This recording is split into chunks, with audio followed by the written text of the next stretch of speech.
All right, I believe we're probably live right now. Yes, we are. Well, Context Gaming coming at you hot and live for the 2022 NFL Draft. how's it going, everyone? It's been way too fucking long. Um, it's good seeing everyone. Yes, indeed. It's the last time we were on air. Not such a great time. Saw one of the all-time heartbreaker playoff losses for the Packers. But it's a new day.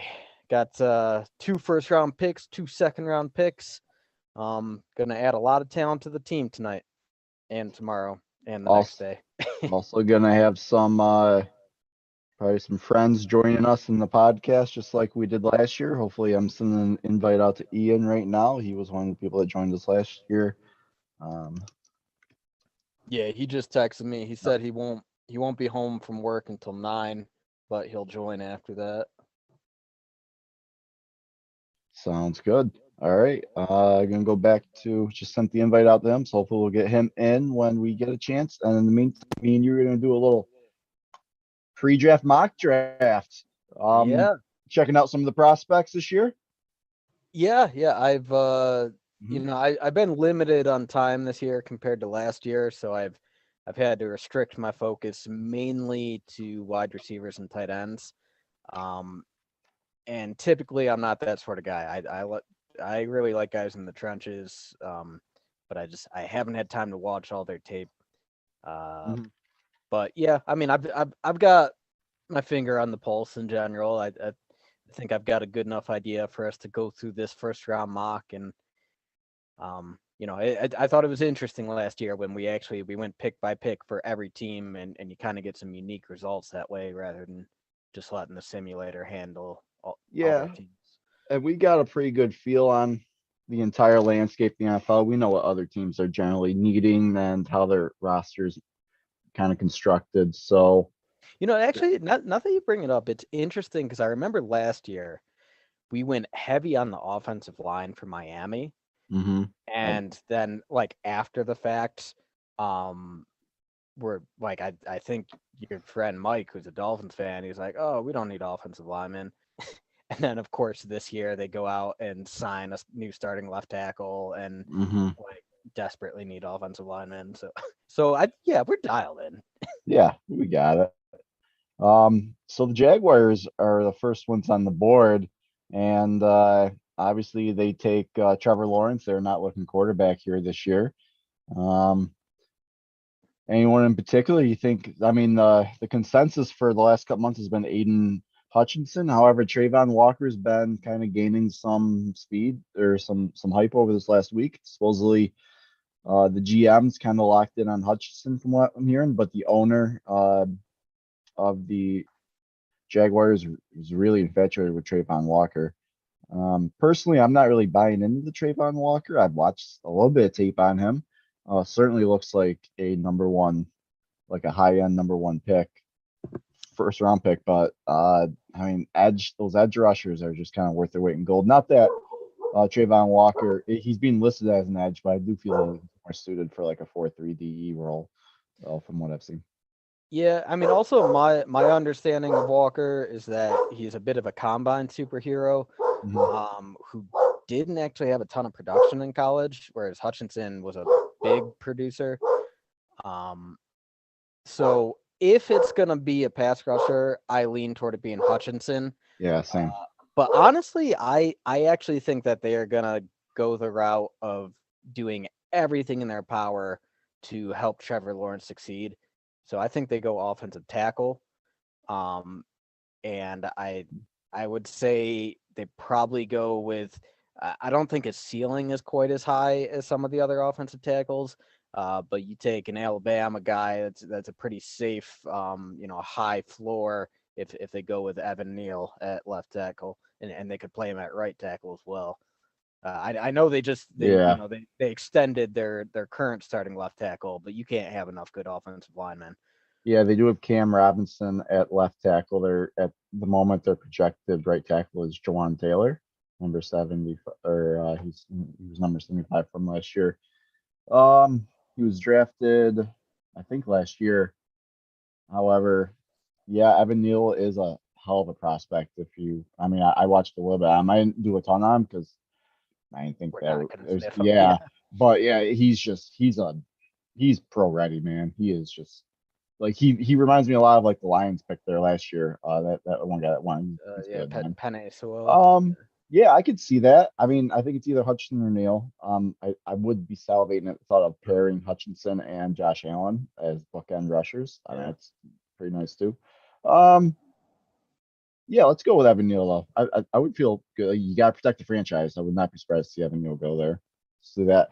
However, I don't see Hutchinson going past Detroit at 2 if he Yeah. falls, I especially think being it's from slam Michigan. dunk. They're taking Yeah. Hutchinson if he's there. hmm It's total Dan The Campbell. there's a chance, maybe a small chance they go quarterback because I don't think that they believe Goff is the franchise there. But I mean, Honestly, though, it could. they've got pick 32 hmm and pick 34. Like, they're going to be able to find a quarterback to groom at the end of the first or start of the second. And since this isn't like a superstar quarterback class, I don't think they go quarterback at number 2. Yeah, I think they go on Hutchinson for sure, which then brings up the Texans at 3. They need talent anywhere and everywhere. I could see them potentially trading back here. I don't know uh who they would who would trade up to 3.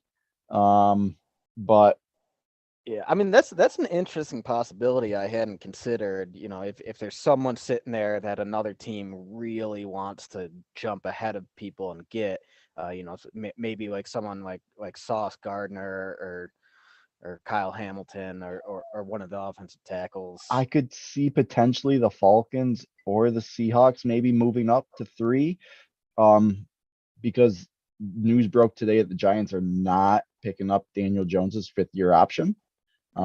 That's not necessarily going to mean that he's gone. They can still work out an extension with him, but I mean it's a pretty good sign, that maybe his days in New York are limited, and New York picks at 5. So if you want to trade up and get a quarterback, the Texans, who need a lot of help, could be one of them teams to do it, and the Falcons sitting at 8, Seahawks at 9, or even the Panthers at 6 if they're not selling Sam Darnold.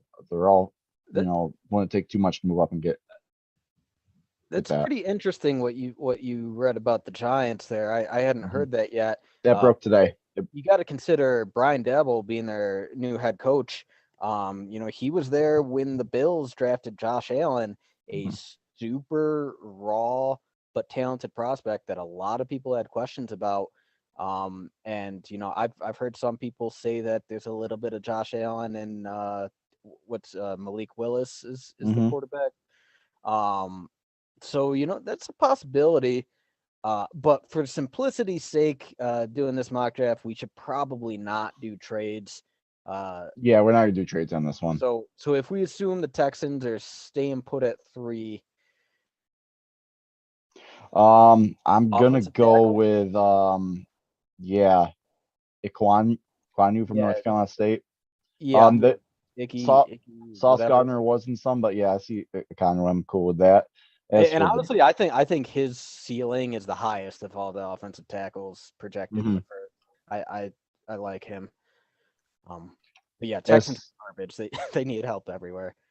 the Jets or no, yeah, the Jets at 4.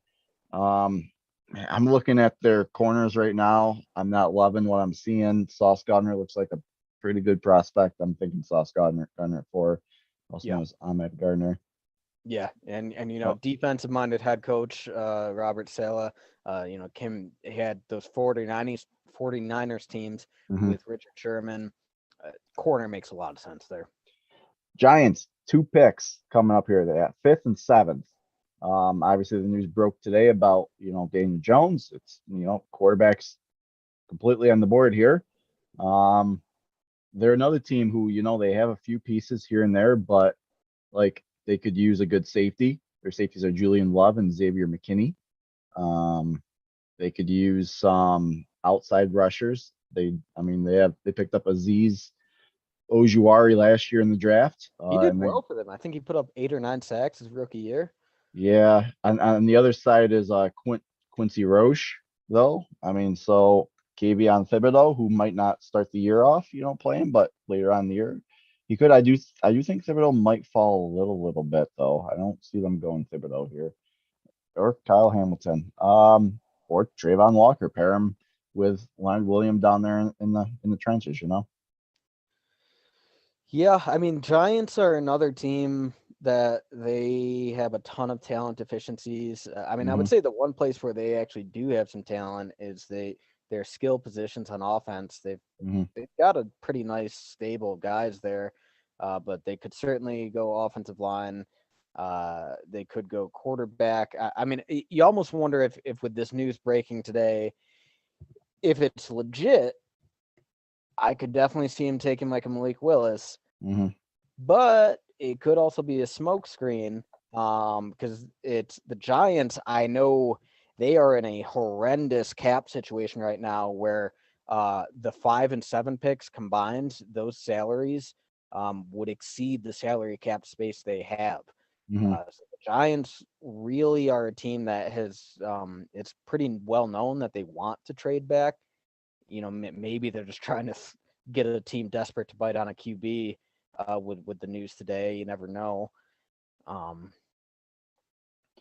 I don't know. What are you thinking, PP? Um, I am thinking. Um, I'm thinking they just kind of go best player available, and I see them probably going Trayvon Walker here, to be honest with you. That would just be my guess. I could also see them going Charles Cross on the line too. Their line was suffering pretty bad. They Yeah, they've done a little bit to like patch it up a little bit, but they could still use a big guy like Charles Cross to, regardless, try to yeah. get I a mean, bookend guy there. if I'm considering between those two options, Walker and Cross, Hmm.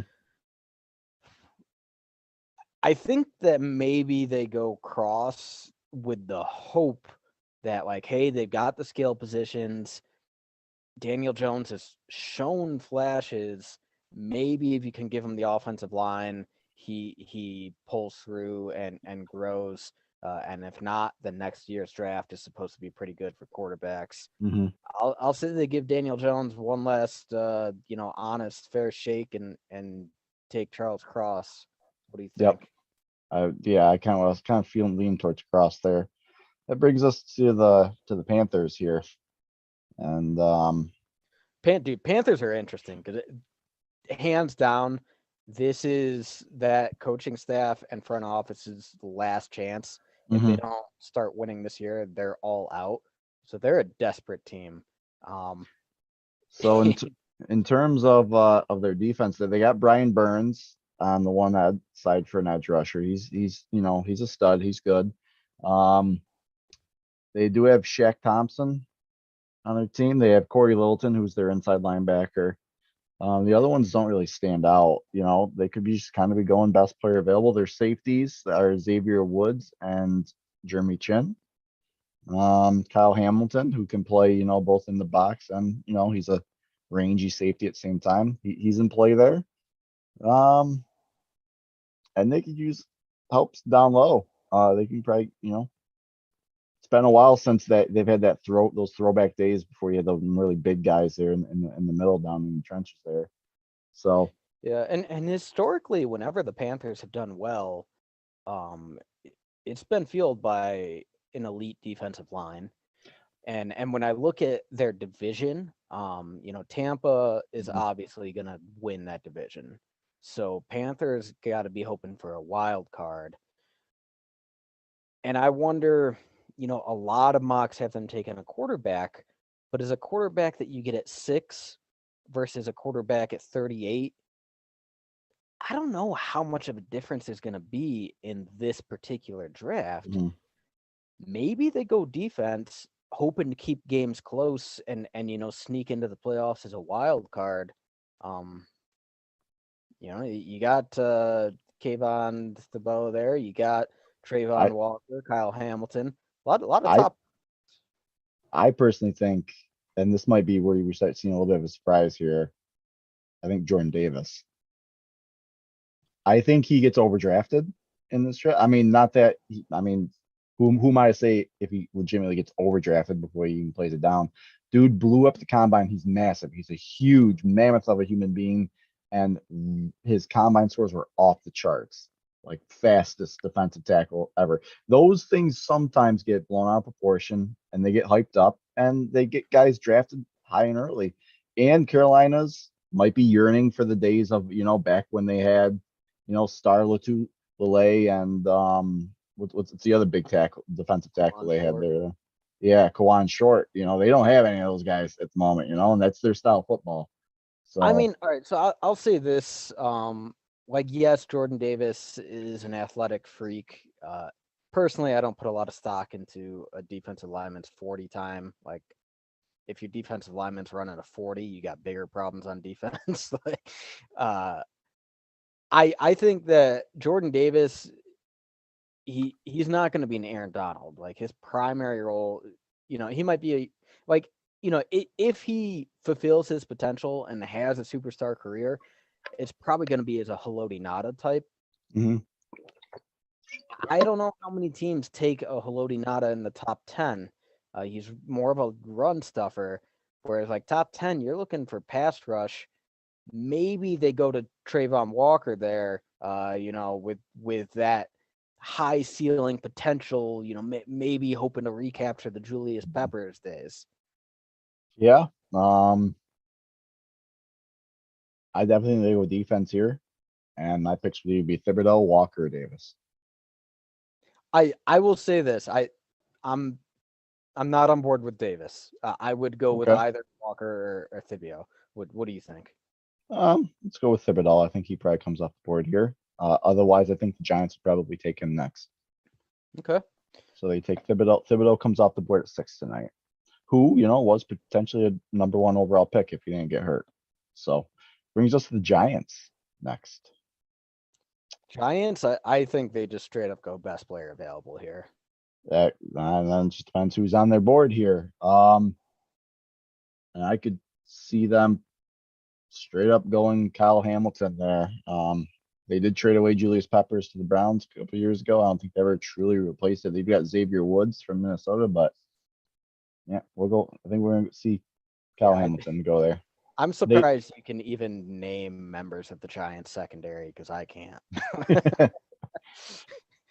Also, not for nothing, you could see a corner go there. It wouldn't surprise me, and see Derek Stingley Jr. go to the Giants at 7. Yeah. Possibility, no yeah. one Yeah. is mocking Stingley in the top 10, but corner is a premium position. It would not surprise me to see him go top 10. I did a mock on one of these the other days, and these things can be kind of unreliable. They had Stingley fallen all the way to the Packers pick at 22. Like he was still on the board at 22. I was like, yeah, I don't think about that. Turned down, yeah. Yeah. All right, the Falcons at 8, and I think if like a Malik Wilkins is on the board here at 8, and they going Malik Willis, not Wilkins, my bad. Yeah, I mean Marcus Mariota is not the answer. He's a bridge.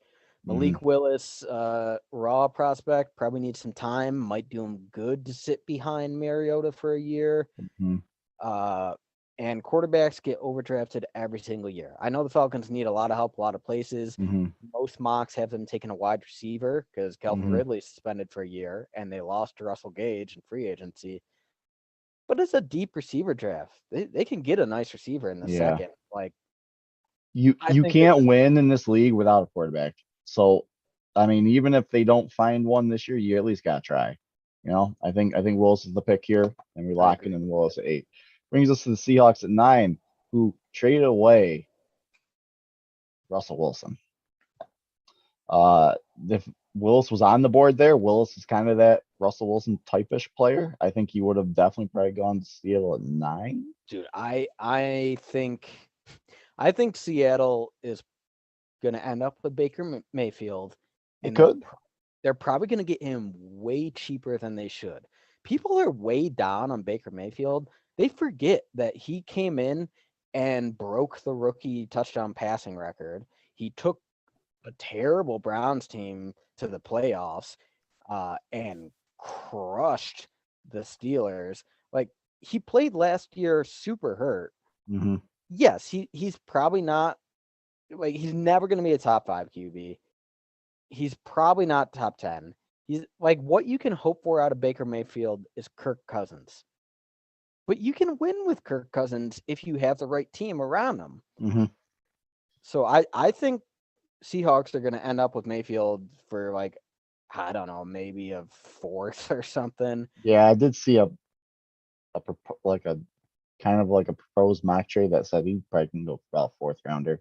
I mean, the Pretty thing big. is, like, Cleveland, they straight up, they're not going to be able to support paying Deshaun Watson and Mayfield. They're in a bad bargaining position right now. They might even have to just straight up release Mayfield.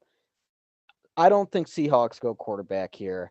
No. I look at Pete Carroll and the success he's had in the past, and it's always been good defense, good running game, hmm and there's some good defenders on the board right now. I'm gonna call it Trayvon Walker. All right. I could definitely see Trayvon Walker going there.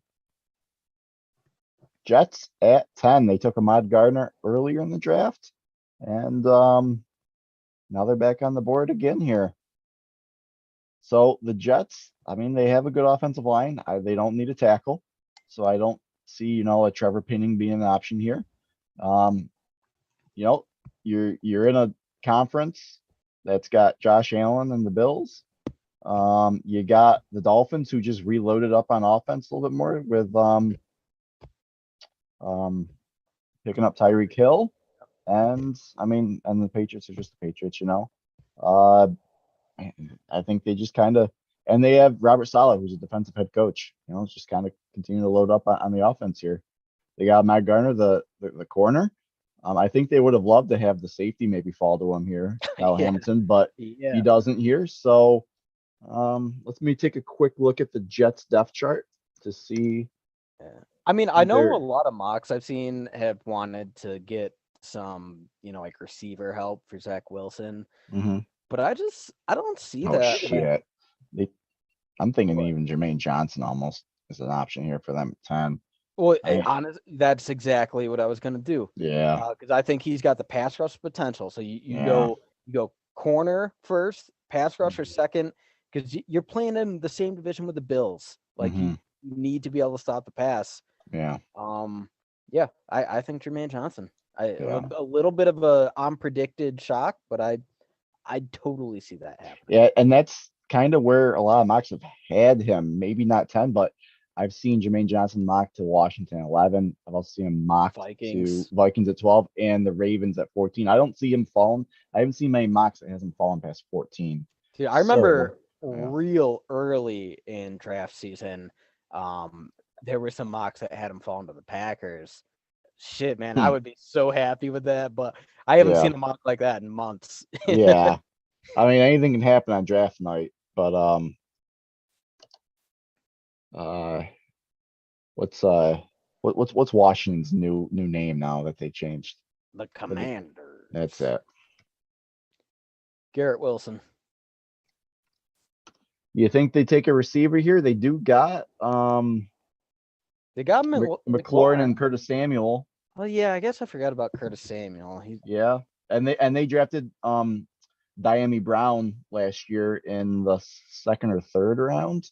Yeah, He's their slot guy. Yeah. Yeah, they took him in the third round. Pick 82 was Diami Brown.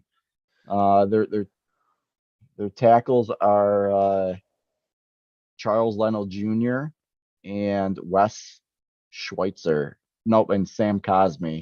Their line's not nothing to write home about, and they did just get Carson Wentz. Their defense, could they go with a corner here? Well, yeah, so that's actually what I'm wondering. It's their secondary, because I'm thinking Ron Rivera, coming from the Panthers background, he always had pretty good secondaries on those Panthers teams, and the Washington's defensive line is already elite. They have William Jackson the third and Kendall Fuller. That ain't nothing to write home about. I could see this being a Derek Stingley Jr. pick right here. Yeah, I was kind of leaning that. I was looking for a reason for for them taking. Yeah, there he goes. I've not seen that mocked a single time, but like when I hear who the Watch it. starting corners of Watch it. Yeah, Washington are, like yeah. yeah. Watch that happen now. Um, the Vikings. What do the Vikings do here? I've actually seen some Vikings fans pining for a receiver here. Dude, they would be pretty hard to stop. Justin Jefferson, Adam Thielen, and like a Jameson Williams. Yeah, and you know what? They don't really have a true slot guy either. Like, there's some really good slot guys that they could do, and I don't think now's the time that they do it. But um, Alternatively, though, I will say, well, all right, so it's tough to say because like historically, Minnesota has always wanted a really tough defensive line, and I remember like the Pat Williams days where mhm. like you couldn't run into them because they had a wall. Like Jordan Davis could be a sleeper pick here, but their brand new head coach is offensive minded. They do got Delvin Tomlinson as the nose tackle. They picked up Harrison Phillips from the Bills in the offseason, and their right Oh defensive yeah, end yeah, is yeah. You're right. Jalen Tymon. And they do got Zadarius Smith. They signed Zadarius Smith too. Yeah, they probably don't go defensive line then. They could always use secondary help, but with Stingley coming off the Off the board, board there. Their inside linebacker is still Eric Kendricks and Jordan Hicks. So I don't think it's probably too. Kendricks is very good. Yeah. I know they lost Anthony Barr. I could potentially see them taking like a Devin Lloyd to replace Barr because he has some pass rush ability too. hmm Uh, but then I mean, dude, if they took her like a Garrett Wilson or a Jameson Williams, that offense would be pretty dang hard to defend, and it is Yeah. an offensive-minded head coach. I can almost, yeah, I'm almost thinking like a receiver's gonna come forward. I don't think it's Jameson Williams. Um, you know who I honestly think it could be? Olave, who can kind of play, he's got that size to kind of come out of the slot there a little bit for him if they wanted He to. has deep speed too. Yeah. I like Olave, and that gives them flexibility. Probably let Adam Thielen walk in the offseason. And then you got the combo of Olave and Justin Jefferson to deal with. Yeah, I mean, I guess they could kind of take their pick of Mhm. like any of the receivers. There's not a huge separator between any of them. I mean, I think Jameson Williams is probably the most naturally talented, but obviously that ACL really complicates things. Uh, I don't know, PP. What's your call on this? Um, just taking a quick look at some other mocks they had that they've done here. What I'm looking at is Drake London, and I think Drake London falls in this draft. I do not see I Drake don't London like going Drake at London 12. at all. No, I don't see him going there either. Garrett Wilson. I think Garrett Wilson could be a spot from here. Could be a real chain mover. Now I say that, and personally speaking, we might differ on this. I do not think Garrett Wilson should be the number one receiver taken on the board tonight. People love him, and he's supposed on this mock, he's the best receiver ranked. I do not think he is the best receiver in this draft. Well, that's me. I don't even think he's the best receiver on Ohio State. But I that's me. think Wilson really good off the line of scrimmage, like veteran polish. hmm Very good route runner. There's a little bit of Stephon Diggs to his game, hmm but I think his ceiling is low. I think he's pretty close to what he's going to be as a pro. And I think that's a solid pro. Like I think he could be a multi-year starter, be a reliable chain mover. I don't know if he's ever going to be a superstar, but Justin Jefferson is their superstar. And you put in a Garrett Wilson to go with Adam Thielen, Jefferson, hmm that would be a pretty well-oiled machine there in Minnesota. Yeah. Or they could just go Jameson Williams and say, we got Justin Jefferson and Jameson Williams tried to beat us, We got the Texans up next, and Texans just need help everywhere. They did take their offensive tackle, Ekwonu, earlier in the draft, so now they are looking with pick 13. I am thinking,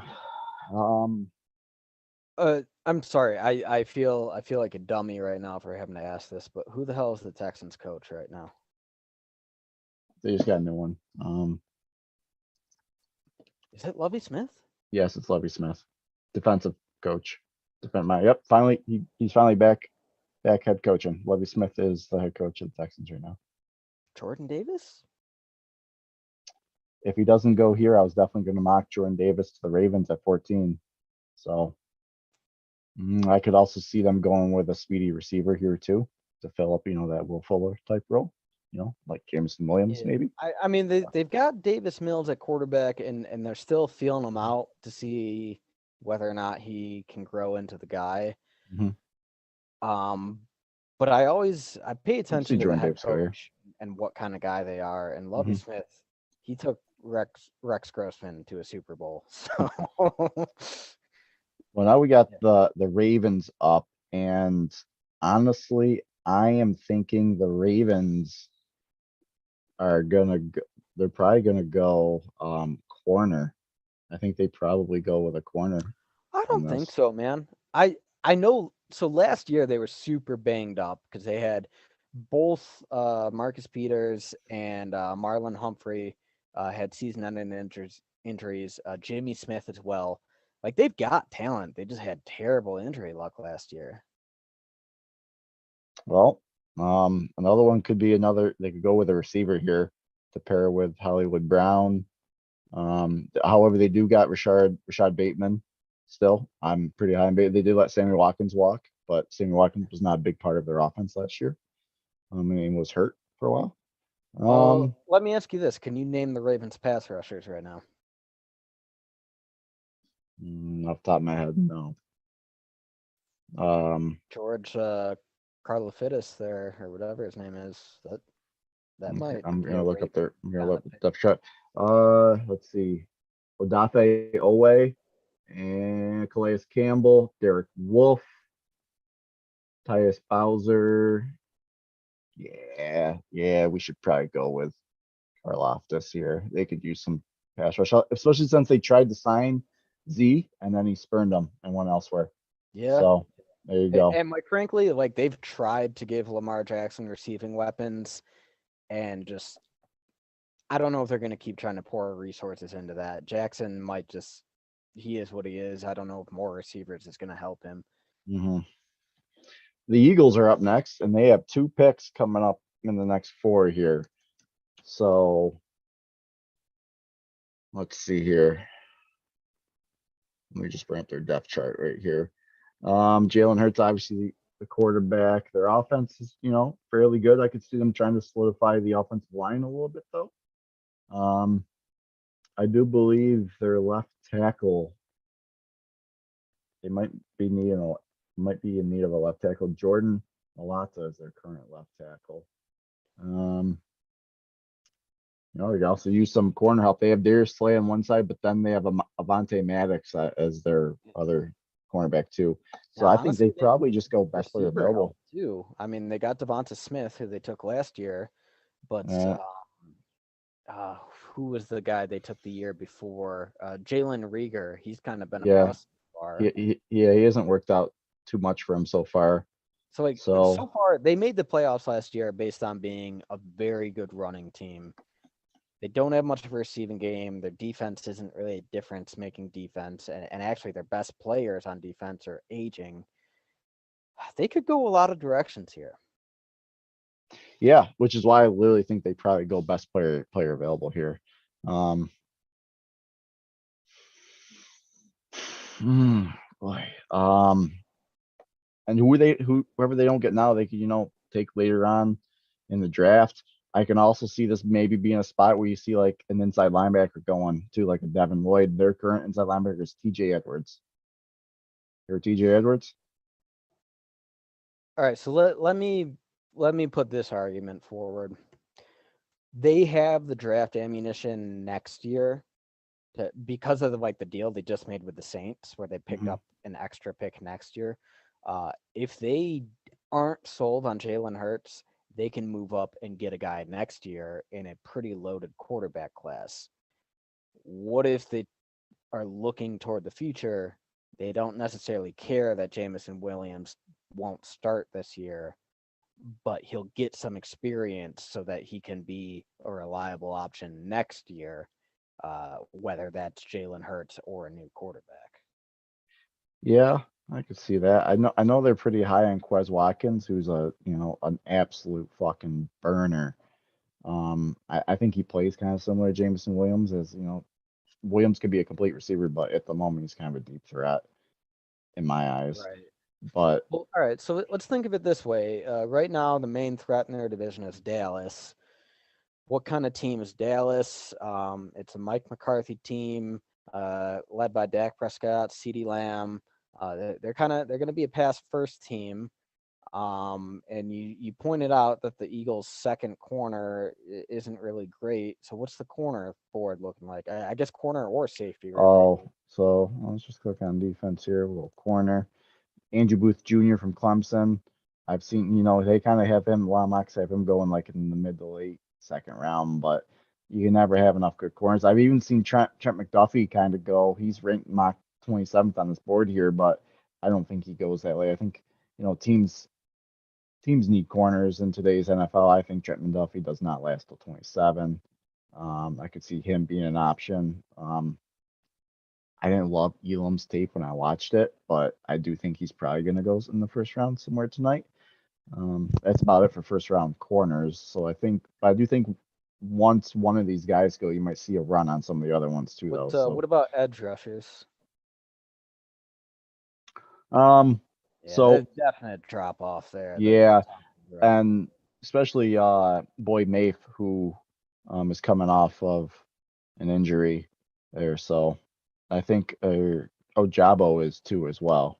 Yeah, So Jabba towards Achilles. Achilles, yeah. Um, So shit. I mean, right now I'm leaning corner, but I don't know. I could see him going a lot of directions. I also don't know, like, their offensive line. Like, I can't really name many guys on there. I think this is a great spot for a tackle to go. They have Lane Johnson on the right end, but their left is Jordan Nalata, who See, the thing is, Penning, he's like strictly a right tackle. He's not going to be a left tackle. Malata was a 7th round draft pick in 2018, and that's their starting left tackle right now. All right. You think maybe we should get some left tackle help for him? Probably. Well, and Lane Johnson is a pretty athletic guy who was originally drafted. Like, he played left tackle when he was drafted. Mm-hmm. I could see them maybe trying to shift him over. You still got to get some help to the right side then. You know what? Yeah. Then they're up again later on. I'm thinking let's just get them a big guy up front to help. I'm taking Trevor Penning. Yeah, because whether they have Jalen Hurts or draft a new quarterback next year, they're going to want pieces around him. I can see that. Saints. You know what? I'll be honest with you. Kenny Pickett. Or I see him going quarterback here. Yeah, so the thing is, they gave up their first round pick next year. So that means either they 100% believe Jameis Winston is the answer, or they're taking a quarterback this year. And frankly, I think they're going to package these two picks to move up and get a quarterback. But yeah, dude, they're not going to have an option to take a quarterback next year. So it's really got to be this year. And you know what? I don't think they risk it. I think they take the quarterback at 16, and then they let the ball fall to him at 19. I think Kenny Pickett, yeah. Pick there. Because I do know the Steelers might be doing all they can to potentially move up too. If they did sign Trubisky, but I mean the Steelers might be doing everything they can to try to move up a little bit. So Saints lock up a quarterback here. Moves us to the Chargers at 17. Now the Chargers are in a spot where they just are going to go best player available. They're in the toughest division in the NFL. Yeah. They have who I think is a top 5 quarterback already in Justin Herbert on a rookie contract. They're going to load up everything they can to win while he's on the team. And if you got Keenan Allen, Mike Williams, and you add in well, that's the thing. Like, you want to maximize Herbert's rookie contract. So maybe they don't go with Williams because you got to wait on him. Maybe they take like an Olave here. Yeah. To be honest with you, I think they either would go with um defensive line, which there's not like elite talent on the defensive line at the moment, or they just kind of, add to the riches and go receiver here. Try to Yeah. get themselves a I mean, so Brandon Staley is a defense-minded head coach. He came from the Rams with Aaron Donald and Jalen Ramsey, and the Chargers defense is not good right now. But I also look at it like in that division, you got to keep up with the Chiefs. You got to keep up Mhm. with the Raiders, who just picked up Devontae Adams. You got to keep up with the Broncos, who just picked up Russell Wilson. Like those games are going to be shootouts. Like you're not one defensive pick is not going to transform your defense. Whereas like an offensive pick, you Mhm. might be able to say, well, this guy's going to take us from 30 points a game to 35. I think they take Jameson Williams here, even if he doesn't, he's not ready to go from week one. I mean, the reports are he'll be there for training camp.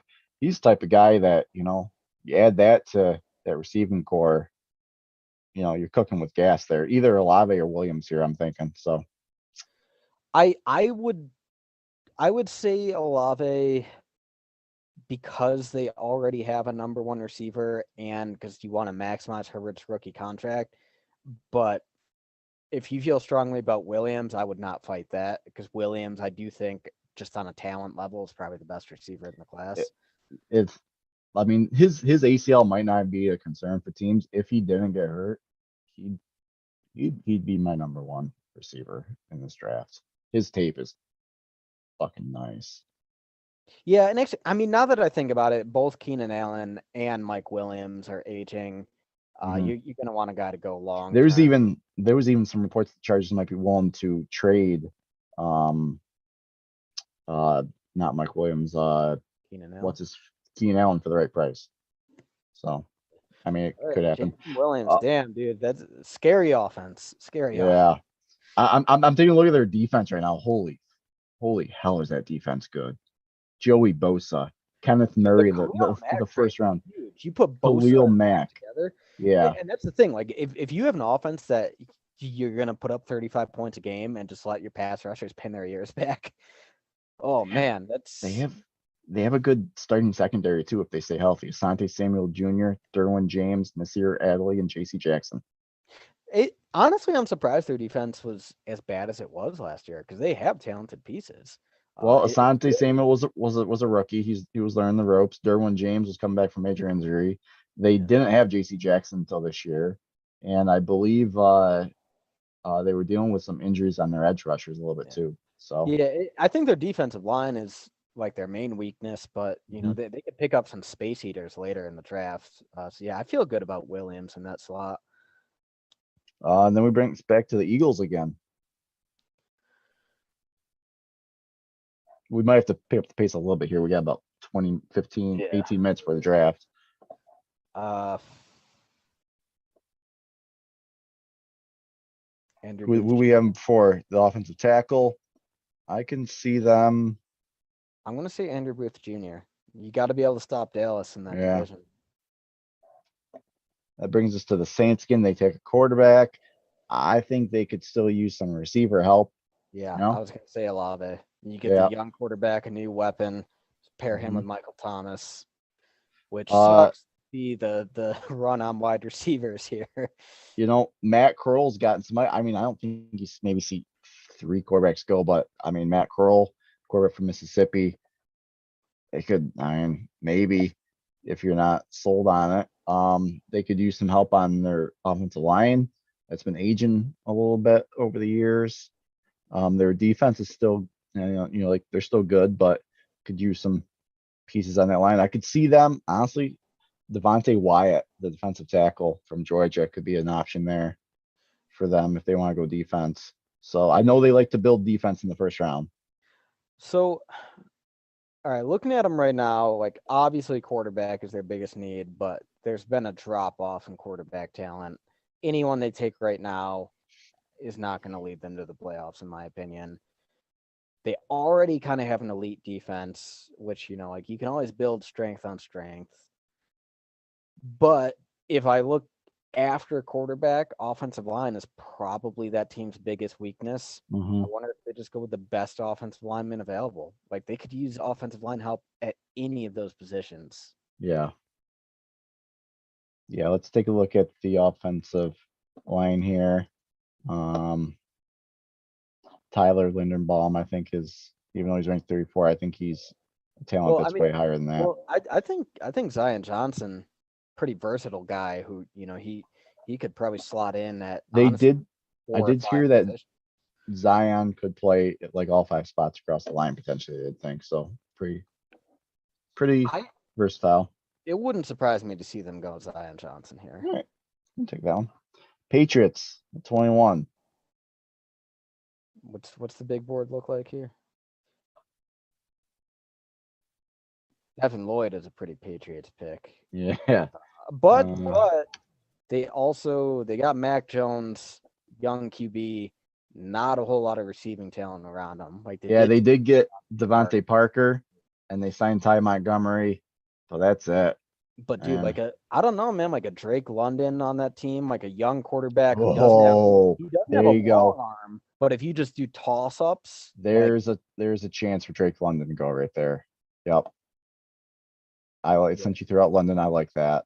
I mean, like I know it doesn't seem like a super Belichick pick, but I think it's a pick that helps Mac Yeah, Jones. but the Patriots have history. They have taken quarterback or not wide receivers in the first round. N'Keal Harry was their Yeah. pick a few years ago, and he didn't really pan out.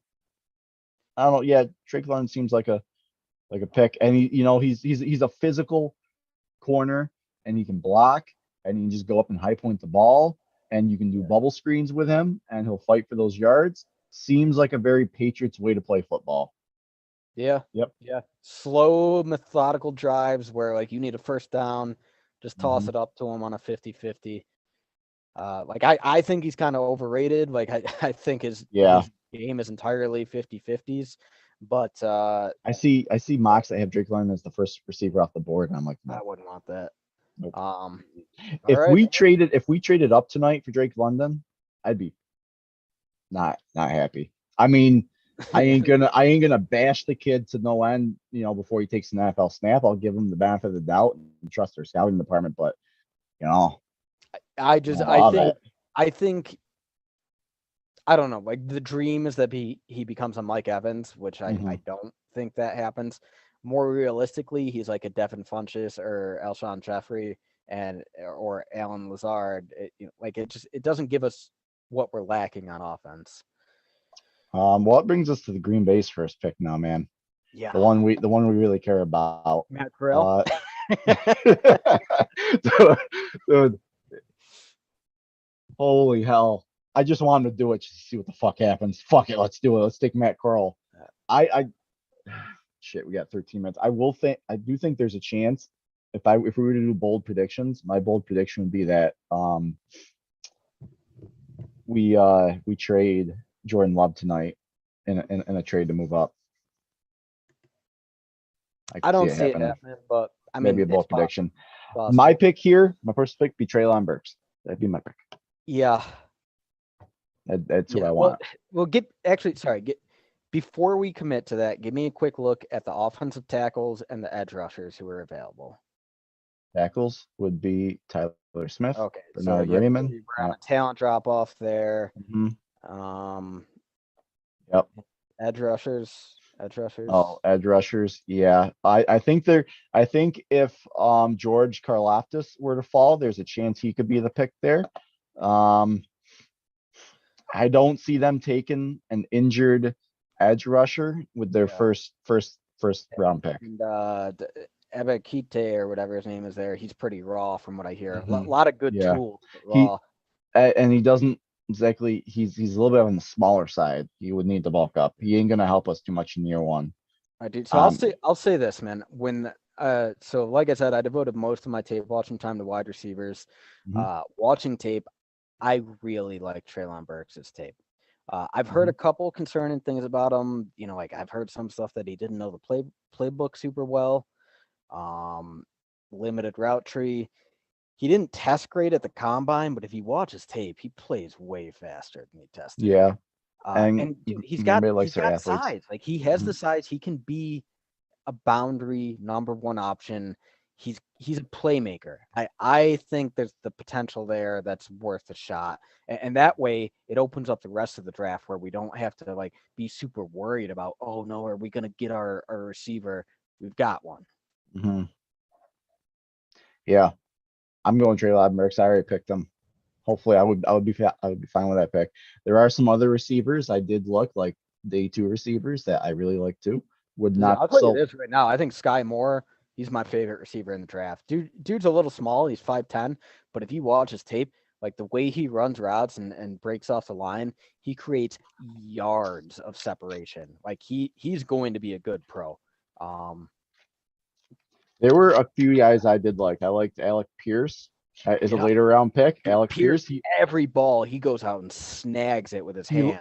yeah, I wrote that. It said I literally wrote makes contested sideline grabs using his frame and his wingspan to his advantage, catches with his hands and does not use his body for catches. Yep. Looks like he would dominate back shoulder throws with Rodgers Yes, I all wrote the same day. thing, dude. I wrote the Yep. same thing. I love Pierce's tape.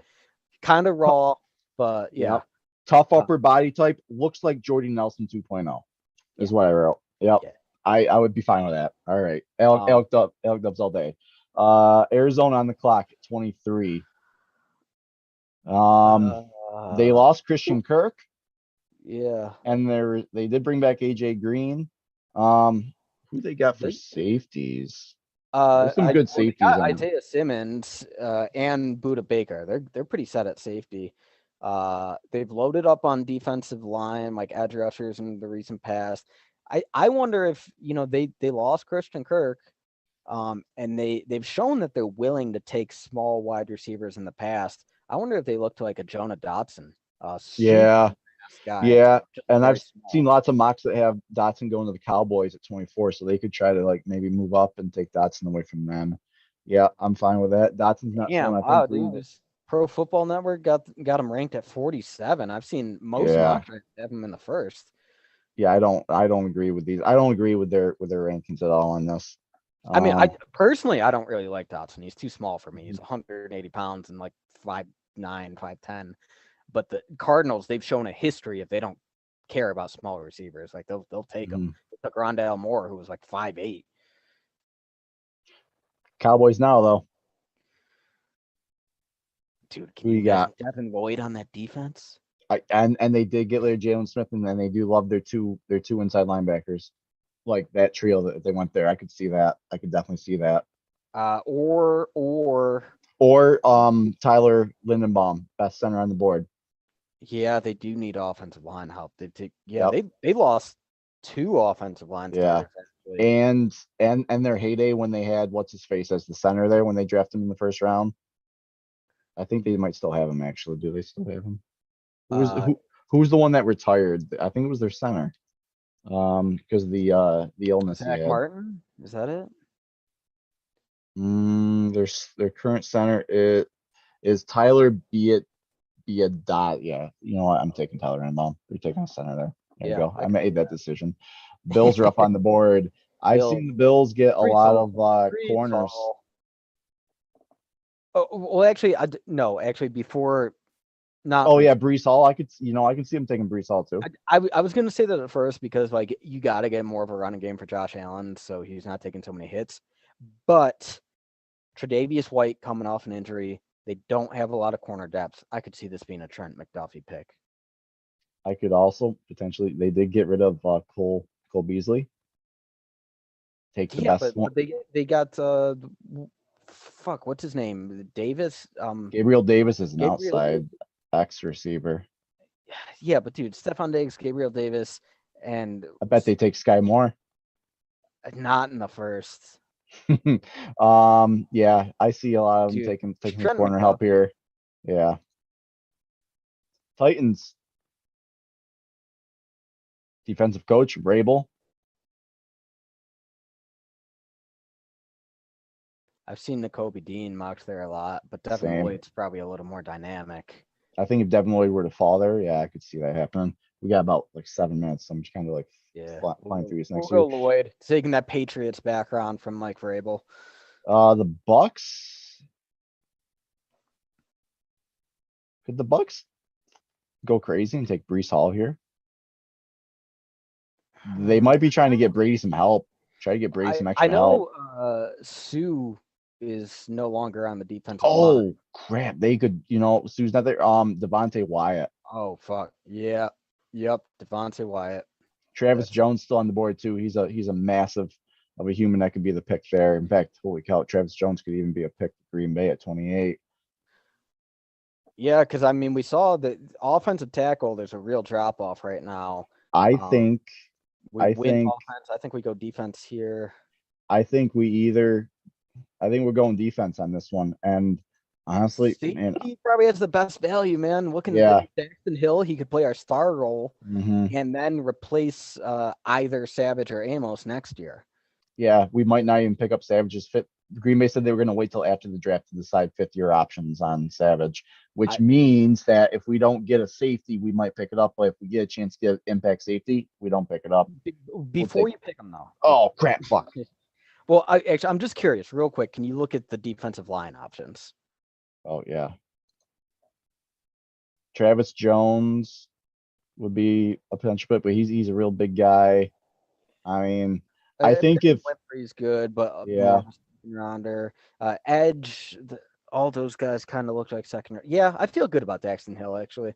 Chiefs And have two who picks. has shown a history of taking secondary members in the first. Mm-hmm. Chiefs get back-to-back picks. I do think they might, address receiver with one. I could see George Pickens potentially being one, or maybe a burner like John Mechie, or who's another really big. You know what? I really like David Bell's tape too, but he's not. He probably won't be. I don't think any of these guys are going in the first, though. I mean, I think they would take a chance on the potential of Christian Watson. I think Trey McBride might sneak into the first round too tonight. I'm just throwing it out there. Yeah, potentially. The Chiefs here. Well, I know they don't got Tyrann Mathieu anymore. I think they probably take a safety. Yeah, sign. actually, that's kind of been a gaping, hmm surprising thing that they haven't addressed. I could see safety. They have back-to-back picks. They might take a safety with one. Lewis Sign. Thing is, like when you look at that division now, everyone is going to be able to put up points. So they might rely on Patrick Mahomes just making magic and hoping that they can build a good defense to slow down the other teams. So yeah, I could see safety. Or before you do it real quick, what's the corner board look like? I did take the one. Keller Elam, Roger McCreary, Kyler Gordon. Elam I've seen him go pretty high in several mocks, and I can't really name. I know they got Ladarius Sneed as one corner. The Chiefs secondary. I can look that up real quick. Yeah, because I mean, dude, they got to compete with the Chargers, the Raiders, the Broncos. They might load up on secondary. Yeah, I could see that. L'Jarius Sneed and Rashad Fenton. Yeah, they need some. I have no idea who the second guy is. Let's go with Elam. Go. They're short up that secondary. Bengals are going offensive line all day. Yeah, for sure. Kenyon Green. Yep. Like Joe Burrow is gonna die on the field if they don't take an offensive line. Lions. I could see the Lions taking a quarterback here like Matt Corral, because at the back end of the first round, you get that fifth-year option on them. Yeah, and I think that's the key consideration. I think that Dan Campbell would fall in love with Nakobe Dean, but when you consider the fifth-year option, that's going to be more available with a quarterback. So I think the question is Matt Corral or Sam Howell. Or actually, he's rated kind of low on this, but Desmond Ridder, I've read a lot of good things about Desmond Ridder, and the Lions coached him at the Senior Bowl, and he personally said that he loved Dan Campbell. Let's fucking do it then. There you go. I took him. I don't know why. Oh, it's just based off the thing. So it's not going to show me all the picks. There it is. All right. So if the board falls this way, we're looking at Green Bay taking Treylon Burks and Daxton Hill in this draft. I'd be pretty fucking happy with that, dude. I'm not going to lie. Yeah. All right. Are we ready for our mock draft to get obliterated? And I'll keep it up just to for reference purposes, but yeah. So let me grab a beer And while we're waiting, Likewise. I'll have you. We'll run by. I want to ask you about some of the draft crushes you might have based on some All tapes. right. I'm gonna take a leak real quick, grab a beer, and then we'll come back for draft time, baby.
What channel are you watching the draft on? ESPN. I am streaming it. I'm not on like actual like cable. Cable. You watching the cable? Or you streaming? Yeah, I got it on ABC. So ESPN is streaming it for free. No, I just have a ESPN subscription, not okay. cable. If it's on ABC, I'll see because if I'm streaming it, you're gonna be in front of me. Well, no, I mean it could make sense to get different perspectives though. If you do the ESPN, I do ABC. I just don't ruin the picks before I. I'll tell you when it says the pick is in, and then they wait 5 minutes after that to announce the pick. Okay. Let me just take a look. Let me see if it is on actual. Because I have an antenna, I do get like like antenna channels, but I don't know if I'll get it. Oh, I do. Okay.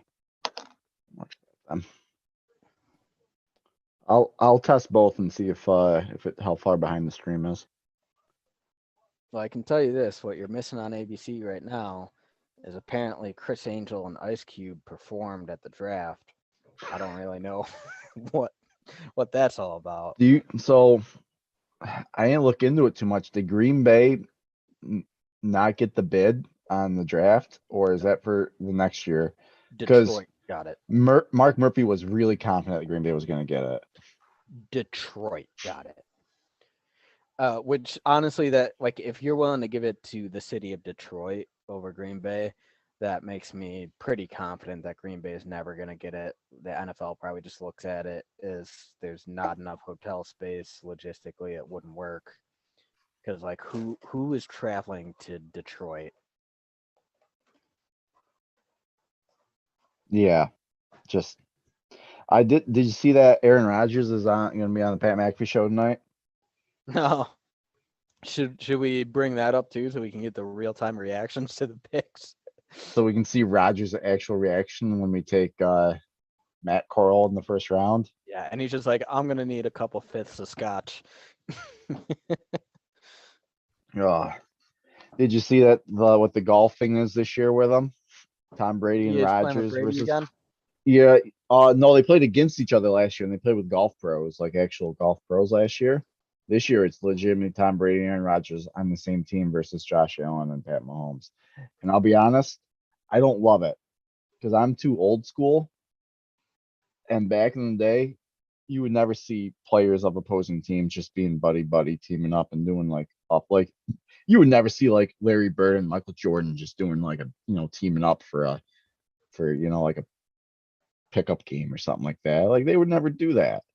So Yeah, I don't I know. mean that's yeah, it is kind of hard to imagine like if we end up facing Tampa in the playoffs and Rodgers and Brady have been chumming around. I know Brady can like flip the switch and say I'll tear your throat out. Hmm. Rodgers, who knows? Any other receivers besides those big, the big five that you really liked? I mean, we kind of mentioned. I mean, I mostly did a lot of receiver research just as you. I did a couple on some other guys, but I know we both appeared to really like Alec Pierce from Cincy. He's 6'3", 213, and just looks like a Jordy Nelson clone to me. So Yeah, yeah. So going through my personal receiver research, like I said before, I really like Sky Moore a lot. Um, but frankly, I think Green Bay probably won't take him because he's I fine. don't think, yeah, I don't think he fits their athletic threshold, and I think that because we have Amari and Cobb already in the fold there, that Yeah. like I mean, that's the thing about Sky Moore though. Like his release off the line and his route running are so good that I think he could play outside. I kind of view him as a Greg Jennings type. But yeah, we probably don't take him. I liked Alec Pierce a lot. I think David Bell I thought looked pretty good. Like he I had kind of David got Bell on here. yeah, he got a bad rap for like he ran pretty slow at the combine. So I don't think he's ever going to be like a game breaker, but as like a chain mover, he's super smooth, man, and he's pretty shifty with the ball too. Um, my notes on David Bell was he has a knack for making plays. Uh, has the same body frame as Devontae, not as like cut or chiseled, like 6'1", 212. He doesn't appear explosive or he's not an athletic freak, but he does look like he's a good football player. Yeah, he kind of reminded me of an Allen Robinson in a way. Yeah. I thought his Um, route running was underrated, and he can play on the boundary or inside, which is something that's very appealing to Green Bay. He did make plays all over the field at all three levels. He's got excellent space awareness, and he runs butter smooth routes. I mean, he's just a good player. All right, it looks like the draft is underway. yeah, it'll probably still be 15 minutes before we actually get a pick here. Yeah. Um, also, why the Is that hell? Why are Raiders? What Derek Carr and Darren Waller are like up there on stage right now? listen, I don't want to see any Raiders shit right now. The Raiders, I'm hating on the Raiders right now. I would love to see a trade for Darren Waller, but I don't think it happens. It's not. He already went on a radio show yesterday and said that the Raiders personally told him that they weren't trading him. Yeah, that doesn't mean a lot though. Yeah. But going back to receivers real quick, um, a couple other guys that I really liked a little later on, uh, Wandale Robinson. Mm-hmm. We would never take him because we've already got the slot covered. But when I watch that dude's tape, like I don't care how small he is a tough playmaker. He takes hits, absorbs contact, keeps moving. His yards after the catch is amazing. I really like Wandale Robinson, but like I said, I doubt we take him. And then going a little further on, when I was first looking at this, it looked like we could pick him up in the fifth. Tyquan Thornton, Yeah. super fast, looks like a great MVS replacement, but actually has better hands and route running skills and body control. Like really just looks like a better MVS. He's a little bit smaller, but does everything else just as well. I've seen him flying up charts. I know James Jones, Said in the first. receiver, he said he likes him. I could see James him Jones going. had him in the first. What? James Jones had him, said they should take him in the first round. The first? Yeah. Good God. All right. Wow. I won't do that, but I guess I'd be comfortable taking him in the third. I really liked Thornton's tape too. I did really like Christian Watson as well. He's like a back end of the first round. Like you definitely have to take him in the first or move up in the second to get him. Watch. Like Watson, You I know think him? is just full of potential. Like we could look at him like, like DK Metcalf was a second round pick, and then people look back and they're like, how was he a second round pick? And Mike Watson could be that type of player, but I could also see him being a total bust. Like he's a bit of a wild card coming from such a small school. And he beat a lot of his competition simply by being bigger and faster. Right. And my main concern with him is I don't think he will contribute much in year one. I think it's going to be a long developmental period for him. At best, we could hope that he fills the MBS role of just like, run deep and take a safety with you. But he has a ton of potential. He could maybe be the best receiver in this draft when it's all said and done. What's your thoughts on Justin Ross? Dude, I loved his tape, but looking at like how he tested, really slow. And I don't know, like I heard he was coming off injury, and then of course he went from Trevor Lawrence to some bum. He's another boomer bust guy. Like I could see him totally outperforming his draft position or being cut within a year. I wrote down that he has the size that the Packers like. He's 6'3", 205. And then my next comment was, but nothing jumped off the tape to me. His tape wasn't bad, but he also didn't come off as a game-changing playmaker. I'll say this based on his tape.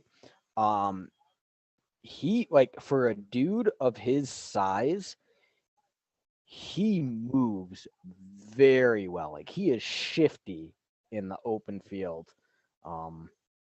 And he looks like a big guy. Like, some guys like, yeah, you're tall, whatever, but like you look at him compared to the other guys, like, damn, that's a big boy.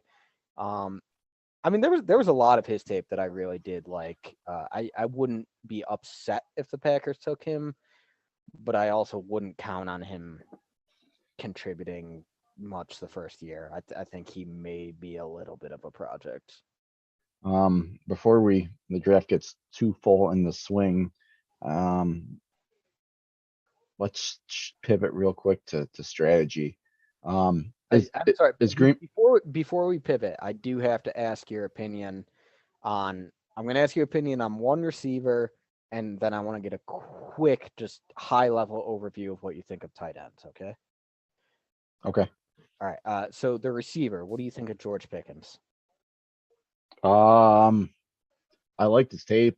I mean, the only thing that scared me off is all the off-field stuff there. Like, not very coachable.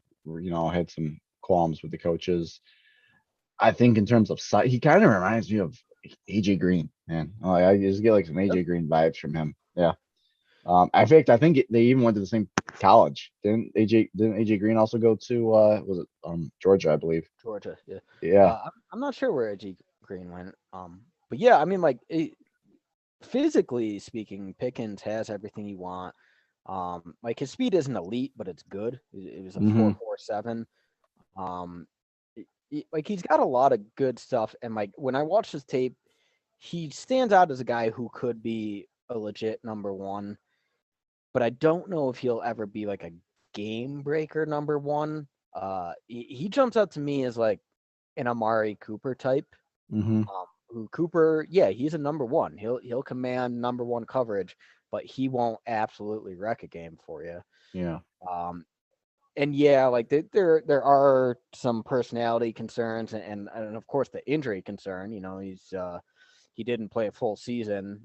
Started the year injured with an ACL, so there's concerns. I will say that our number one pick last year, Eric Stokes, he went up against Pickens in practice every day when he was at Georgia. So we should have a pretty good Hmm. read on Pickens as a person. So you know, hopefully that helps sway us one way or the other. And Um, tight end. What are your thoughts on tight end? Anyone jump out to you? I like Trey McBride as my top corner. I mean, he's the number one on that corner tight end on the board. I think that he's got a chance to slip into the late first round. I think he's a definite lock for round two. After McBride, he's been the consensus number one. After that, everyone's been all over the board. With some of the other ones, I think like Ruckert. I've seen Ruckert up there.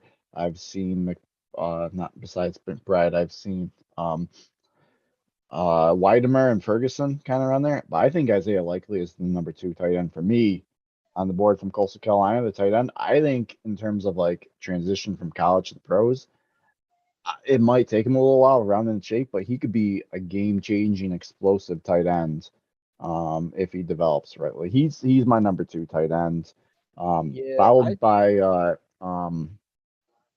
who's my I did like Weidemer as my number three. all I right, like him so up more I record. will I will disagree with you there. I hated Weidemer's tape. I Mm. thought he looked lazy, unfocused. I want nothing to do with Weidemer. Hated him. Okay. McBride, I agree. He's the number one. Looks the most pro ready. Hmm. Liked him a lot. I would be happy if we picked him, but I don't think we'll take him. I think he's for sure lowest he goes is the second, and we're probably gonna wait. Um, What we're about Greg Dulcich from UCLA? You watching tape on him? Yeah. I did. He looked So all right. I I, liked I'll him. I'll give you this real quick. I'll give you my top three. So probably the one I like the most, because I think he could be a more athletic and faster Mercedes Lewis. Jelani Woods, dude is 6'7", Oh, yeah. 260, super strong, fast. Um, like he's got all the tools. Like he's gonna be a project. Probably take him a few years to develop, but that's the case with most tight ends. I like Jelani Woods a lot. Uh, After him, Is he your number one tight end? well, no, I'll put McBride number one just because of Okay. his pro readiness. But I don't think we're gonna get McBride, so I'm going after that. So Jelani Woods, um, my number two. Well, yeah. So I'm not even gonna consider McBride because I don't think we take him. So I'll say Jelani Woods number one. Number two, Greg Dulcich. Dude looks like a natural receiver. Hmm. Super fast and athletic, can make people miss.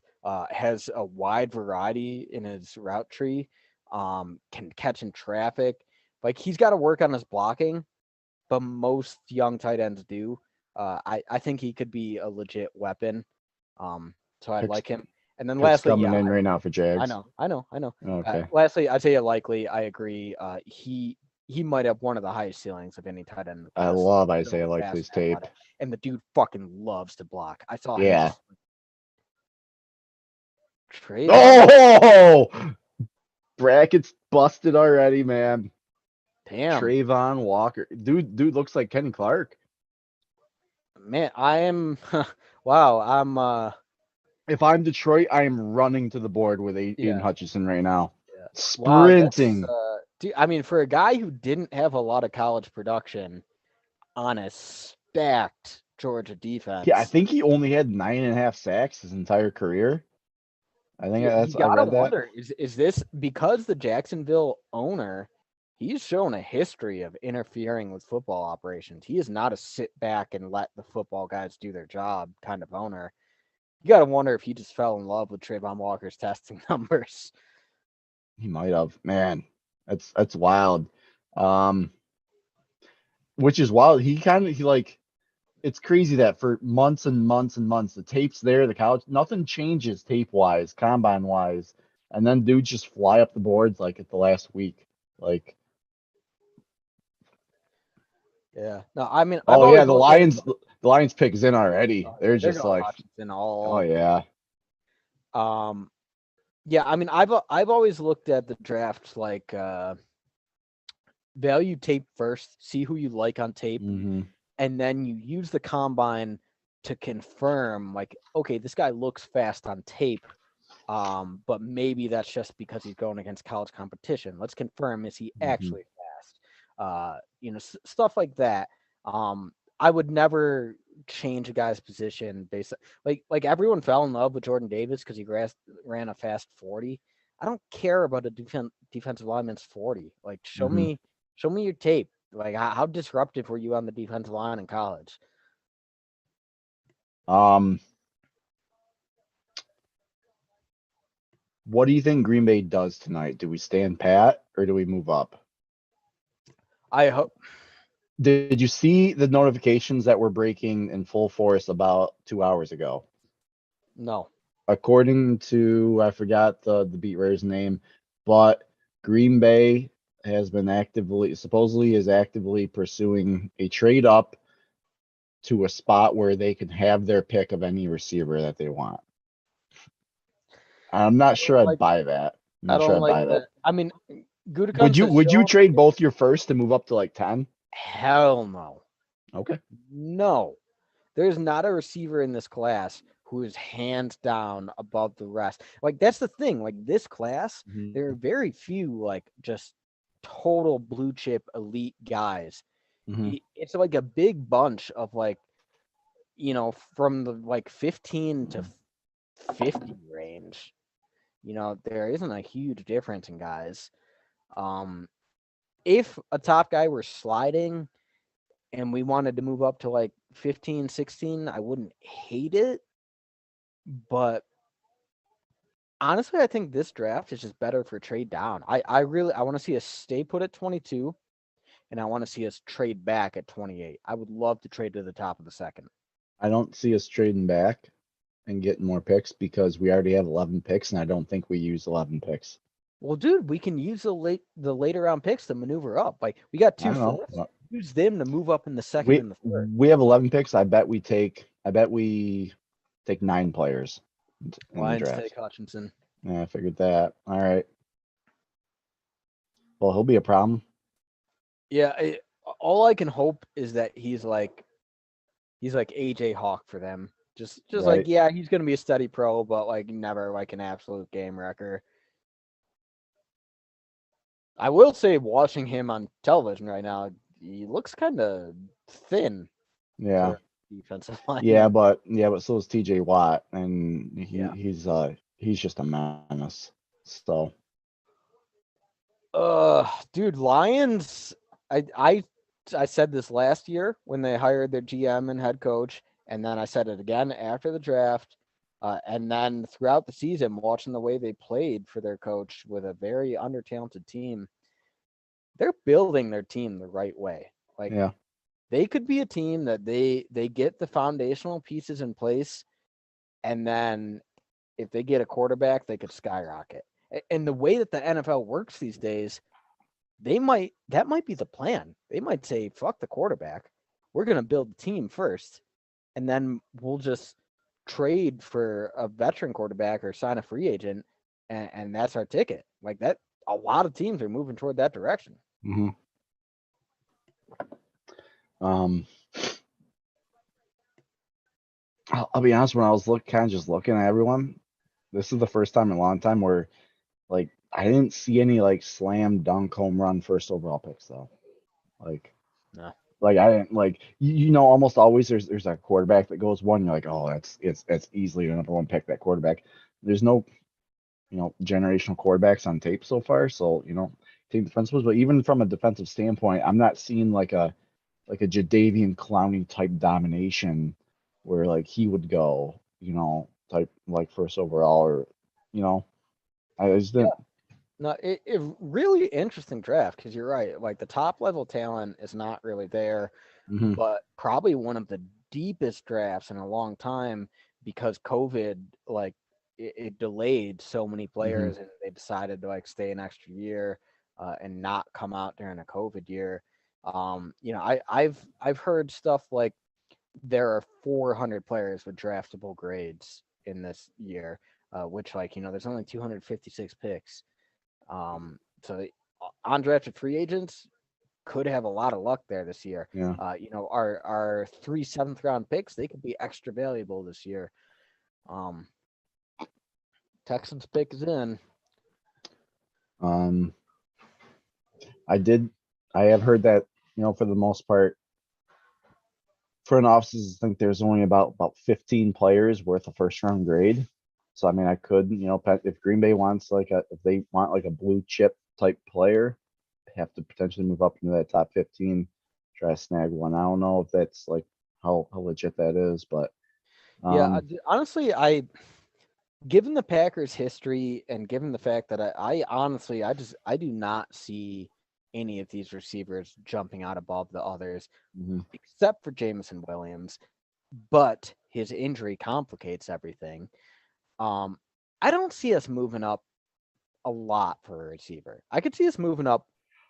I don't see us. It's not. If we move up, I think it's going to be for an offensive tackle or a defensive lineman. If someone is sliding, if I've seen drafts where like Charles Cross slides, I could see us move up for Charles Cross. I'll be honest with you. I don't see us. I don't see I think we take offensive line. I don't see it being as big of a need as like maybe you might, because I firmly believe, like, you're probably thinking like, oh, we need like a right tackle of the future, like a bookend for the next 10 years. I think we already have that on the team. I think it's Elgton Jenkins. And I think you need someone to just kind of fill the gap until Elgton Jenkins gets there. And you're not going to take a first round tackle to fill a 8-week gap, which when you have what's his face there. Yeah. And I have read already that they will try to move him to right tackle in training camp to try to give him some reps there. And then at that point, you're just kind of looking at on the interior. And I think we probably just fill that interior with a, like a day 2, day 3 pick for some depth. Like, we just kind of need depth purposes at that point. I don't see us taking. I mean, we could. You can never go wrong with the big guys in the trenches. I see us. I'll be honest with you, I wouldn't even be mad if we went defense with both our first round picks tonight. Like, so I'll say this: the way that I view offensive line, and actually the way that I've come around to viewing this entire draft, is that I started thinking of like what is going to take a certain unit from good to elite. And sorry, I'll wait for this pick to come in.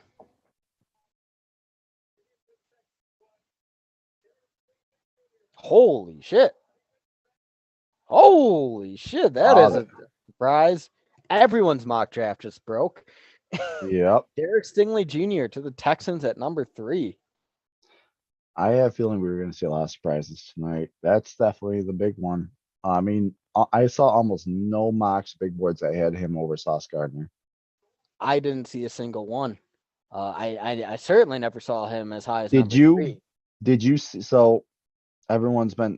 I'm sure you've seen some of the, or have even noticed it yourself. Sauce Gardner with the unique name there. His name's Ahmed Gardner, but Sauce. Have you seen the name of the cornerback from Alabama? He's like a late day 2, early round day 3 pick. His name is literally Smoke Monday. Oh yeah, I've seen that, dude. Yeah. Okay, wow, that was a shocker. There's one in every draft, and then it's all gonna be a mystery from here, my friend. But so going back to my draft strategy, when I look at what it takes to make an elite unit, like if we look at like receiver, like realistically, we need like 2 top level starters to make our receivers elite. So that's probably not a very efficient path to gaining like an advantage in a certain phase of the game. Mhm. However, offensive line, I'll give you this. Let's say that Bakhtiari stays healthy. We want to pay him. He's still the future at left tackle. We move Jenkins to right tackle, and he's great. And Nijman is the swing. Even in that ideal scenario, our interior with Runyon, Myers, Newman, I think we could add an upgrade there that takes us from good to elite. And that's why I'm pretty high on offensive line. Is I think it takes one pick, only one pick, to move us to an elite bullying unit in the way that the 49ers have been on us in the past. Mhm. And then going from there, I think defense is the next step. I think it takes two picks to make us elite. I think if we upgrade Chris Barnes at inside linebacker, if we get a real impact player to Who do you line up love with there? Any Campbell, names? actually, I think there's a lot of nice depth in the second and third for inside Yeah. linebacker. And there's great top end talent in the first. Like we Mhm. could really come away with a good inside linebacker in this draft. Um, but yeah, you're looking at Lloyd, Dean, Muma, Anderson, Chanel. There's a fair number of good inside guys. I really did like Chanel's tape, and he does go to Wisconsin. However, Green Bay doesn't exactly just cater to Yeah, that. Like that's not really a thing. You don't see a lot of like Wisconsin and Green Bay like pipeline yeah, players. Like really, it's very not a few. thing. Yeah. It's not a thing. But like I was saying, I think two picks on defense. If you get an upgrade for Barnes and then like a top star slot kind of player, I think that takes our defense to elite. Now, of course, you also like it's super important that we get a third edge rusher because we simply don't have one right now. Hmm. And I also think it's important that we get depth on the defensive line. So, but I look at those as more as role players. So it's not quite the burden. I think you could get those guys in the third and the fourth. Hmm. Um, so this is a very long-winded way of explaining why I think offensive line is big possibility for us that would pay big dividends. I am never going to be upset about taking those big guys early in the draft. I mean, as the late great Ted Thompson once said, God only made so many big guys, right? So Yep. got guy gobble and San Francisco wrote the blueprint on it. You gotta have the big guys up front to win games. I mean, it's not football is still at the end of the day. And the end of the day, it's just it's smash mouth game. It's won in the trenches. Yeah. And You you gotta got to have those remember guys to make the plays. we Like, we play at Lambeau Field in January. mhm. It's like you can build your team to be a great passing attack in the regular season. At the end of the day, we're playing at Lambeau Field in January. You Mhm. need to be able to play defense and run the ball. You need to be able to assert your will. And frankly, we haven't really built the team in that way in a number of years. And I think that Gutekunst and LaFleur have started moving toward that, and I hope we continue that. Mhm. Who do you think the Jets take here? I'm gonna stick with we in our mock we picked Sauce Gardner. Yes, Yep. yeah, Mhm. I think they go with that. Yep. Man, dude, Stingley, that was a It's a real surprise. shocker. Um, You know what? And out of all the teams I've seen, I don't think I saw him go in the top 10 too many mocks. I mean, that's the thing. It's like sometimes your GM or your head coach they meet with a prospect, they talk with them, they watch their tape, and they just fall in love, and they're like, "This is the guy." Look, I think you're also what might go into some of these picks to a point is think about the market and like where they're blowing up. Like cornerbacks, the prices of cornerbacks are about to blow up here pretty soon. So if you can get an elite corner on a rookie deal for 5 years, you're gonna save a lot of money over the next 5 years. Because look, pretty soon, what's his face just got like paid heavily in the cornerback market there. Denzel Ward. Yeah, Jair's going to be making 20 million plus on his next contract extension. I mean, I think even taking a corner at number 3 overall, I don't know how. I don't think they even go over 10 million on their 5th year, do they? They might, but even Fifth year, they there's might. different factors that go into Yeah, it. It depends on your playing time, your Pro Bowls, all that stuff. But I think still a the steal. maximum, I think like the very best performance you could get, your fifth year option is Hmm. like the equivalent of a franchise tag or something like that. All right, probably Sauce Gardner here. What we said I would agree with that.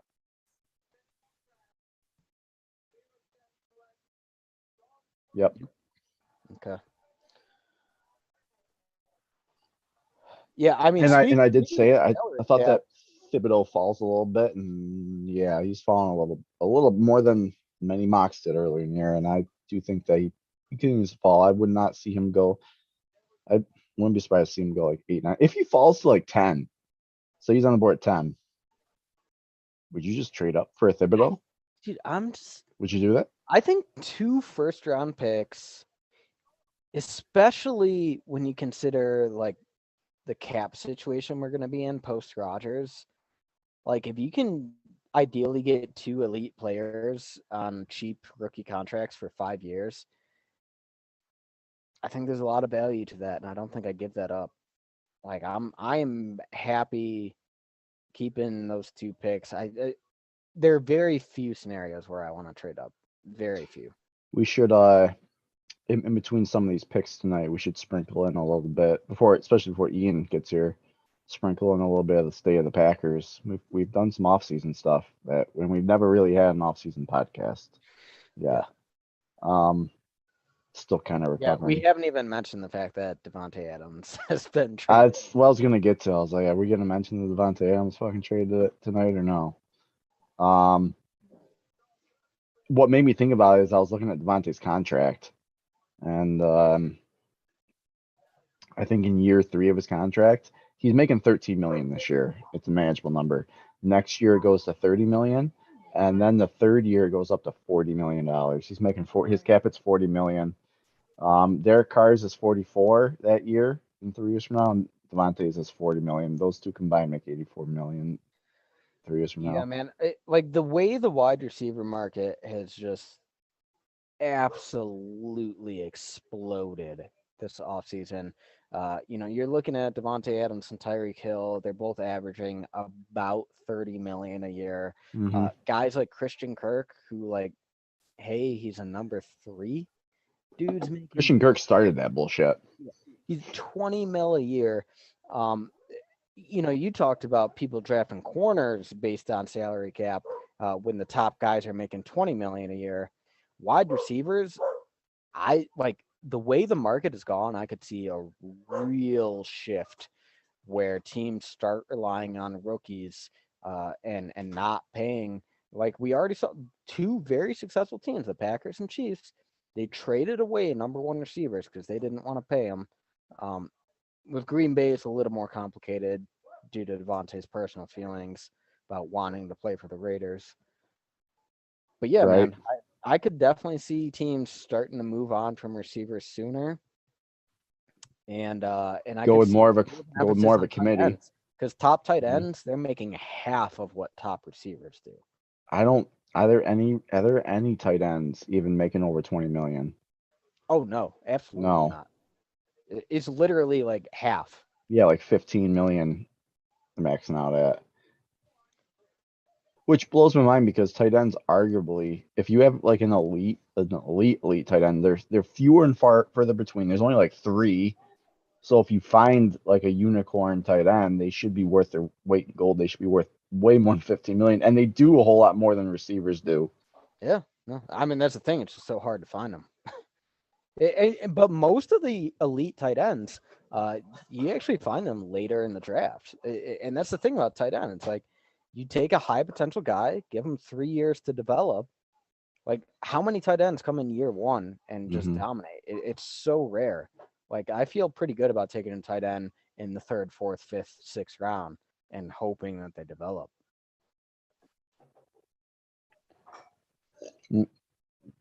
Giants pick is in here.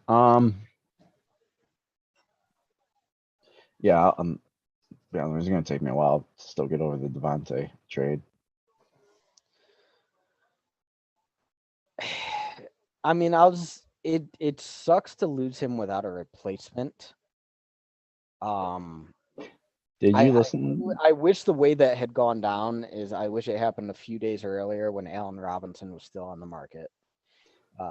Because I don't like Rodgers having Devontae vision. I think that actively has led to losses. Uh, so it doesn't break my heart to see Devontae go as much as I love to watch the man play. But it's tough to not like we just don't have a replacement right now. I don't feel like we have a guy who is just gonna get us a first down when we absolutely need a first down. I think you're gonna see a little bit more frustrations and a little bit more third down issues for us this year. I think I we're gonna mean, take for I hope granted. to see a more of a commitment to the run because AJ Dillon, he pretty much gets you a guaranteed 3 yards every time. We'll see. It's another thing I mean, there's so many things we could talk about tonight, but I would not be mad if we spend like a day two pick on a running back again. The two obviously we probably won't get a Brees Hall unless we're going crazy, but Isaiah Spiller is probably my number two running back on the board. I mean, he's kind of a do it all type threat. There he can catch, he can run. He is a 3 down running back, and it gives us flexibility in case of an injury, and we're not locked into Aaron Jones if we don't want to. You can never have enough running backs, especially in a LaFleur offense. San Francisco routinely makes use of 3 running backs. So I will say they're usually late round picks though, usually, and I think with Aaron Jones, AJ Dillon, and then I still have high hopes for Kylan Hill. I think we take a running back at some point, but I think it's late. I would rather see that invested in the offensive line. You get an elite offensive line that helps the running game and the pass game. Giants pick is in.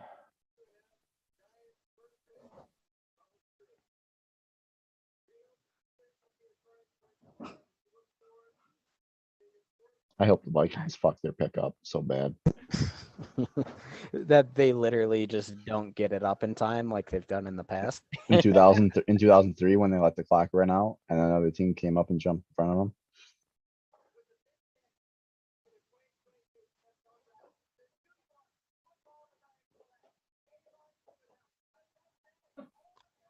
Okay, Kayvon Thibodeau going to the We Giants, number we 5. talked about him in the mock.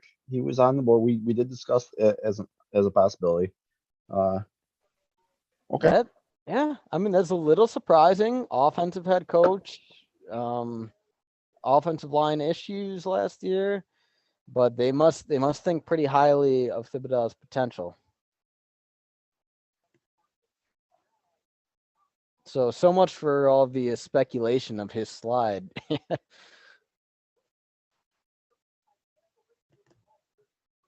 Launch his own cryptocurrency called JReam.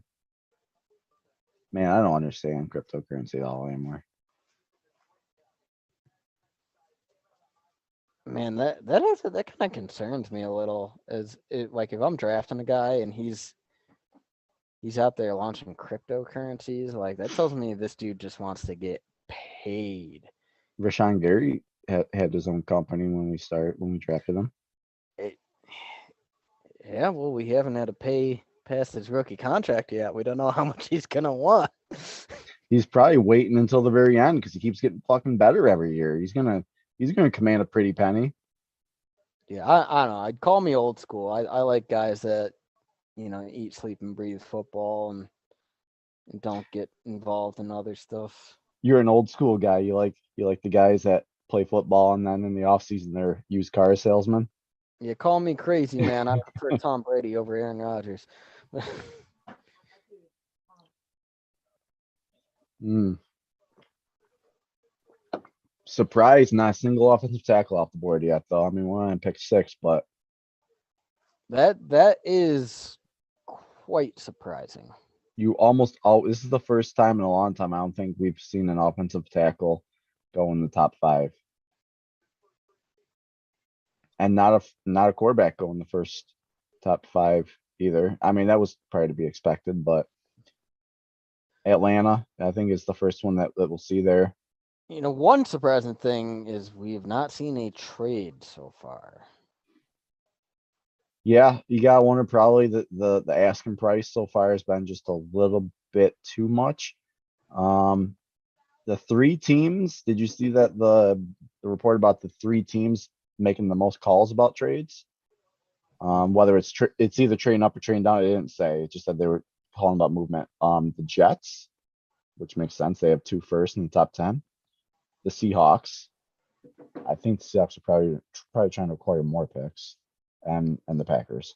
Yeah, Seahawks, I don't think they have a second or a third.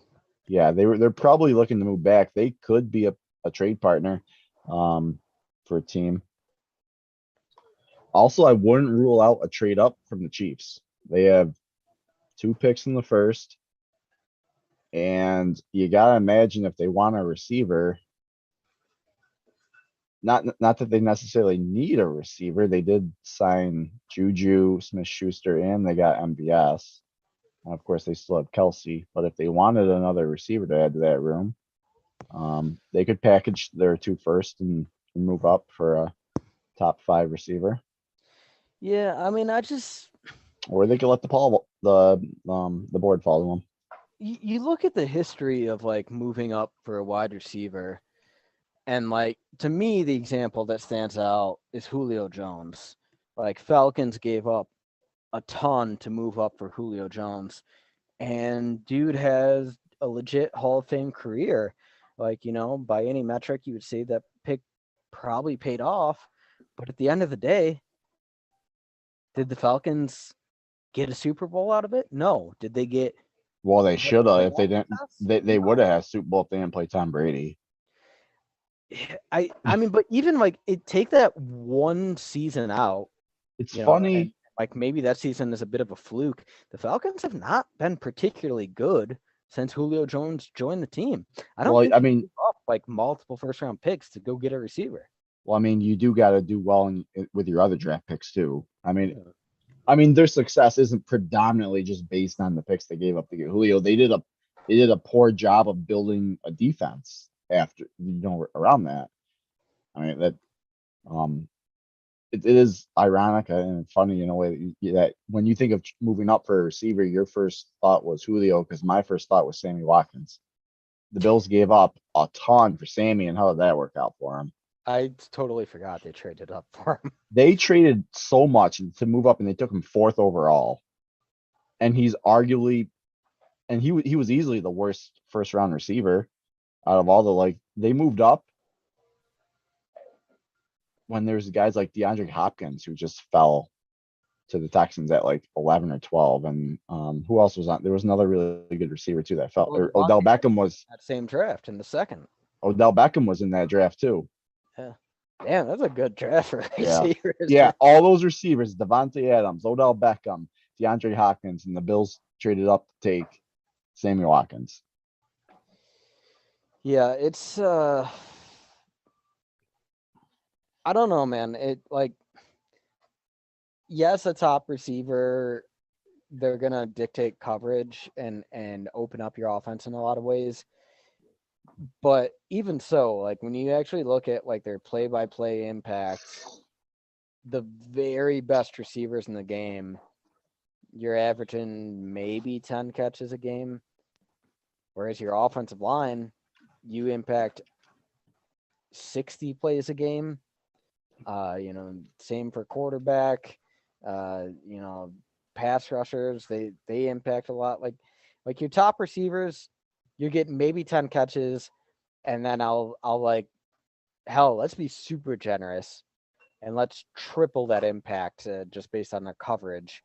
What they do with coverage. So let's say a top receiver impacts 30 plays a game. That's only half the game. You're never going to see me be mad about taking an offensive lineman in the first. No, I won't be mad, but they're not sexy picks, but they're needed picks. I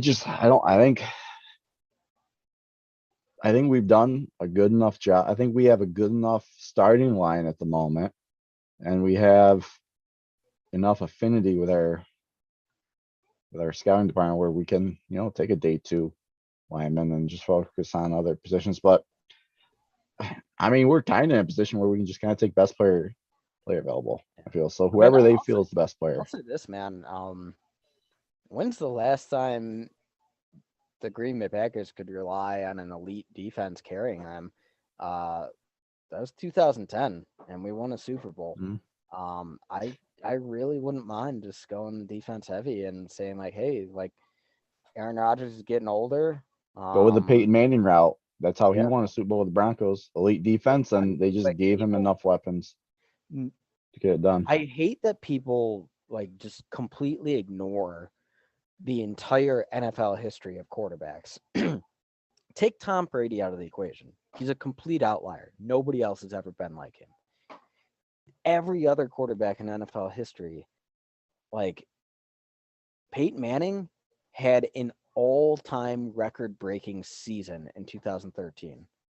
By 2015, the dude practically had to be wheeled out in a wheelchair. Like he looked terrible. When Father Time comes, it's quick. We need to plan for that. Going elite defense might be the way to do that. Panthers.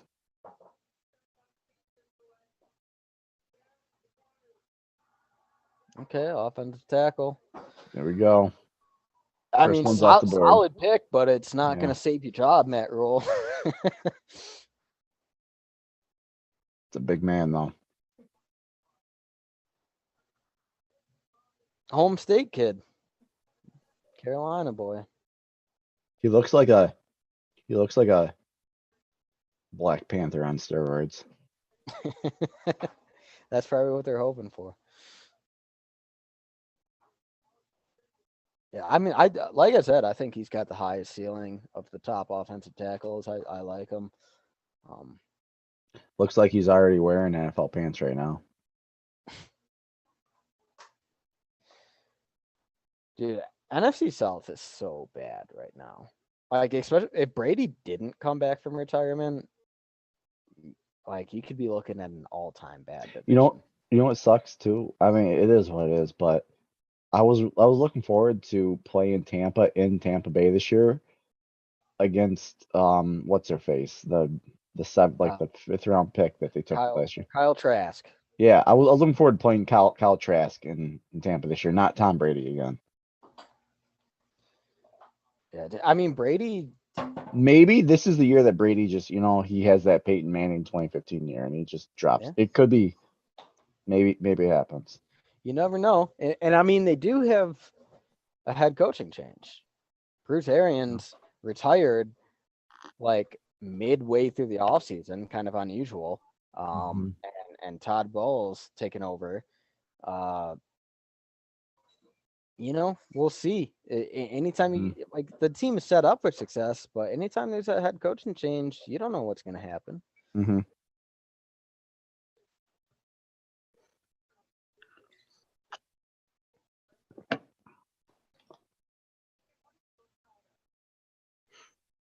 It felt like the Panthers had 25 minutes to get their pick in, by the way. It seemed like it was really stuck on pick 6 for a long time.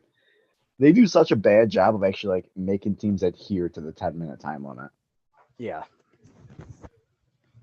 They're like, all right, we'll go to commercial break for 20 minutes. But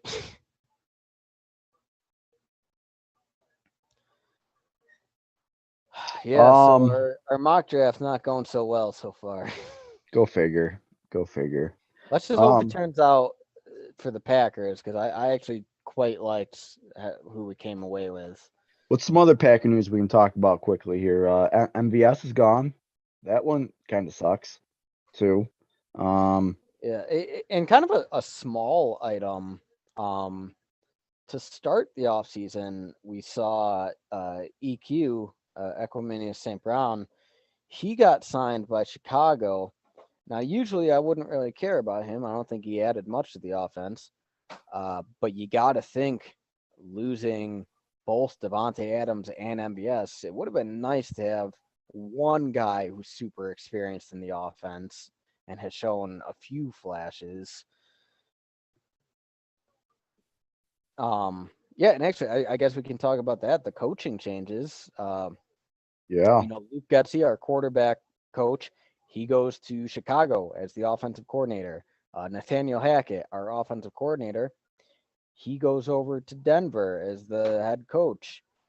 So we promoted our offensive line guru, Adam Stenovich. He's our new offensive coordinator. So it's just a fair amount of turnover on the offensive side of the ball. Hopefully that infuses some new ideas. We did bring in Tom Clements, Aaron Rodgers' original quarterback coach back in the McCarthy days. We brought him out of retirement to come be the quarterback coach. Hopefully he can get the best out of Rodgers and help develop Love. Hope so. We also trade. No, that was last year. That was last year. All right, they're talking about Chicago's Justin Fields trade last year. Which Fields is interesting. What do you think about Fields? I think if the Chicago doesn't fuck his development up, that he'll be a problem. I'm kind of in the same boat. Like, I think he shows enough flashes where he could be really good. I hope Chicago just ruins him with a bad offensive line. The Chicago's gonna have a first round pick because of that trade, right?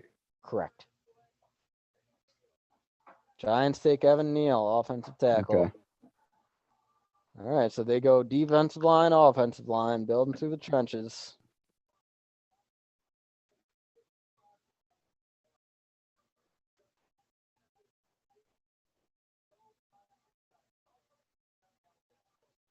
He is a big guy.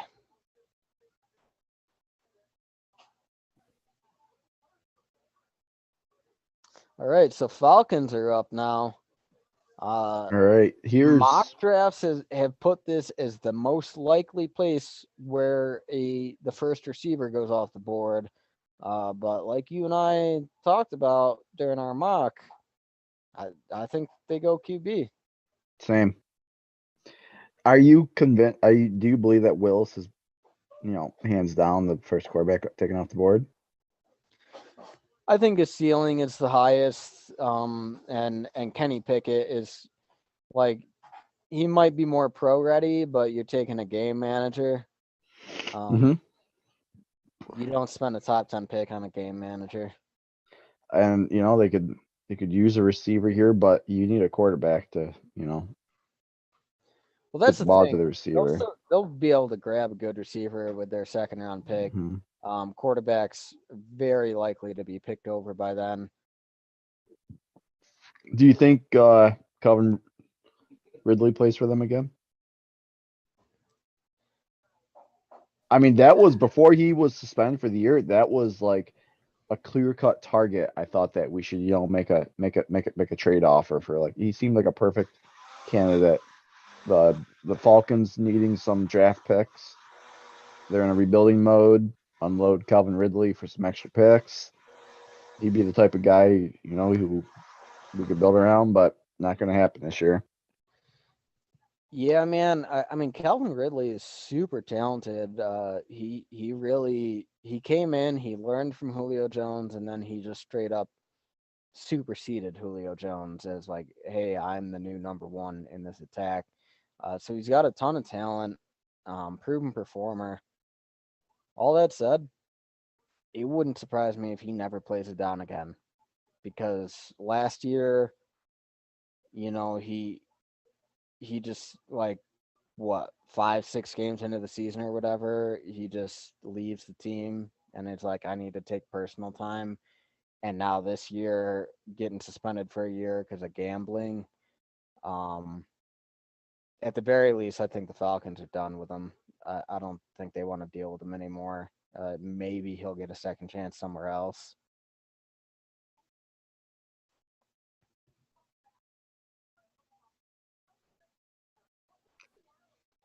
I am a little surprised that Okongwu went before Evan Neal. I did think Evan Neal was the better prospect. I didn't watch a ton of tape on, but I watched a little bit. Yeah, I mean, I looked at it Okongwu's probably higher ceiling, Neal probably higher floor.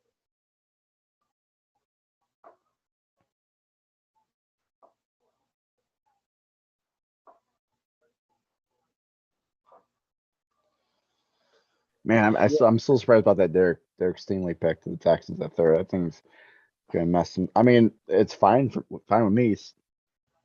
I actually hope there is a quarterback run for whatever reason. I hope that just means better players get pushed down the board for us. So, well, the pick is in.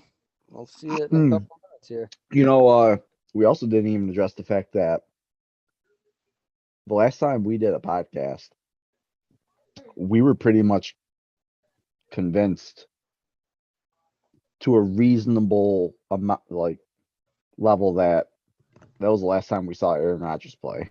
Yeah, I mean That man that's signed that man signed what, like a 3-year extension with us. well, It is kind of like a year by year thing, but yeah. for all I'll say this, like based on the breakdowns I've seen of the contract and its structure, it seems that more likely than not, it's it's set up to be a 1 year deal. So we have one more shot. And after that, it's kind of like, all right, are we going to commit to the next 2 or 3 years or whatever? Or do we move on to Love now? So it's very possible that this is Aaron Rodgers last year. If not, then we're probably riding Aaron Rodgers into, old age. Mhm. But and most of that is probably going to depend on Jordan Love's development. I really think we hang on to him this year, see how he develops, and if we're not happy with it, we trade him next year. If we are happy with it, then we trade Rodgers.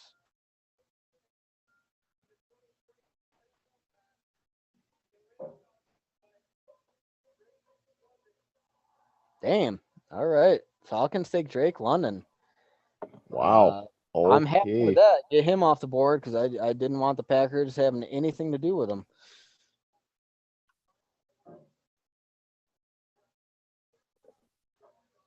Wow, that's good luck with your fucking Marcus Mariota, Drake London offense. Have fun with that.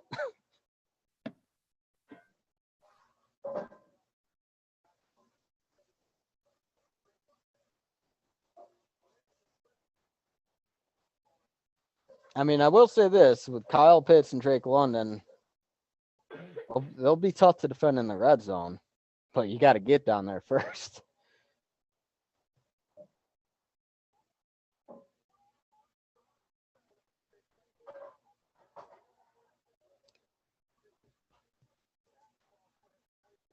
What are you thinking for the Seahawks right here, PP? I am thinking they. Who did we mock to them? I want to say Jermaine Johnson. Yeah, and I would probably still stick with that going defense.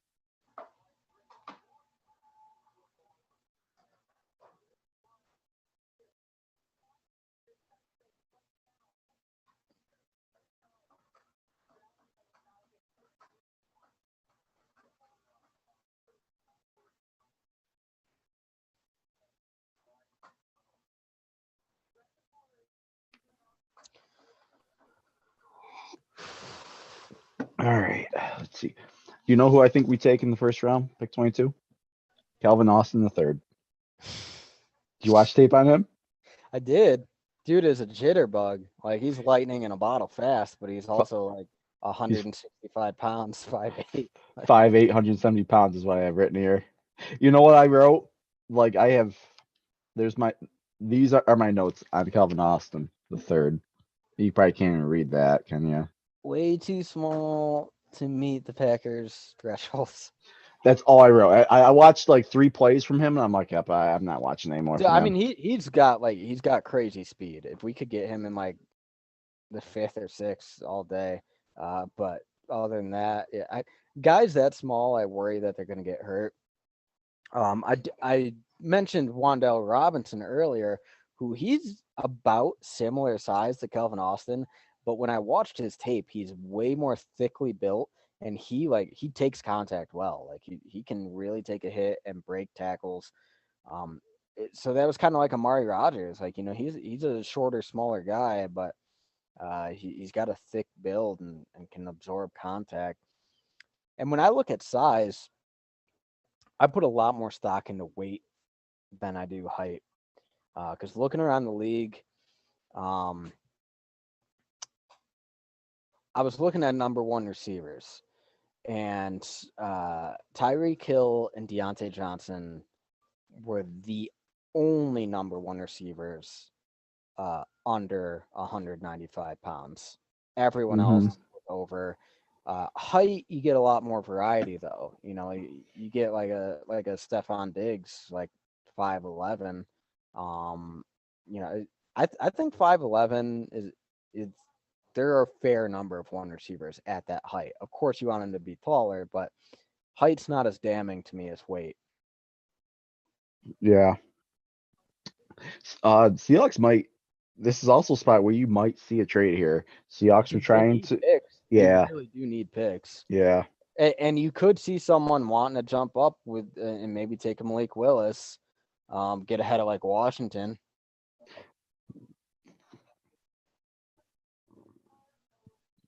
What do you while we're waiting? So the fact that we got this guy and he was drafted by the Seahawks a few years ago, making me think about it. We signed Jaron Reed in the offseason. He's probably arguably like our, biggest signing, outside signing besides, maybe Sammy Watkins. I think Jordan Reed's gonna come in and he ain't gonna like blow it up or be, all worldly, but I think he's gonna provide some really good depth for us and be a good rotational piece on that line. I don't know if he's gonna be a starter, but I think he gets some solid playing time, maybe like 20, 25 snaps a game type thing. Yeah, no, I mean I think I group him right in there with Dean Lowry. I don't really think one is better than the other. Both have shown flashes of very good play for short stretches of time. Both have also shown stretches of not very good play. For the cost of the contract, I think it was a great pickup. Add some more beef to that line. Uh, and actually, one possibility I've considered is Dean Lowry. If we cut him post June 1st, I think it's like 5 or 6 mil in savings. Hmm. Um, I don't think we'll do that given the win now mode we're in.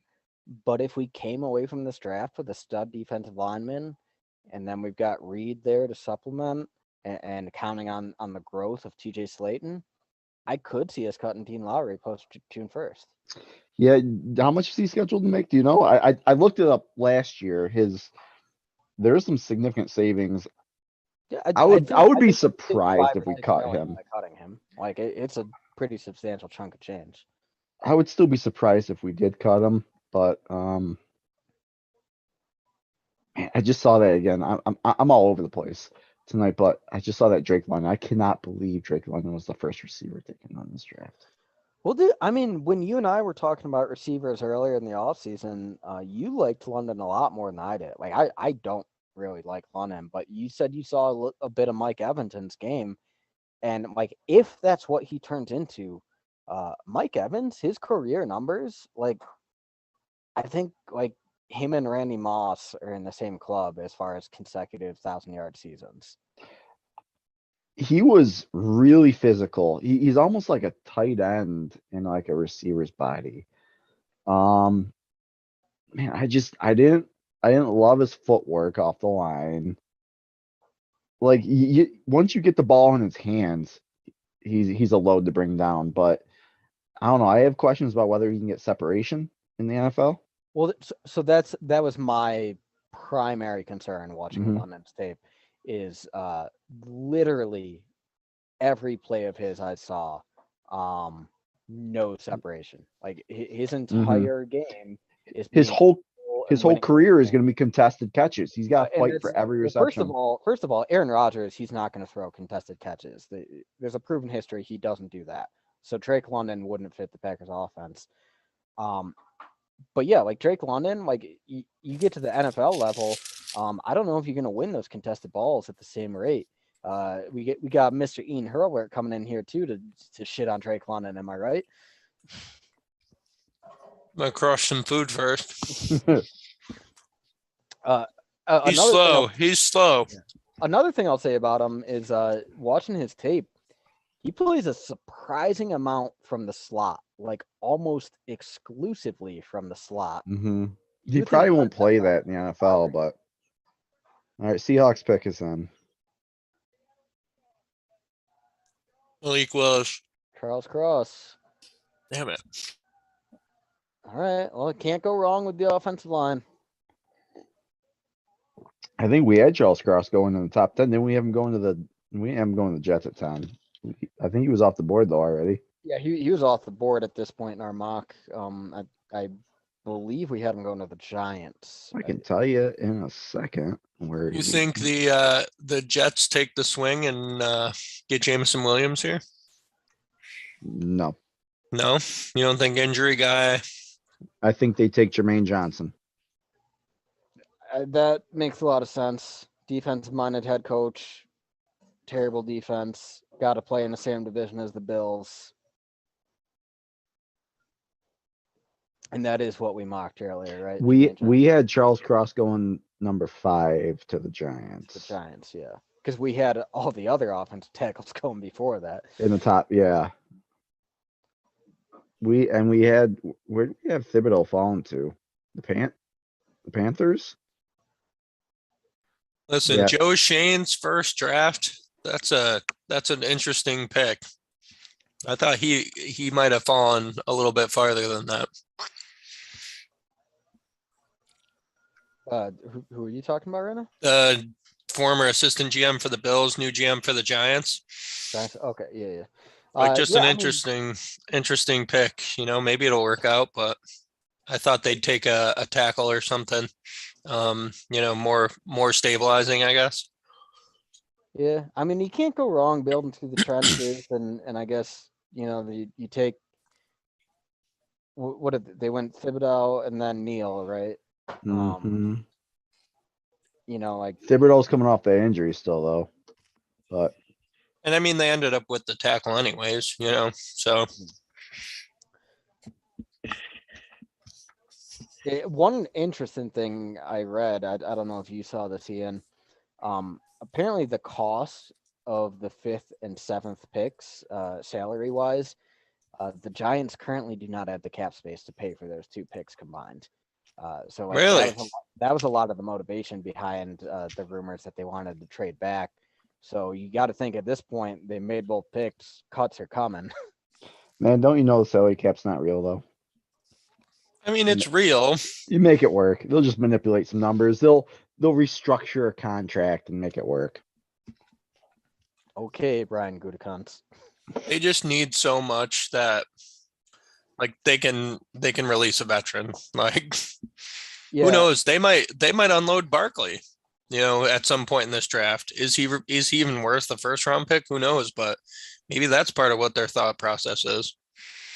Yeah, I mean that's the thing. Like if they trade him, I don't know what you're gonna get for him. Like maybe a late second. Like it's bad. Oh, business. really? I was thinking they might be able to sneak a late first. Like a late second. Who would give a first for a running back with that injury history and that contract? I guess he's just. I mean, it's such a loss. Like the Giants might as well just keep him. Yeah. Who you think the Jets are picking, Andrew? Who'd you say? Jermaine Johnson. Yeah. Yep. Yeah, I mean, you got to consider Robert Saleh as the head coach coming from those Niners teams. I definitely think they go defense.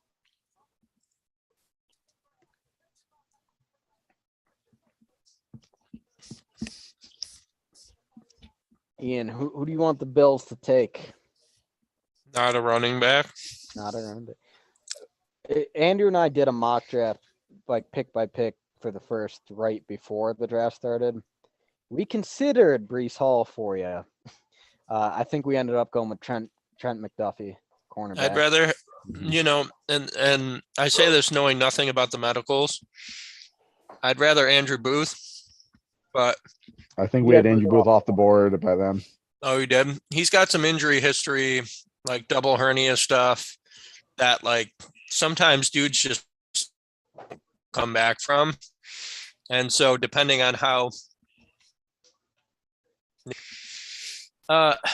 you know, for a long time, I was really set on like interior O line. And they kind of made some signings and did some things that makes me think it's not as pressing as a first round to do that.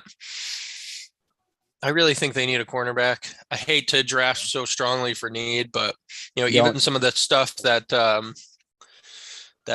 Bean and McDermott said in their press conference, kind of saying, Trey will be, who?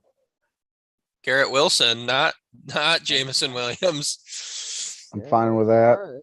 I've been telling Cody, I think Garrett Wilson's good. I didn't think he was even the best receiver on Ohio State. I'm so glad. But that was me. Yeah, But maybe Garrett Wilson just fits their system better. I'm surprised by this pick because they already had who's the rookie they took last year in the first round? Elijah Moore. Second round. And they had Corey Davis, who they added. I mean, I guess they did let Jameson Crowder's gone. Frankly, what that pick tells me is they are concerned about Zach Wilson at this point, and they're like, "Fuck, we got to try to give him something to get this train going." They're taking the Dolphins approach. We'll put a bunch of weapons around you, and show whether it's your weapons or whether it's you. Well, it's the same thing they did. Well, it's the same thing Cincy did though. Look at all the receiving weapons Joe Burrow has. He's got 3 Joe Burrow looks pretty good. Well, I think Joe Burrow looked a hell of a lot better than Zach Wilson coming out of college.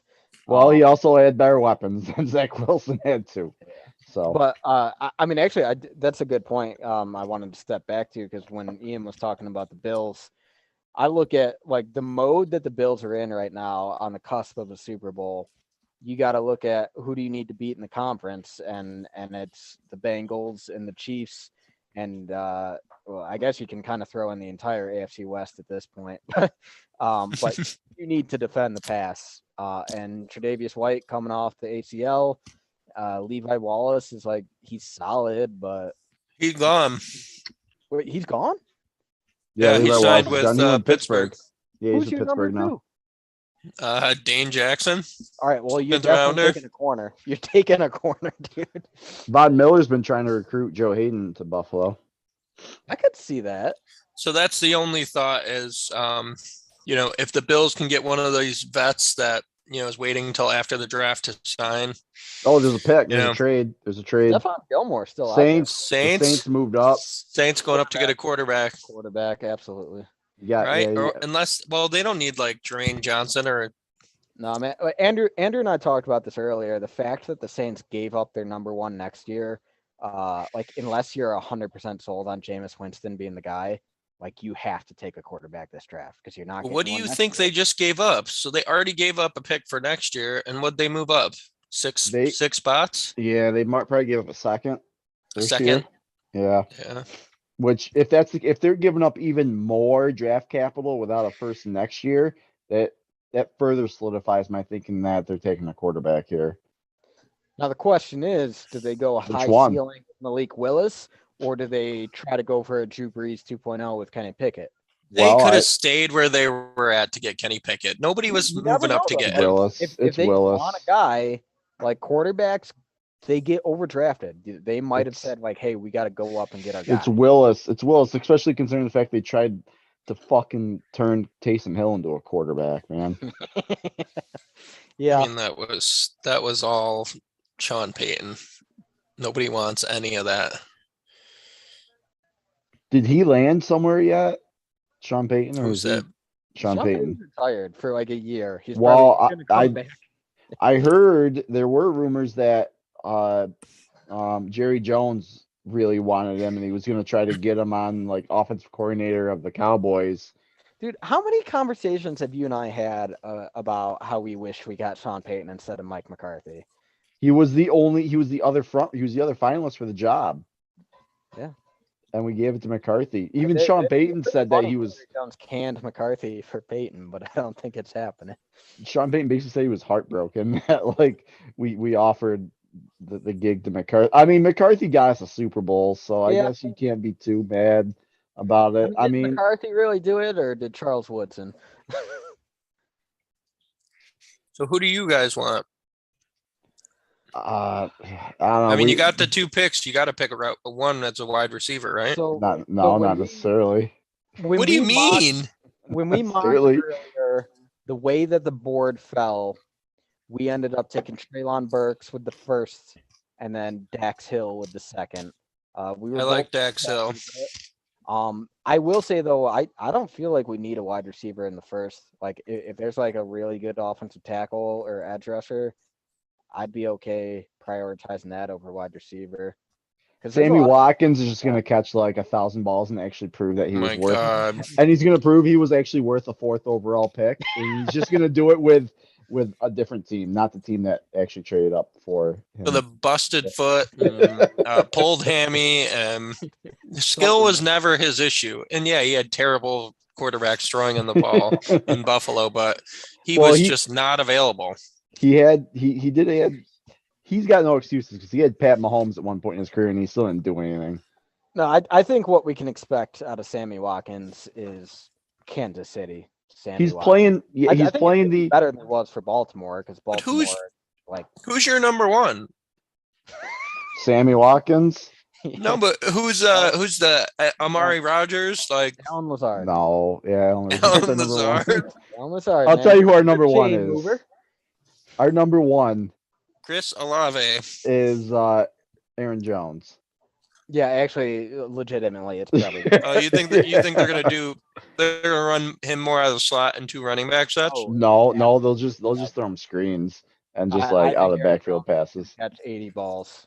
Probably, yeah. Yeah.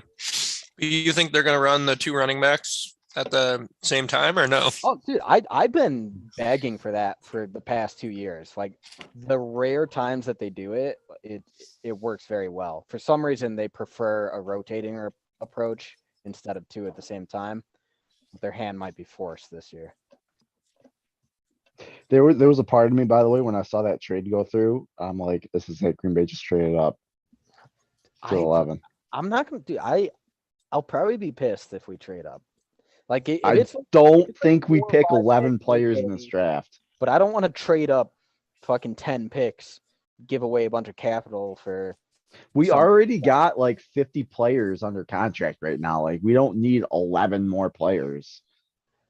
Dude, this draft is so deep that if you can get We're gonna be cutting the cluster- 7th round picks. They're gonna be Dude, practice if- squad.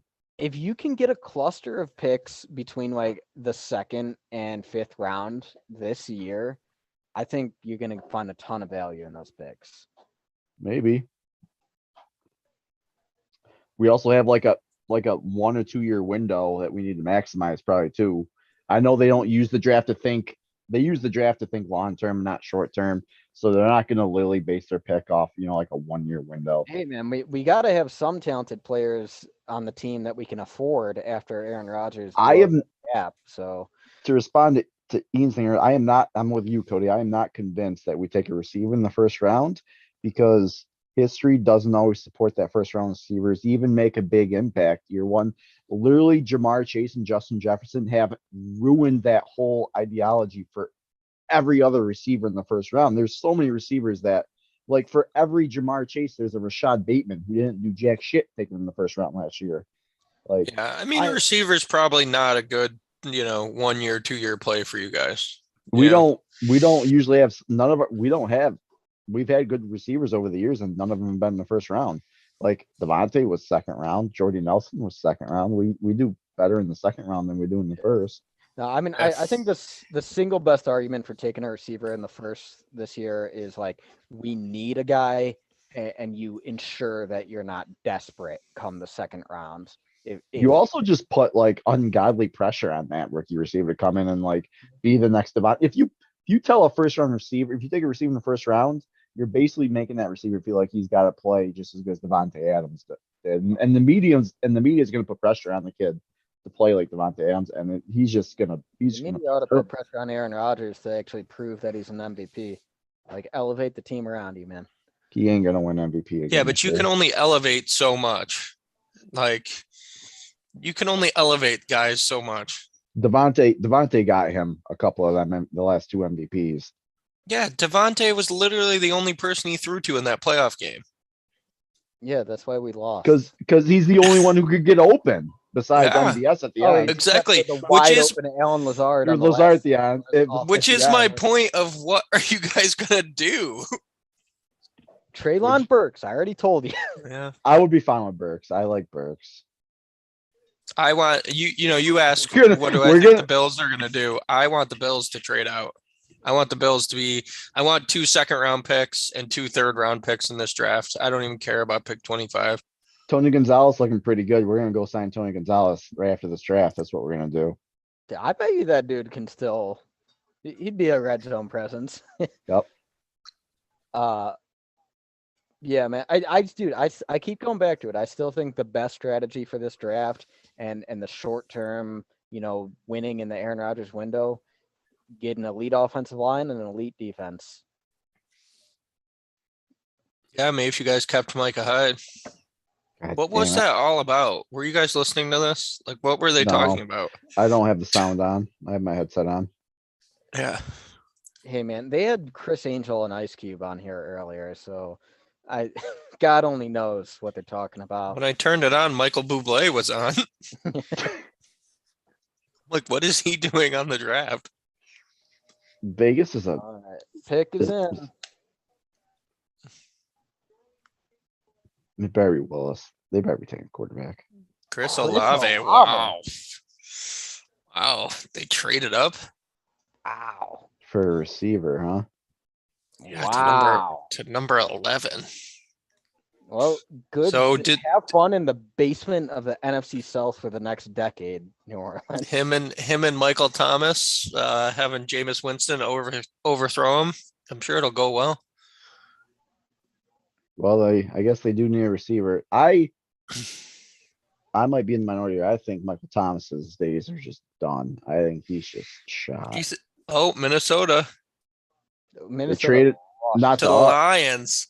The Lions Oh, must have traded whoa. 32. All right, Malik Willis. Lions are going Malik Malik Willis. Absolutely Malik Willis. Detroit saw that the Saints traded up, and they're like, "Oh It shit!" freaked out. Yeah, they're like, and then they. Dude, inter-division trade. This is rare. Well, it's I want to because it's not. see. It's because it's not Green Bay. They would never trade with us.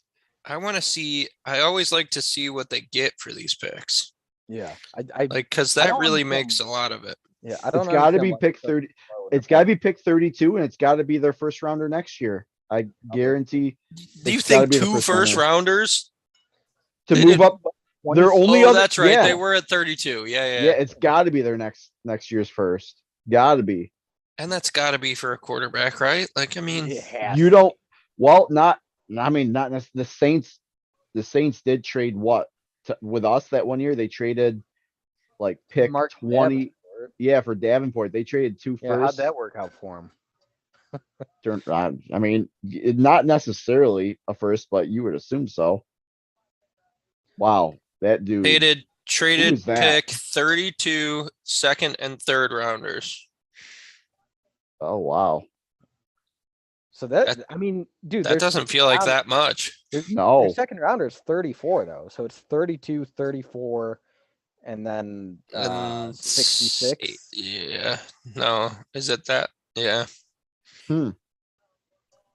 Well, this is I just, am- and this is just what I found on Twitter. I mean, I'm a little surprised though that it didn't include a pick next year. It's got to be Malik Willis though. and we did say at pick 32 we had to trade Taylor quarterback because of the fact you get that 5th-year option on the first round picks. So would you have him taken? I can tell you in a Kenny second. Pickett. Was it Pickett? No, it was the 3rd quarterback taken in that Oh, trip. really? Had to be like Matt Corral or like Desmond Ritter. Yeah, it was Desmond Desmond Ritter. Ritter. Yeah. Dang. All right, I think you're gonna start seeing some movement here. I'm trying Dude, to I find don't what wanna they see the traded. Vikings. I don't want to see the Vikings come out of this draft like stacked with talent.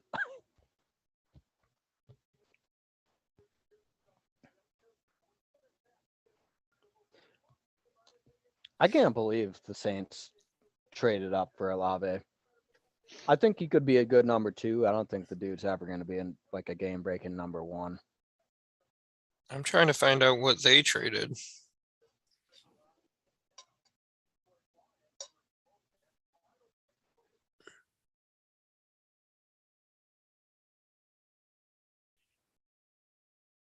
They're kind of talking about it right now. Oh, all right. So Detroit actually got 12 and 46 overall. And Minnesota got 32, 34, and 66. That's a solid steal for Detroit, I feel like. I Cause feel they like got they're another giving pick, but they got what, 46 in return? Yeah. Yeah, I mean, Wow, they're giving up like half their position in the second and a third to Go wow. all the way to move up 12. 20 slots. Like that's pretty good. I feel like Yeah. Minnesota kind of lost that trade. Yeah. Yeah, wow, good. Minnesota's board must just like think that there's like 30 players valued the same right now. Yeah, they must have gotten to a point where so they must have had about like, like 10, like a top 10 and hoping one of them fell to them. And literally the board must have like, not, I bet they had the guy like Derek Stingley on the board and they're like, all right, we're going to go get Derek Stingley. And the dude literally went third overall. So Twitter's telling me the Eagles are moving up to 13. the Eagles are 13 right now.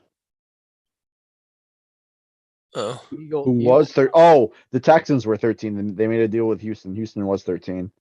were they? So who's Philly moving up to get then? Another quarterback?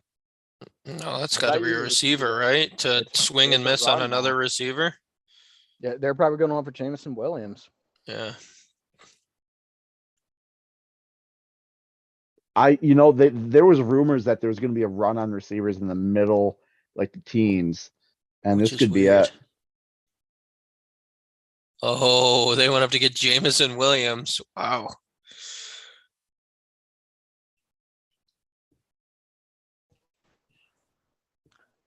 That is a shocker. Dude, here I comes don't the know run that it's a receivers, man. shocker, but it's kind of like, I don't know, like Detroit's not a receiver away. Yeah, Like, I mean, you I do guess have that's to- their thought is he's not going to be 100% till next year, I guess. But I think the thought is the fact that they didn't have to give a first round pick to get a top 5 receiver. So Well, dude, I mean, you're talking about like to give up what they did and move up. You need to think he is a legit like he's your Tyreek Hill. it doesn't really matter because he still is only going to catch like 1 or 2 balls against Jair Alexander for the next fucking like 6-7 years. So whatever. Yeah, I don't. That surprises me, man. I think Detroit could have used a lot of. Dang, he's only 170. I thought he was a little heavier than 179. no, No, he is like a stick. Yeah. I mean, I will say this. Now they got Amon-Ra St. Brown, who's the possession chain mover, and you give him Jameson Williams. I mean, you think they're just planning like, well, we won't be great next year, and we'll take a quarterback and that'll I think elevate that's us. always been the plan. You know, Yeah. I thought they might take one this year. Well, shit. The way this board's falling, the fact that no quarterbacks are even taken yet, they could get one of these quarterbacks with pick 46 since they still get a second round pick now after all this. It's possible. It's possible. Like, So you guys want to hear what the Eagles trade? Yeah, I do. So the Eagles were at 15. So the Eagles traded, so the Texans will get 15, 124, 162, and 166. So what's that, like a bunch of 4th rounders, 5th rounders Yeah. to move up 2 picks? I mean, if you really like a guy. Yeah. No, I mean, I can Yeah. see that as a win-win for both. Yeah. teams.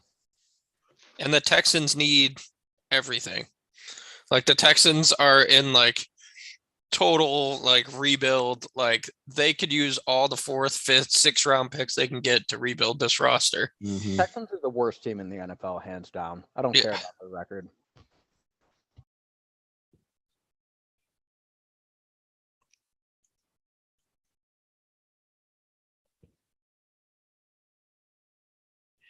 So who did Philly? Like I feel like Philly must have missed out on a receiver run. Who are they going up to get? Look, man, the more this happens, the more like, man, there's a good chance we do not take a receiver in the first round tonight now. This run is real and it's happened. There are 4 receivers taken in the last like 5 or 6 picks. It this wouldn't point. surprise me if Philly is moving up for like I think we originally mocked them taking what's his name? Ahmad Booth. I don't think they would move up for him here, but maybe Kyle Hamilton. Ahmad Gardner is gone. Andrew Yeah, Booth. he's gone. Yeah, Andrew, yeah, that's what I meant. Booth. But maybe Kyle Hamilton trying to jump ahead of like someone like the Ravens or Washington. It's funny. That's where my mind went was, are they jumping up for Kyle Hamilton? Or just have like- Jalen Hurts and Malik Willis? Dude, I mean, you got to look at it like they need to beat Dallas to win that division. Dallas is a passing team. So you I Um, mean, Jermaine Johnson's got to be, in there shit, yeah. too. Jermaine So, Johnson's hey, still on the board. I was gonna say Yeah, I just looked up the big board.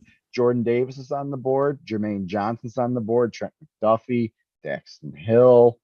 You know who else on the board? Kyle Hamilton is still Yeah, on the board. We already mentioned that. Oh, I was looking up the big board while you were talking about it.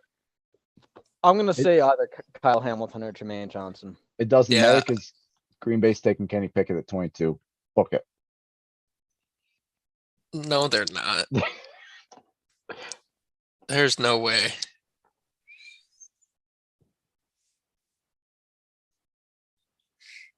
You guys are gonna take somebody. You guys will take like Brees Hall, 22. Make some great mistake like that. We'll make an all-time running attack, right? Yeah. Can't have too many good running backs, right? Isn't that how a new NFL is gonna work? You guys are gonna create it. Yeah, the thing that scares me the most is like historically early 20s range, like that is where you get a drop in tiers. Right. Like you kind of like late teens to early 20s. I don't want to get stuck taking a guy because there was a run on all the top guys. So like if there's someone you really like, I don't mind to trade up. But also if people start freaking out and trying to take quarterbacks, then someone good probably slides to us. I feel like people are freaking out right now with the number of trades that just happened. Like, Well, they're certainly freaking out about wide receivers. well, I mean, and I really think it's quite the reach for, Treylon Burke and Jahad Dotson right now. Like, I mean, if you're trading up to get those guys, I would not trade up this far for either of them. right? That's what I mean. Like I feel like the run just happened and it's done. Like, I don't know. I was hopeful, that somebody would be there at 25 that the Bills could trade out, from like a wide receiver perspective, but I don't think that's going to happen. I mean, The Lions literally saw Olave and Wilson go 10-11. They're like, fuck, we gotta start this receiver run right now. And they traded immediately up to go get Williams. Yeah. well, Lions here's are hoping assholes. Bell never recovers. I know. Is he going to go to Detroit and just be Calvin Johnson and No, be he's a Hall gonna. of Famer and be on awful teams? Well, I'll tell you this much, dude. Jared Goff doesn't have the arm to take advantage of his deep speed, so this is definitely a pick for next year when they take a quarterback. Right. Yeah, I mean, that's got to be their thought too of, well, we'll No, bring him back halfway through the year. Jameson Williams can go to Detroit and be the next Charles Rogers, not the next Calvin Johnson. All right. Is this Ice Cube? Ice T? Ice Cube. There is a very rich history of Detroit taking wide receiver busts in the first. There was that 3-year span, and for 3 years straight in the top 5 almost, where they took Charles Rogers, Mike Williams, who was also a bust, and then they finally struck gold with Calvin Johnson. But then he hated Detroit so much he retired early. Listen, didn't they all have Joey Harrington trying to throw them the ball? Yeah. That bum. Calvin Johnson had fucking Matt Stafford. I think he had Harrington for a little bit in his career. But yeah. What a bum. I hate that the NFL does this. Like the pick's already there. Like I know the draft's moving too fast for you guys and you got to slow it down, but See, I kind of wonder with this early wide receiver run, I wonder if we see a second run in the 20s with guys Well- like George Pickens, Christian Watson, obviously Treylon Burks. And, see, I wonder if this does push those guys up because it's interesting. I thought like, Watson, those guys would be early second round, like maybe that like Detroit 32. But this run, you're right, it might push those guys up.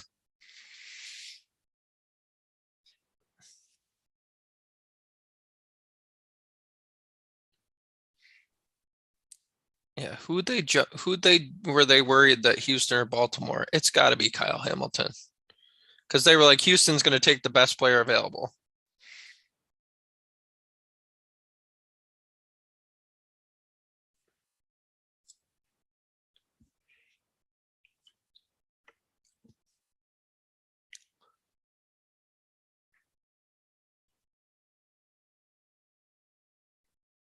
Did Goodell get booed? I wasn't Um, listening. I mean, I had the volume on listening. low, and it did not seem like seemed like people are dying off from their historic highs of Goodell booing. That's really disappointing. Yeah. That's one of my favorite parts about the draft. Yeah, I mean, I don't know. Maybe it's like an East Coast thing. Usually the draft is taking place in like New York when that happens. It's Yeah. in What'd they Las say? Vegas. Jordan Davis Mm. is why they went up 2 picks. Really? I guess maybe they thought Baltimore would take him, trying to get a. No, I mean not. I Oh mean, my goodness. this trade was like in the books for a while. This trade was done before the Lions pick was in. It's a good chance that, as you said, Cody, like they were thinking about receivers. They traded up for James Williams, and then the Lions just took their pick, and they're like, all right, well that sucks. Man. He moonlights as a DJ, and his DJ name is DJ Oreo. So Ravens rushed this pick up. You got to think Kyle Hamilton is a very Ravens pick. I mean, I've Jermaine Johnson or Kyle Hamilton, I'd be thrilled to have. Well, yeah, no, they really do need pass rushers. That's another good point. Like either one of those guys. Like if I'm in the early 20s, like I'm thinking like, oh, what's it take to get up here? And if I'm Houston, I'm like, well, let's stockpile a couple more picks, I bet you Houston is getting a lot of calls right now. Yeah. I bet Houston's like listening to every one of them. Oh, what do you got in the third? What do you got in the fourth? Sure, toss some picks in. They could have 20 guys drafted and they might all make the team. So the Ravens are either going Jermaine Johnson or Kyle Hamilton here, I bet. We said the same thing about freaking Philly though.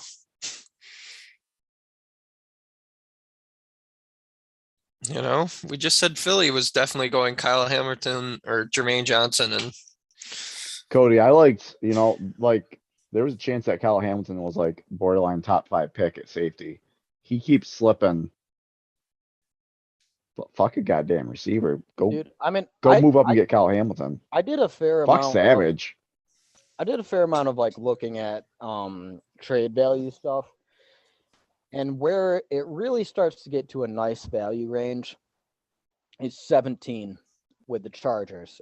In 17 and after, I feel pretty comfortable about a trade. Anything more than that, you got. What do we gotta get?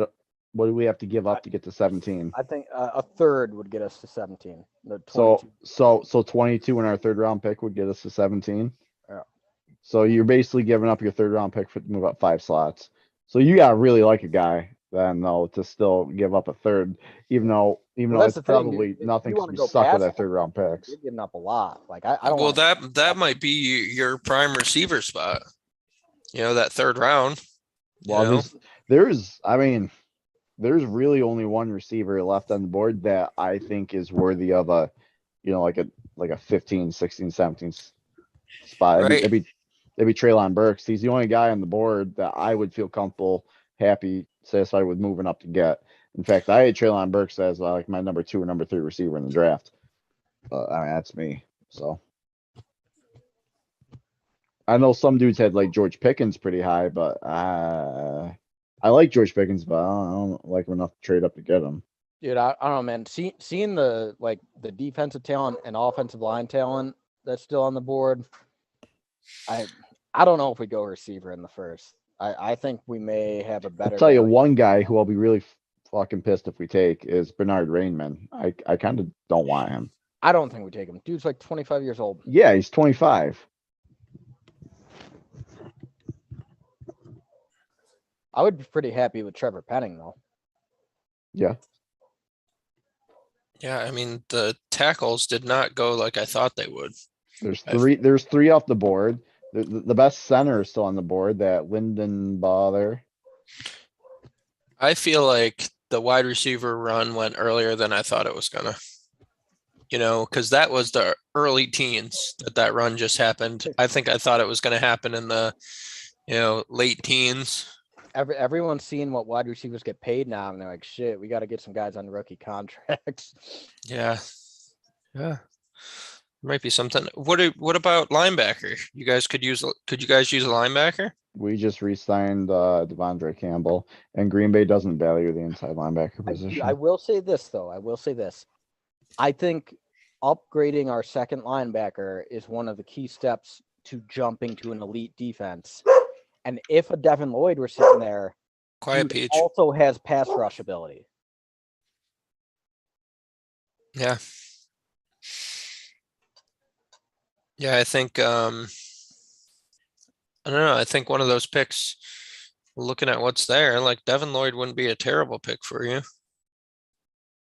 There's a lot of talk about the Bills. Maybe if they feel strongly about him, it'll tell a lot of what they think of Tremaine Edmonds if they take a linebacker, one of those top linebackers with this late pick. Yeah, I mean, you would think for as high as the Bills took Edmonds, you would hope he's more of a difference maker than he has been.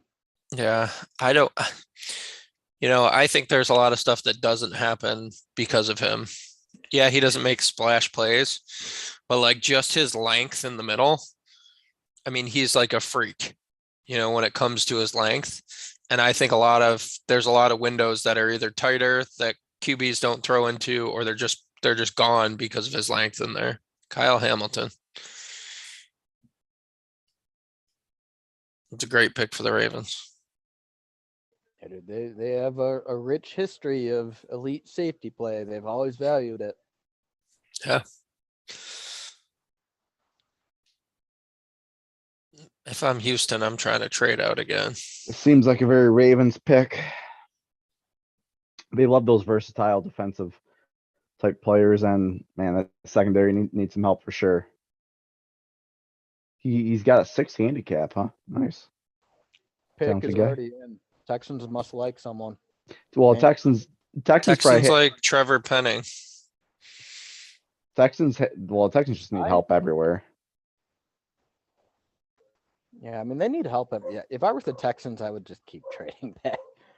Yeah, I would either trade, but I think they're taking. I think you got to get a tackle. They got a cornerback, get a tackle.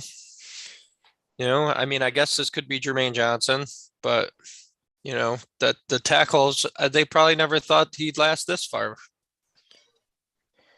Yeah, I mean, there is more edge rusher depth than offensive tackle depth, so that's one argument for taking a tackle here. Well, in the top of this class, I feel like was so strong, that any of these guys are difference makers. I mean, as we've said multiple times, like anybody on the Texans is going to be better, but man, I can't believe the Saints went up to get Chris Olave. Why? Like, what's your thoughts on it?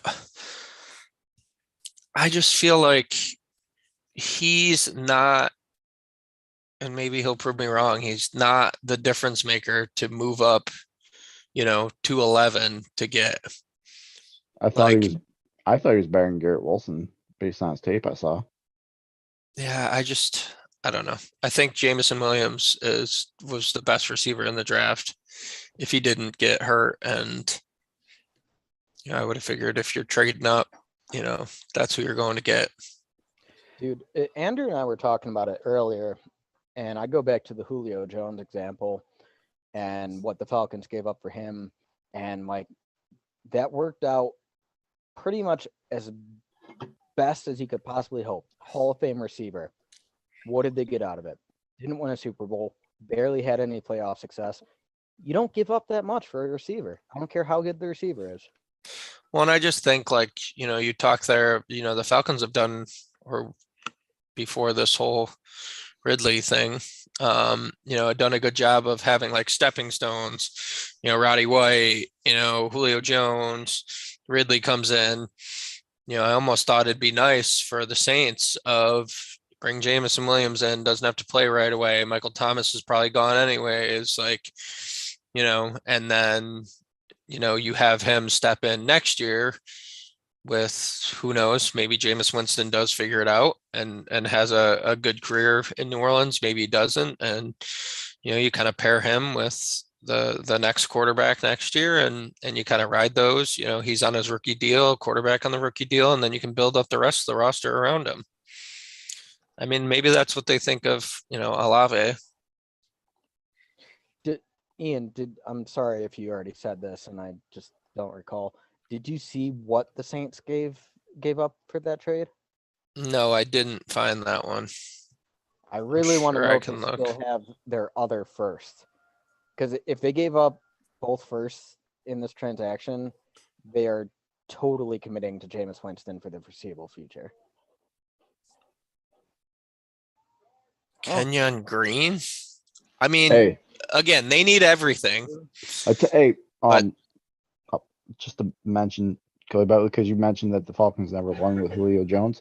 Julio Jones did get them to a fucking Super Bowl, by the way. They Probably lost. don't make the Super Bowl. Well, they lost it, but they don't get to the Super Bowl without Julio Jones.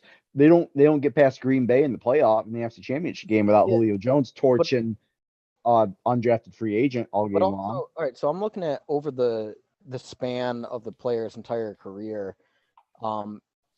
Okay, so they had that Super Bowl run and whatever. We'll say it was a fluke that they lost. What about the rest of Julio Jones's career? How much playoff success did the Falcons have? It was not worth the trade up for Julio Jones. Like the Falcons, I'm curious. I'm not curious enough to look it up. How right now. good? How good was their defense? Seeing as you I need don't both think offense and defense. That's the opportunity cost. You give up that amount to trade for Julio Jones, you lose the opportunity to pick. What exactly did they give up in that trade? Like 4 first rounders? 2 firsts, 2 firsts? at least. They gave up a lot. Teams trade away first round picks like it's nobody's business these days. Damn Rams don't have a first round pick for the next 25 years. Pretty much, dude. Yeah, I'm hoping the Rams kind of like set a template that bad teams start following, and we'll see. I'm sitting here staring at the TV screen right now, and I see Commanders pick is in, and I'm just staring at this Commanders logo, and I'm just having a real hard time right now. Like it doesn't look like an NFL logo. Big trade, guys. Big trade. Big trade. The Ravens traded Marquise Brown to the Cardinals in exchange for the 23rd pick. No shit, a round pick for and it was Hollywood Brown and the 100th pick to the Cardinals for the 23rd. I wonder, like, who's Baltimore going after at 23? I mean, that's a lot of picks away.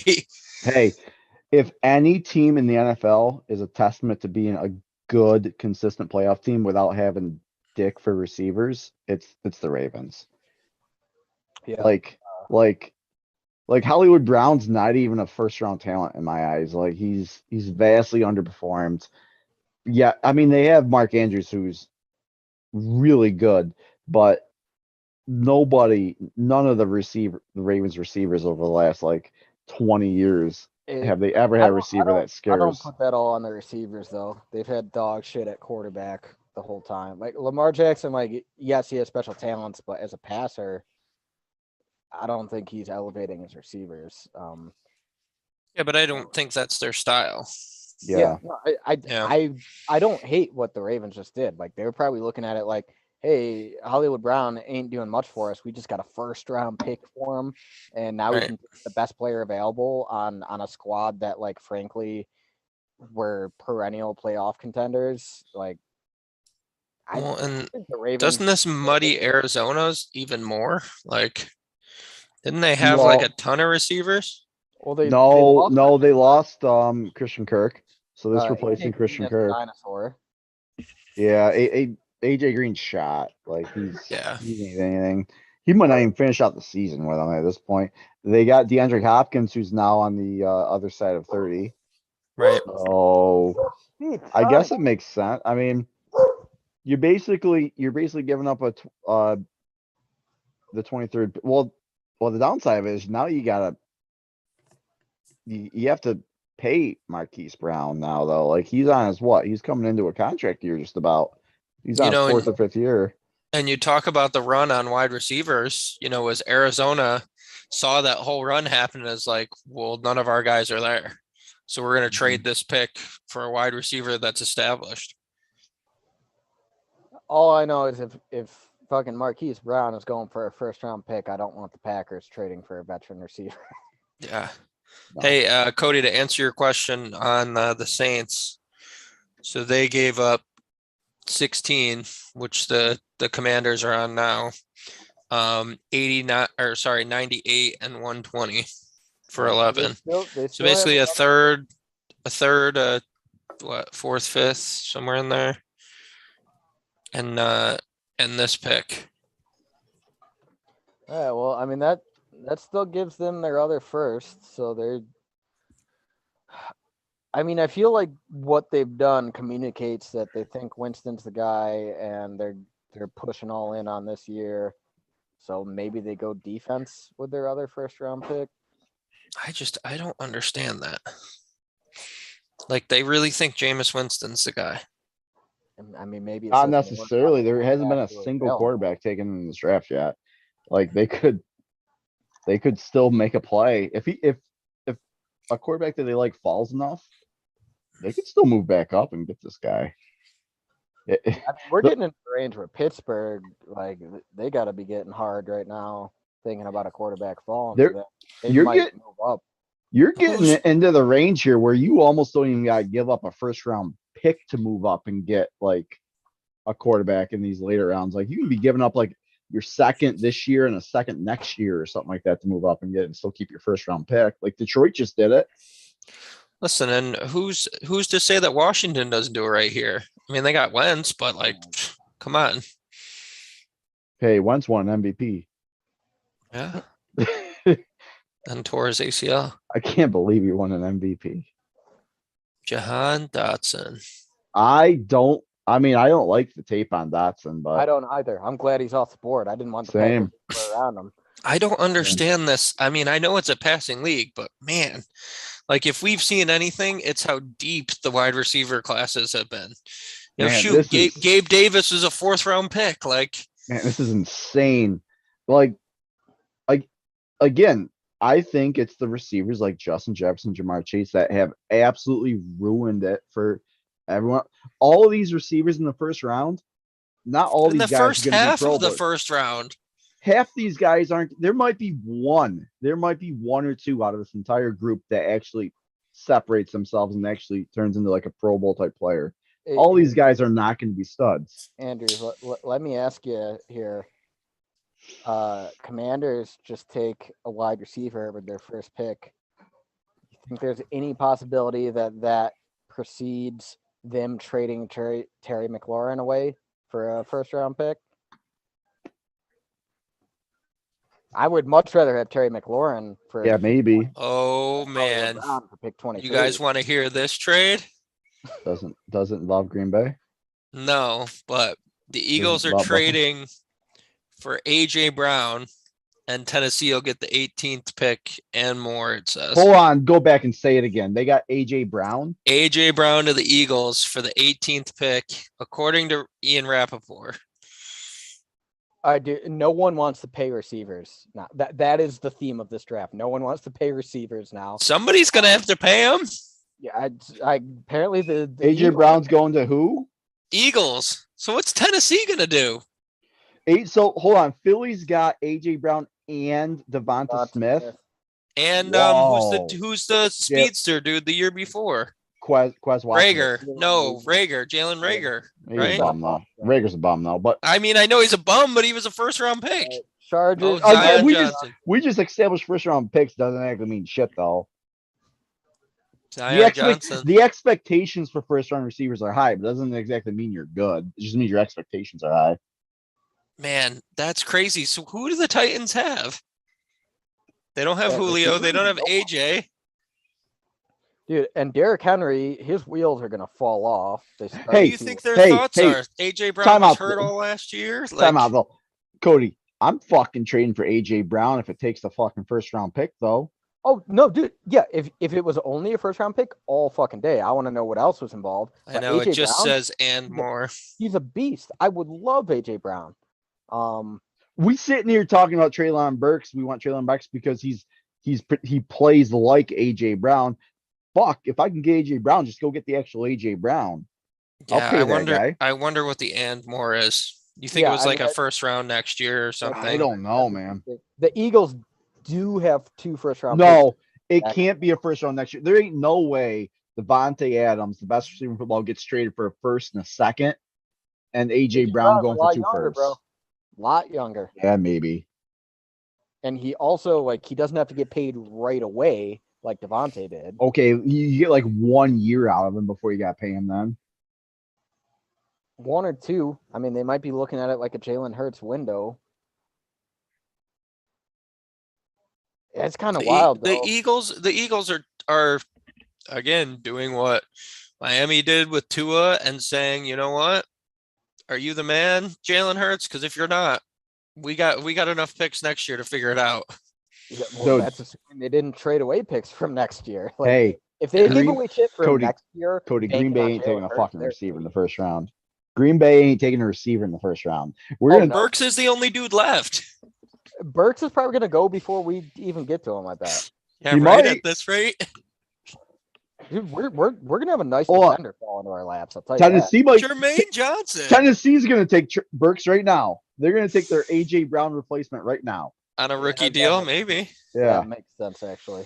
But Jermaine Johnson is still there. Like, Yeah, how is he still there? I mean, every year there's a guy who has a big slide that we don't know why. There might be, behind the scenes stuff we don't know about. Yeah. Although I'd be pretty damn tempted to move up for Jermaine Johnson right now. Packers could use a third edge rusher.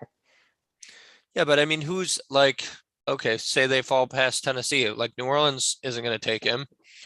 Pittsburgh's not going to take him. They got Watt. Like, Fucking Bill Belichick would take him. oh, God. I can't believe AJ Brown got fucking traded. That is insane. So here it is. It's picks 18 and 101. Oh, really? A first first and and a a first and a third.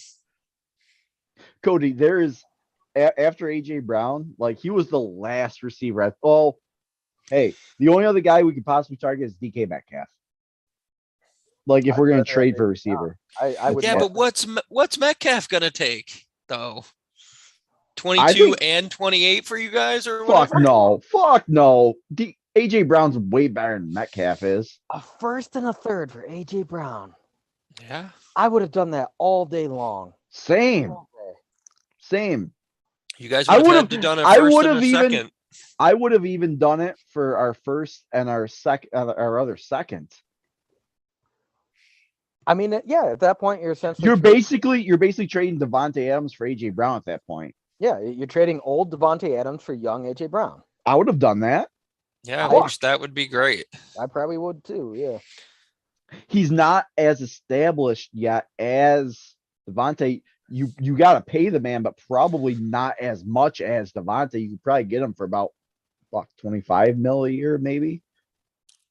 Dude, I'm telling you, Still a lot, but for Green Bay and Kansas City trade their top receivers away because they don't want to pay them. we're gonna see top teams are not gonna pay receivers $30 million a year. Green Bay better have a hell of a fucking playbook and designed to just they have to scheme guys open. They're like KC and Green Bay is gonna have to find ways to scheme guys open and turn fucking dog shit into Caesar salad basically all year long. Turn dog shit. into Caesar salad. I don't know what the phrase is, it's something like that. Turn chicken shit into chicken salad. That's what I was looking for. Yeah, chicken chin and chicken salad all year long. Turn cat droppings into caviar. That's what they got to do now. Well, hey, You want to hear the coaching AJ staff- Brown deal? Yeah, There's a new deal. 4 years, 100 million, 57 million guaranteed. there you go. I said 25 million a year. I would have done Well, 25 million a year. You guys don't have money to do that. We were gonna pay Devontae Adams like 30 million a year. We And literally then you sign Sammy Watkins. for 1.5 million. You can Sammy Watkins might not even make the roster. Like his contract's up so that we can literally cut him in training camp. Yeah. Oh god. That's Dude, I'm not gonna lie, like that's a pretty attractive deal for AJ Brown. I'm kind of Like, pissed. What the fuck, is Goop? strong, dominant, good in the pass and run game. He'll probably get like he was with Ryan Tannehill. If you paired him with Aaron Rodgers, his game would excel. so but what do you think? He's got Hurts now. Oh, Is that a lateral? Hurts, yeah, that's he may as well still be on Tennessee. Like Yeah. you had one run heavy team trade it to another run heavy team. We'll probably see AJ Brown in 2 years throw a tantrum and say he wants to be traded like Deebo Samuel is right now. Talk Holy about somebody I shit. would give a first round pick for. What? Talk about someone I would give a first Debo? round pick for. Oh, fuck yeah. I would Debo? definitely give the first for Debo. Why don't you guys give both your firsts and you get Debo? No. Sure. Mike Vrabel looking dapper. Yeah, he's like fuck receivers. I just love the fact that the Rams GM wore a shirt with his face on it saying fuck. He's got that look on his face like he just got off on with AJ Brown and he just said get fucked. Yeah. That's all he Yeah. probably said to AJ Brown is get fucked. Treylon Burks. Yep. Well, there we go, buddy. We are not picking a wide receiver at 22. I'll tell you that. They That's literally right. traded AJ Brown and they got another AJ Brown in return. Yeah, and they got a Hey. third round pick out of it and didn't have to pay anybody. I will say this though: AJ Brown is taller than Treylon Burks, and Treylon Burks, the one knock on him is he's kind of raw, like limited route tree. Might take a little bit to adjust, and like the Titans, of all the teams in the league, like they're very much in a win now mode. Like Derrick Henry is, he could drop off at any point. Ryan Tannehill, he's not going to carry your team without Derrick Henry. Like No, they're he putting lost that game for them. they're putting a lot on Treylon Burks' plate right now. I really like this tape though. Like I like Treylon Burks, but Yeah. don't I think mean, he you can can't make- just because his comp's AJ Brown doesn't mean he's gonna walk in the door and be AJ Brown 4 Yeah. years in the league. Yes, I feel like how I'm saying it without even looking, I feel like 7 of the last 10 picks have been receivers. Has it been Dude, that it's been a many? hell of It's a been a lot. Every receiver with a first round grade is off the board before pick 19. I feel like there isn't any receiver I feel super confident with like a first round grade at this point. Johan Dotson, Treylon Burks, Chris Olave, Garrett Wilson, Drake London, Jameson Williams. 6 receivers have been off the board since pick 8 or 9. Yeah. I'll say this for Philadelphia, like that division's weak enough that, like, yeah, I guess take your shot. Like getting an AJ Brown on your team that might push you into contention to win the division. It's not It gonna means make you they Super Bowl they contender. believe in Hurts's throwing ability, right? I mean, they got to believe in Jalen Hurts a little bit to make that move. Yeah. I mean, they Well, still apparently not- they still have the 2 firsts next year. So if Hurts bombs this year, they Philly still supposedly has their And- second round pick too, by the way. I mean, they could still take a quarterback in the second round pick. It's true the way it's looking right now. I mean, who's gonna? I mean, I guess New Orleans and Pittsburgh could go back to back here. You know, New Orleans traded up, and people thought they were going for a quarterback, and yeah, dude, they could I'm get talking one like, here.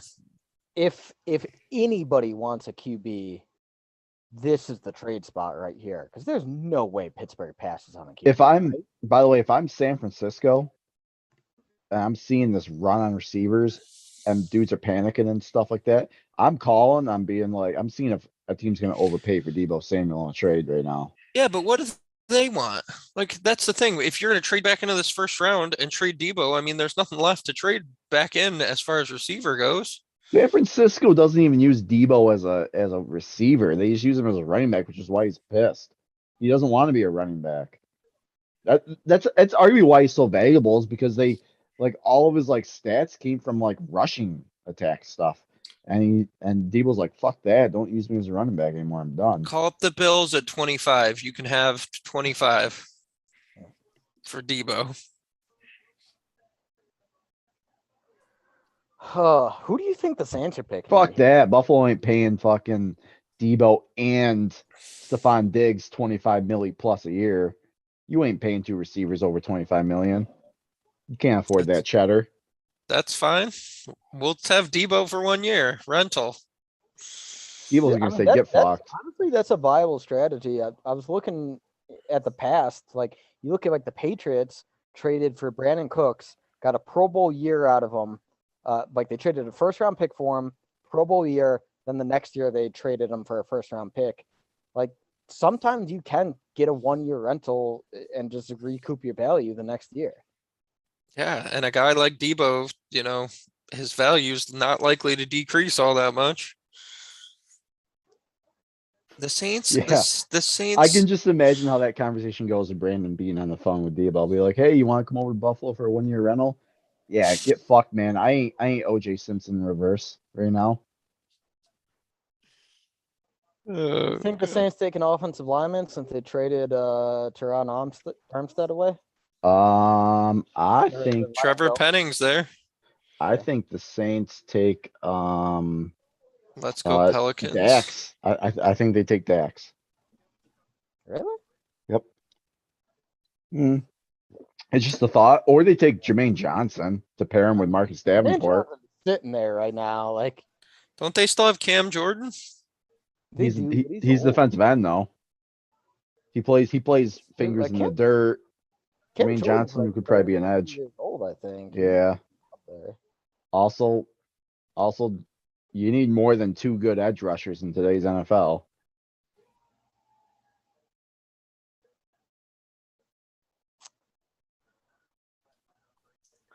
I mean, I am Do you 90% think? confident that the Steelers will take a quarterback. Do you think? Do you think Goots like super pumped about the way this draft has been falling, or he's just looking at his draft board and being like, "What the fuck?" Dude, right there's now? I think there's good players on the board that mathematically will absolutely be there for us. I think we're coming away with a good player. It's just a matter of who we get.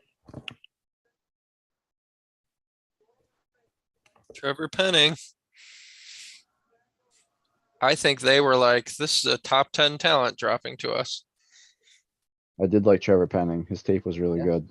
I liked him a lot. Northern Iowa, which is where Spencer Brown came from. Green Bay's taking Trent McDuffie, pick 22. He's gonna be our fourth cornerback. And who's New England gonna take? I'm gonna be honest with you, Cody. I am a little bit surprised that we paid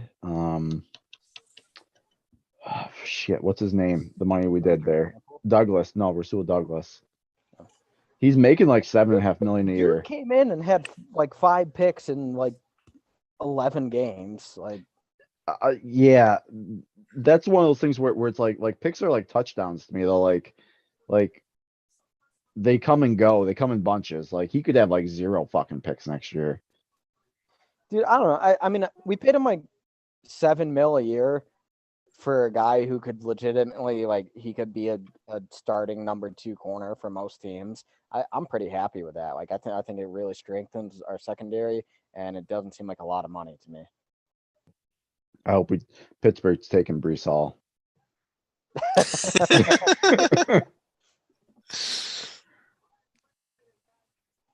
No, I could see Pittsburgh if they don't go quarterback here. I can see them going Trent McDuffie. They did just lose Joe Hayden. He was a starting corner for them. They got Because Levi of age. Wallace. Yeah, isn't he a slot corner though? No, he played outside for us in Buffalo. He's just fine. Who else? He's who not else do they great. have? Like, Who else do they have besides Wallace? it's a great question. I have Artie- no idea. Artie Burns, I think. Artie Burns, but I'm not sure. Don't quote me on that. And I mean, again, Mike Tomlin loves defense, and that Artie team- Burns doesn't strike fear into the heart of other offenses. Could they take a Dax Hill though? They Get got that Minkah safety. Fitzpatrick, though. They got Minkah Fitzpatrick. Yeah, but you get Fitzpatrick, you get Hill in there, and then once Fitzpatrick wants a big payday, you go see you, bro. Also, they could take a Jermaine Johnson and pair him up with what? With DJ Watt. I feel like we're going hard on them going defense, even though they're probably going to go with a quarterback. Oh, no, dude, I think it's going to be quarterback. I think it's going to be Malik Willis. But There's no way it's Kenny Pickett, right? I mean, his hands is to play in Pittsburgh. Like, are his hands small? yes, that's like the whole thing about him. He's got 8 3/4 inch hands. Oh, and like no quarterback. I shouldn't say none. I don't know. Drew Brees had like 9-inch, or like his hand size is like a big deal. yeah. And they were like, oh well, when he was at Pitt in college, like it didn't affect him. They're like, yeah. Well, by the time it hits November, they're done with games in Pittsburgh. And if they're in a bowl game, it's like in a dome or somewhere warm. Like, I mean, Kenny Pickett's not, I don't think he's going to Pittsburgh. Like at the Packers Hall of Fame, they've got like a board with like an outline of Brett Favre's hand on it. That dude's hands are freakishly large. I just looked at this commercial here real quick. I didn't realize it was a commercial, and it was basically like, I don't know, some dude like beating up an Oswego cop or something, like taking him to the ground or something like that. And I looked up and I thought it was like an NFL play, like they were showing footage of like a player beating up a cop, and I was like, what the fucking player was this? It's Antonio Brown. That's who you guys should sign. Did you see what Floyd Mayweather said? Ads crossed my mind. I'm not gonna lie. I think it's completely illegal, but Mayweather said that he will pay a team $20 million. He will pay any team that signs Brown $20 million. And if Floyd Mayweather. Oh, what?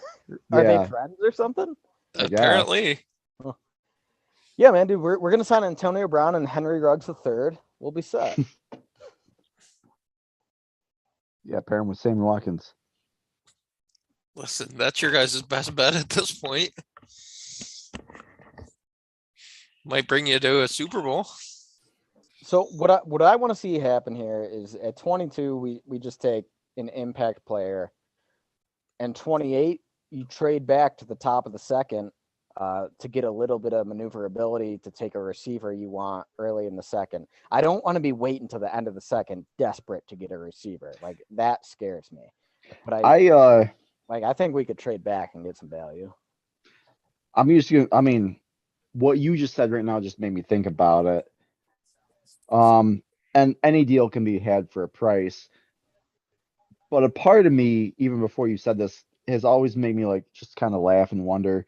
We talk so freely about just like trading picks, like, oh yeah, we'll just trade this pick to get a top 10 pick in the second round without like acting like it can be done, like that, like it's no problem.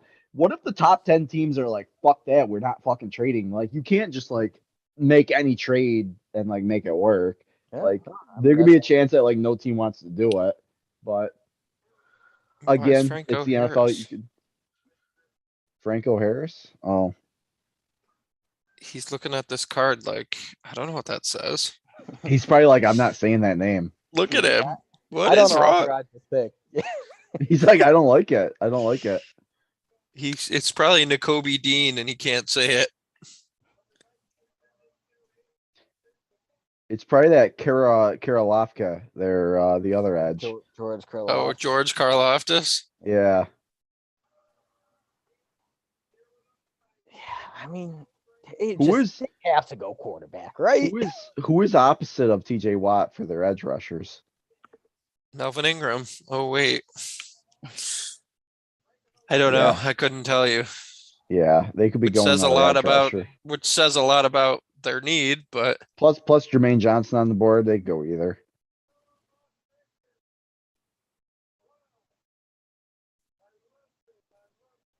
Just say the fucking name, dude.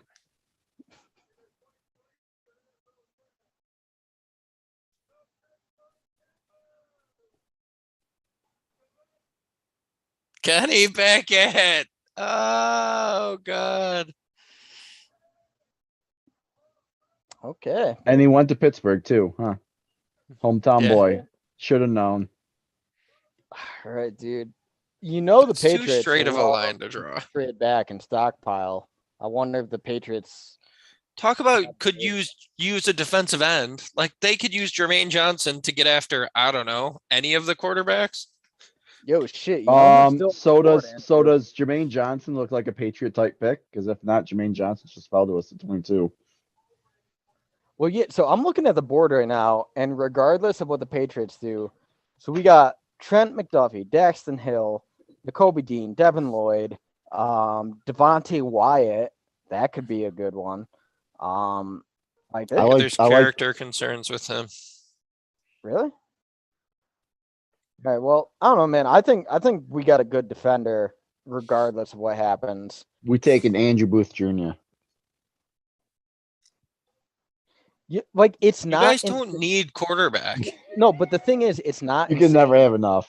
It's not insane to say, "Hey, we're going to take a corner because we don't want to pay Jair Alexander, and then we're going to trade him for a number one receiver."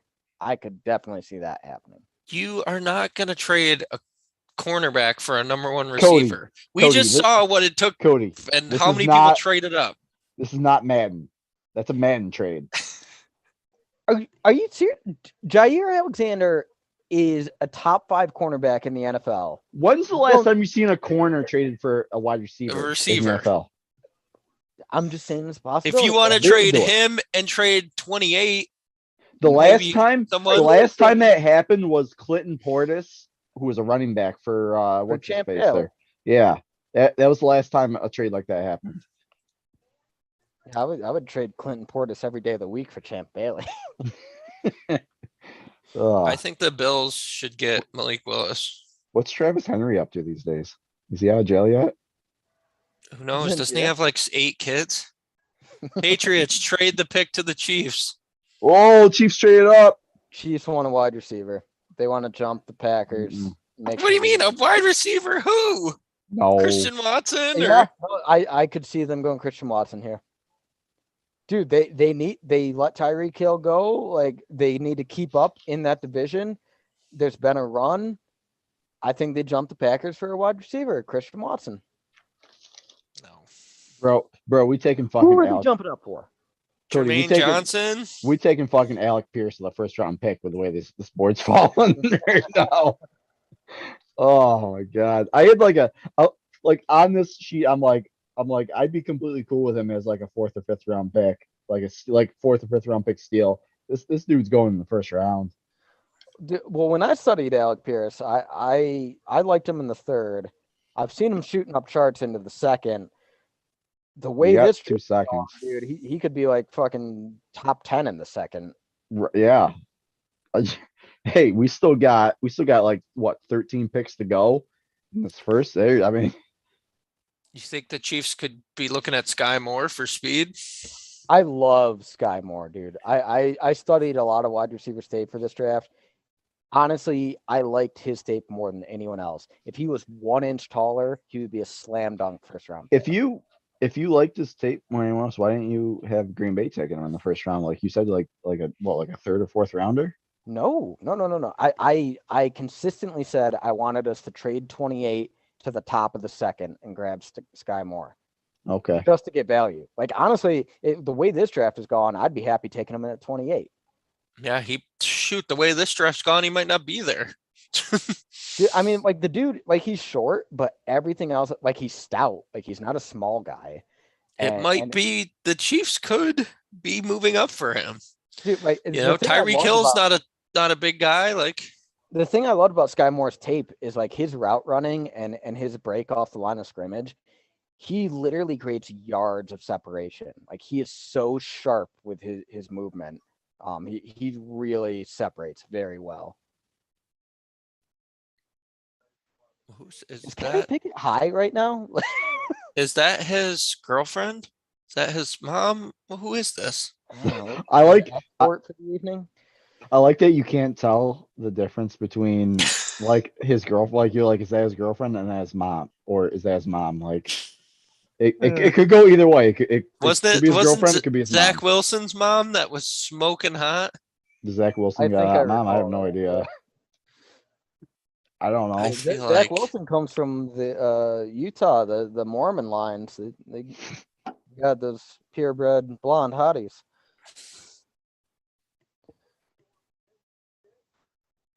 All right, Chiefs. I really think it's wide receiver. I think they're jumping the Packers.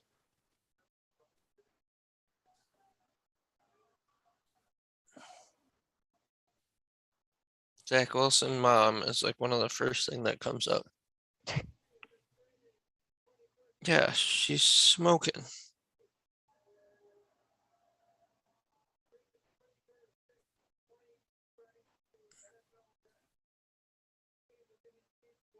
Trent McDuffie. Who are they jumping in front of? Buffalo, probably. Yeah, but like, why Or not? Baltimore also. Look at that. Baltimore is stacked at cornerback. They got Marlon Humphrey. Do you see this? Marcus Peters. Yeah, I see her. Jimmy Smith. That's his mom. Get your fucking cell phone off of this camera now. Who are the Chiefs jumping for Trent McDuffie? Baltimore? No, Baltimore's stacked at corner. Well, they lost Marcus Peters for the year. Maybe they don't think he's gonna come back. That was like week 1, dude. Like, all right, hey, here we go. Willis just fell into our laps, Cody. Malik Willis? Malik Willis just fell right into our laps. Oh yeah. Dude, I mean, I was thinking that, we could run Hard Knocks with bring Brett Favre in as QB3 to compete with Jordan Love and Aaron Rodgers. If we did you too, we'll really have a show going. Did you just see what Rodgers posted on his Instagram today? No. He just dropped a brand new like draft day shirt of like when he's laying on his bed with his jorts. I gotta fucking buy it now. All right, pick is in. Didn't take long. We must like someone. Jermaine Johnson, man. Hopefully. I would be pretty fucking happy with Jermaine Johnson. Bro. Potential top. I will say this. A lot of people, his tape was good. He didn't look explosive. I can see why he potentially fell because he doesn't look like an explosive athlete off the edge. He was productive, but doesn't look like a game wrecking, just wrecking ball defender. I didn't watch the tape, so I don't know. Okay. Well, watch his, if we do take him, watch his tape. He was productive. He got sacks. He made good reads. He was in good. He knows how to take good position, and his gap assignment was pretty sound. He's not like his first step wasn't like amazing, and he didn't like just blow off the line like on the snap. That might be why he's fallen a little bit. Dude, which makes me think that we might pass. Like Green Bay loves, like, dude. I feel like he probably doesn't have a good RAS score. Like like teams based off RAS and shit. Dude, I'm looking at this board right now. We have our choice of Daxton Hill, N'Kobe Dean, Devin Lloyd, Devontae Wyatt, Andrew Booth Jr., Jermaine Johnson. Jermaine Johnson, which why is he not? Oh yeah. Well, Jermaine. last year I had like Eric Stokes as like I watched his tape, but I didn't even think Eric Stokes was the best cornerback on Georgia last year. I mean, I Yeah, was you kind of like Campbell a lot. yeah, who went to Jacksonville. He went like what, like 4 or 5 picks later to Jacksonville, but Yeah, but Stokes was pretty good for you Yeah, guys, he- wasn't he? yeah, I was wrong. Yeah, I It was really worked I was out. wrong on I was kind of wrong on Stokes. I mean, there's still, his whole career ahead of him, but dang, that's pretty good. 3.8 yards allowed per attempt when on the primary receiver. No touchdowns. I would like to see his Look at those talent he went against. old Packers fans. Yeah, did you see her arm fat shaking? That's Wisconsin country right there. Cody, you go into the you go into the Bills Packers game this year?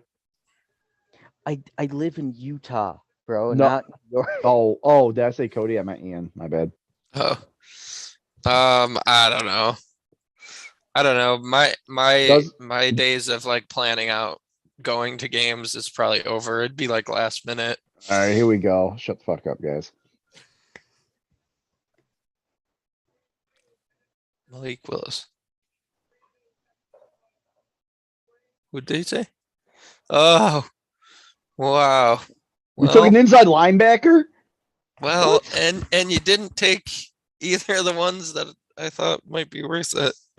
Wow. You took like the third best linebacker. He doesn't even look smart. I had asked if So- you needed a linebacker. So all right, I'll say that I've seen him sneaking into the first in recent mocks, like he's been rising lately. He's tall. He's a sideline to sideline guy. who Ravens can trade the pick to the Bills. Who'd the Bills go up to get? Sorry. But yeah, wow, man, passing on Devin Lloyd, that surprised me a little. Devin Lloyd, So, like, Is he he's a blitzing inside linebacker then? Like Leo Chanel? Yes? yeah, I mean, from what I've read, he's kind of a do everything linebacker who's still growing. He was on that Georgia defense as like the number 2. Like N'Kobe Dean was like the alpha dog, but people were concerned about him being undersized. Whereas Quay Walker, he's a bigger guy. He's got like Brian Urlacher size. But yeah, geez, 22. I would have thought maybe 28. I didn't even watch tape on this guy, I'll be honest with you. Green Bay is like, they love taking guys I've never fucking researched. They really do. Like sometimes I wonder if the GM is just like, I want to look smarter than everyone else. I mean, it's kind of worked out. Like Eric Stokes worked. I didn't think like when they took Rashawn Gary, I was really pissed that they didn't take Titans. Simmons. Yeah, Jeffrey Simmons. I mean, I would have Simmons turned preferred out. Simmons probably, but Yeah, I mean, but I mean, I will say this. So Eric Stokes, he did play on that Georgia defense with Walker, so there's a personal connection. You know, probably knows the guy's character, knows his work habits. hey, we're gonna move him to outside linebacker. That's immediately. That's what I'm reading right now. Like he's gonna be an outside linebacker You for think? us. Yeah. In fact, the first draft report I said that according to 24/7 Sports, he was the number 2 outside linebacker nationally, number 31st overall prospect, and number 6 recruit in Georgia. It looked like Georgia moved him inside, probably because they had enough. Like, so they're doing. So Georgia used him the same way that USC used Clay Matthews back in the day. Remember, Clay Matthews was vastly underutilized as a situational player at USC, and he played out of position. I bet we move him back to outside linebacker. Dude, I don't know, man. Your first pick when Aaron Rodgers has, 1-2 years left, like you're taking a conversion project. I wonder if we just like put more of an emphasis on inside linebacker now. And if you can line up 2 like legit baller linebackers, that allow you to keep your base defense more. Like maybe that moves us toward that elite defense. We're gonna play him as in the will position. I bet. We're not a 4-3. Like there is no will. Like We're multiple front defense. We do both.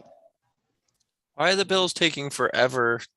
They just traded up for this pick. Because they probably wanted Quay, and we just took him. I can't imagine that, but yeah, I don't know. That was a surprising pick. I'm not gonna lie. so the Bills traded to move up 2 picks. They traded a 4th round pick. So I'm trying to think of who Dallas wanted that Yeah, they the would Bills have wanna tried to take jump. Dallas, probably for a corner. Like Dallas might take a corner to complement Trayvon Diggs, right? Well, what I'm wondering is Andrew Booth. Dax Hill, Jordan Poyer's out there grumbling. They're Why saying would the that Bills take a safety? Daxton Hill could play cornerback. Do we have him play cornerback for this year and then maybe transition him to safety when they don't want to play Jordan Poyer? By the way, Cody, for the second straight year in a row, we take a Georgia defensive player with the first overall pick. Not first overall, but our first round pick. Yeah. Yeah. Well, geez, I hope this one works out. He's a legitimate, like he wasn't even the number 1 linebacker on that Georgia team. So it's a projection for future growth. But Gutekunst has been pretty good with his second round picks so far. Yeah. Gotta hope. And hey, we got another one coming up here in a few picks too. So we do. I wonder if we go back to the Georgia well and take Devontae Wyatt.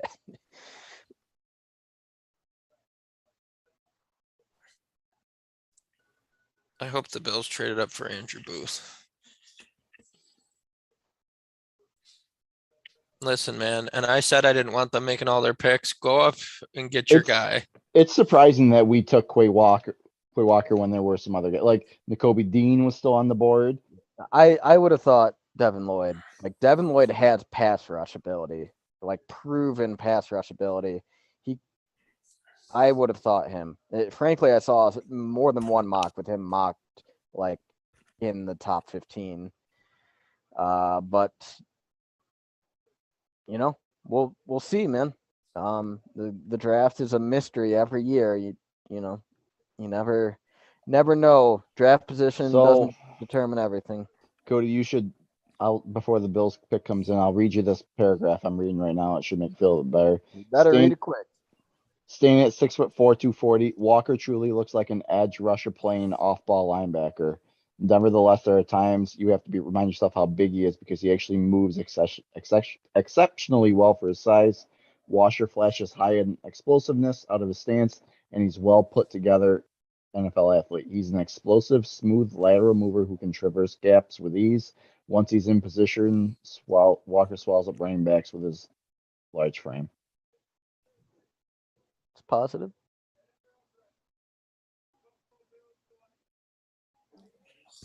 Kaiir Elam. I mean, it's a cornerback.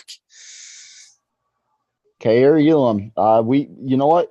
We did not have him going in the first round, Cody, but we discussed him going around this spot. He was brought up in some conversations with us. I don't know. I wasn't as thrilled with him. I think our mock called for Trent McDuffie to the Bills. And is he? Trent McDuffie's gone. Yeah, he's gone. Hey, he hasn't played a single down in the NFL yet. At the end of the day, we're all just a bunch of armchair quarterbacks who just don't know jack shit anyway. So otherwise, we'd be NFL scouts in the NFL and working in the NFL front offices. So maybe Kaiir and Quay are just home run picks who were underutilized and not in the right system. Maybe they just weren't in the right system. So here's where I'm at least happy is the Bills needed a cornerback. Like the Bills needed a cornerback. So I'm going to trust they got one. That Brandon Meehan knows what he's doing. And last time we picked around this range and picked a cornerback, it was Trey. It was Tre'Davious White. So Hey. That turned out pretty good. yeah, so I'm gonna trust, that the Bills know what they're doing, and that they picked a position of need. They knew the guy they wanted. Clearly, they thought Baltimore or Dallas was going to get him, and they moved up and they got him. Yeah, I gotta wonder at this point. There must be something unknown going on with Jermaine Johnson to Yeah. have such a slide. Who'd the Chiefs take? Oh, they took Jermaine. No, Or they took a cornerback. Who was it? That's right. Did they take Let me look. McDuffie? No, I don't think so. They took Dotson, Pickett. Oh, they did take McDuffie. Yes, Dude, you're right. Dude, Cody, this is wild, by the way. After decades of Green Bay just not giving a flying fuck about middle linebacker, in one offseason, we re-signed Devondre Campbell to a big contract, and we take another inside linebacker with our next pick. All of a sudden, in 1 year, we're just all about middle linebacker. It's the Joe Barry defense. He really values them, and Devondre Campbell came in Dude, played like all pro. Look at TV right now. Mike McCarthy is loving the Cowboys draft room compared to the Green Bay draft room. Yeah, He looks so sophisticated. Doesn't he look so sophisticated with his little suit on, and he's got his glasses and nothing, and I'll be like, oh, I'm sitting next to Jerry Jones. Look at this draft room.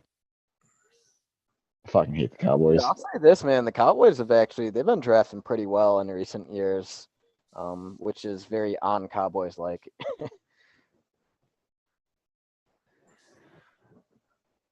I'm kind of hoping Dax Hill falls to us at 28 now. Jermaine Johnson's still on the fucking board, isn't he? Sure is. There's got to be something wrong with him. Yeah. It's got to be. This is fucking wild. This draft's been wild. Yeah. Yeah, dude. Every mock draft in the country blew up, like with pick number 3. Like no one had Stingley going to the Texans. I thought Sauce was going to go there. Yeah. I don't, like I said, that wide receiver run happened about 7-8 picks sooner than I thought, which I think blew everything up. And it'll be interesting to see the back half here if, like you said, people start reaching for Watkins and Sky Moore and some of those guys. Yeah, I can almost guarantee at this point that Christian Watson is going in the first. Like just his measurables and testing. Like, yeah, the dude's raw, but he's got all the tools and with his picked over as wide receivers are getting, I think someone's gonna say, like, hey, I'm gonna take a shot on him. George Pickens could also be in that conversation. I wonder who the Cowboys. What did the Bills give up to move up those 2 spots? 4th round pick to move up 2 spots. And the Bills, it's funny. My buddy just texted me. I've been begging for them to trade up and get rid of those 5th, 4th, 5th, 6th. Like those guys aren't making this roster. We had 2 guys last year, a 6th and a 7th round pick, make it onto our practice squad, and they both got plucked off to be on other people's rosters. Like we have too deep of a team right now to be wasting it on those guys that are just going to go away for nothing and get poached off our practice squad. Like we don't need that. To get rid of the 5th, 6th. We ended up trading a 7th rounder to have the rights to Case Keenum. Like, I'm gonna throw this out. Oh shit, I can't even say it. Never mind. I was gonna say, is tonight gonna be a draft where not a single quarterback is taken in the first round? But then I realized that Pittsburgh actually took fucking Pickett. So Kenny Pickett. Yeah, I can't say that. Not surprise me if someone trades into the back of the first trying to get that 5th. I mean, it's such a big deal getting that 5th year option on a quarterback, so. Look at Baltimore sitting pretty with Lamar Jackson. All right, who Dallas taking? You know, I keep saying like this could be Jermaine Johnson, but Jermaine Johnson could go at any point for any of these teams. We had Jermaine Johnson going to Baltimore at fucking 11 or 12, man. They're up Listen, next. Jermaine Johnson, Tyler Smith, Jermaine Johnson's would be perfect with the degenerates out in Dallas. Like if it's character issues. So Yeah. I've heard a lot of good things about Tyler Smith, and this is another guy that I've seen sneaking into the back end of the first, who like originally he was projected as like a second. So I guess I can see this happening late first, premium position, and they lost 2 starting offensive linemen, so I can see that. He's a Texas kid, like, Yeah. you know, I think, he said like- he's a young kid. Drew, in our mock, we had Dallas taking an offensive lineman, right? I think maybe we did Zion Johnson. I can tell you exactly who we had them taking. I still have it up.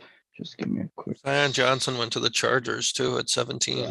Dude, I'm surprised. 2 interior linemen. We had them taking Tyler Linderbaum, who is the best Oh. ranked center in the draft, because you know they're still looking to replace their all-world center who prematurely retired due to illness. All right, hey, I'm on board with it. Alec Pierce, pick 28. That's what I want. Alec Pierce. Let's just do it. Let's get it over with.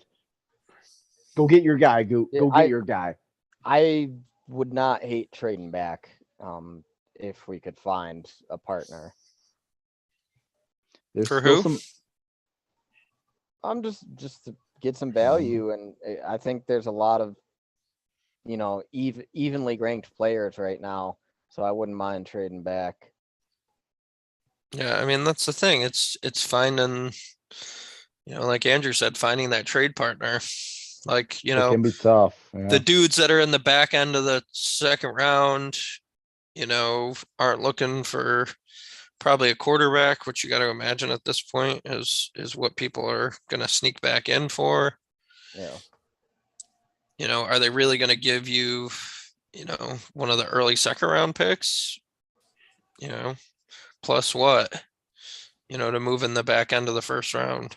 You're getting to the point now where in the draft where it's too late in the draft where you're not gonna trade out and get like another first round. Like no one's gonna give up a future first for your Well, yeah, no, spot. I'm not counting on that, man. But if you trade back into the early second and pick up like an early fourth with it, and you got like a handful of players ranked evenly, I'm pretty However, I'm almost on the same boat as what what Ian said earlier, where we're a pretty deep team too, man. Like Right. Like you I'm don't almost need on all board with, those like, picks. fuck that 4th round pick, man. He ain't Yeah. gonna do shit during Aaron Rodgers' window. And what I wanted the Bills to do was if they were going to trade back, you know, have 2 second round picks, 2 thirds, you know, maybe you make those 2 second round picks and you package like your 2 thirds and a fourth or whatever to move up and back into the early third or the late second. Like, I just feel like you can get 3 quality starters then at that rate and Actually, not have all these, you know, fuck iffy taking a guys. player. Fuck drafting a player. Call up San Francisco right now. I'll give you pick 28 for Debo, and what else do you want? You want you want that 4th They round want pick your we get first too? next year. No, you No. ain't getting a first next year. That's what they want. But we'll give you that shitty ass 4th round pick we got this year. I'll give you my first, the 28th, and all of our seventh. Hey, man, We got after we got watching 3. AJ Brown go for a first and third, I would not give anything more than that. Fuck no. I'll give him a first Yeah, and a but 4th. it was like 18 or 16. It wasn't 28. Yeah, but also AJ Brown was happy to play for the team. Debo Samuel is like actively throwing a campaign to leave San Francisco. You guys- Also, would AJ you Brown is better than Debo Samuel. You wouldn't do 28 and your second round pick or For Debo? 28 and your first round next year to guarantee that this small Super Bowl window stays open. I'd maybe do 28 and our later second. No, I round. would not trade next year's first because Debo's been in the year for a few years now.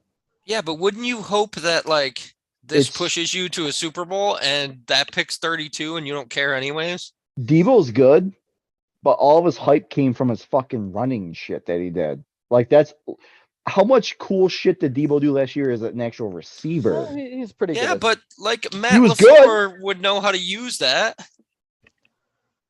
Yeah, as a running back, he doesn't want to be a running back anymore. yeah, I'm He going runs back the to same this. system San Francisco runs. I'm going back to this, Right. man. I would rather have an elite offensive line and elite defense than the receiver. Trade it for Darren Waller. I'm willing to roll with some second round receivers instead. Darren Waller. Aaron Rodgers could have freaking Rob Gronkowski in his prime and he wouldn't even throw it to him. Tell Aaron you what, Rodgers hey. doesn't throw to tight ends. Yeah, he doesn't Call throw up- to the middle of the field. Period. Call up the Raiders. Tell them that y'all made a mistake, and just give them the picks back for Devontae Adams. All right. Yeah, At the that end, would be your best move. at the end of the day, no harm, no foul. You know what? We'll throw in a 4th round pick on top of it just because we fucked up. all Oh, right? how kind. How kind. Do you get to do your contract or the Raiders contract? We'll take Devontae overpaid at the price he is, even though he's making $40 million 3 years from now. Dude, fuck this. Stop being a groveling bitch, okay? Aaron Rodgers had Devontae vision, and we weren't going to win the Super Bowl with Devontae. So, yes, we need to replace Devontae, but I'm not sad that he's off the team. What? Aaron Rodgers You're had not Devontae vision. sad that he's off the team. We You're got to nuts. replace him, but we weren't winning the Super Bowl with him. So, You're that's nuts. where I stand. You guys should have gotten rid of Aaron Rodgers. That's what you Well, should have done. yes, that's obvious. Yes. Should have gotten that fucking haul that Denver got or that Seattle Yes. got. Yeah, you could have had Denver's pick. You could have. Yeah. Well, hey, what can I tell you? Apparently, they don't believe in Jordan Love. Yeah, that's pretty evident. I'm telling you, Aaron Rodgers is like, remember when Brett Favre screwed you guys and left? I'm going to screw you guys and I'm going to stay. I'm going to do both. I'm going to screw you guys and you're going to pay me a crap ton of money. We're paying him $50 million a year. It's ridiculous. Exactly. Yeah, dude, it's kinda He said, wild that, I'm like, going to one up Brett Favre in this whole exit strategy and I'm going to stay. I think it took Brett Favre like 10 years to make $50 million. I don't know how we got to this 15 million a year number because that is literally like a 5 million a year jump from where the leading quarterback was. We're just like, sure, yeah, whatever you want, Aaron. Exactly. I'm telling you, this is his plan. You guys don't want me to be involved in decisions? I'm going to implode your whole franchise. Number 1 receiver? See ya. Go. Get out of here, Devontae. Linderbaum goes to the Ravens. You know, and says, you know what? I'm going to screw you. You're going to owe me a bunch of money for the next forever. I'm telling you, it's all in his master plan. This is kind of interesting pick for the Ravens because like Linderbaum's ranked very highly, but the one knock on him is he's kind of a small center, and like the Ravens are not a finesse team. Like they're power running, so like taking a small center, I guess maybe you're hoping he can pull well.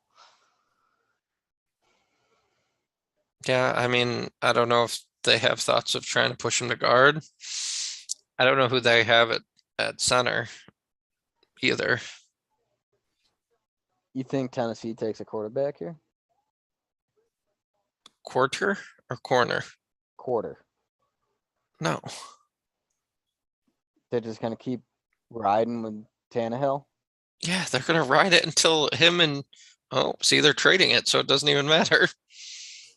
To the Jets. Quarterback. Malik Willis. Jermaine Johnson. I mean, we can only say his name so many times. Andrew Booth Jr. No, they picked Sauce Gardner. Who else? Who's their other starting corner? Well, yeah, they had the worst cornerback tandem like in the league. They don't Yeah. have one like. No, actually, I could definitely see that. Like, given Robert Saleh's history with the 49ers, I could see him going for an alpha dog linebacker like Devin Lloyd or N'Kobe Dean. Yeah. I don't know, I don't know. Do you trade back in for this Jermaine Johnson that's clearly in this free fall? I mean, again, they kind of need everything. I think it's gonna be defense. I definitely think it's gonna be defense. Yeah, I mean, they got their cornerback, they got their wide receivers, like.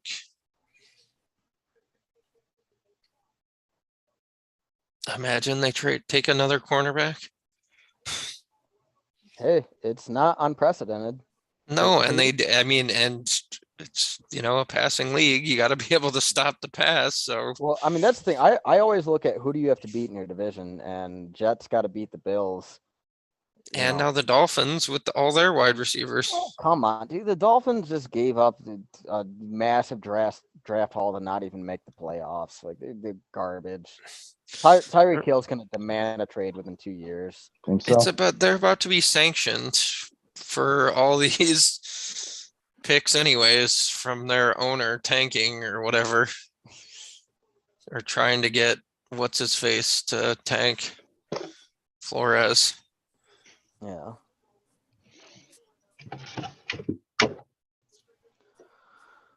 I don't know. I hate I this, think the like- Dolphins will screw it up, but I missed that. hate Who teams they trading take? up and just let- Linderbaum, Like, Okay. how do you trade up and And- not immediately have the pick?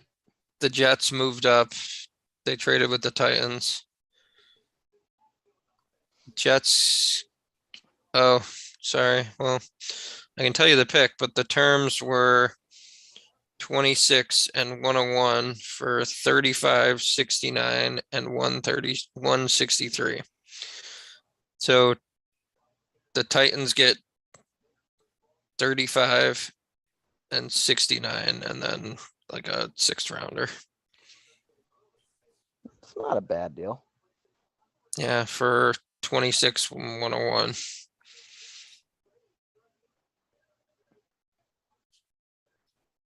The Titans must really. I mean, 35. So what's that? Like 10 picks? Yeah, to get a 3rd rounder. It's not bad. Do you want to know who they pick? Do you already want- know? Yeah, you want me to spoil it? No. Can I spoil it? No. You sound like you want to. Do you want me to mute you? You want me to mute you? Twitter spoiled it. It wasn't me. Fuck Twitter.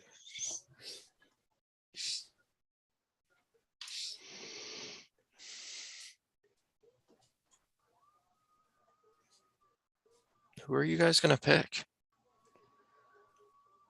Andrew Booth? Dax Hill's still there for you? Yeah, I would be pretty happy with Dax Hill, to be honest. Also, it wouldn't surprise me for this to start the second wide receiver run.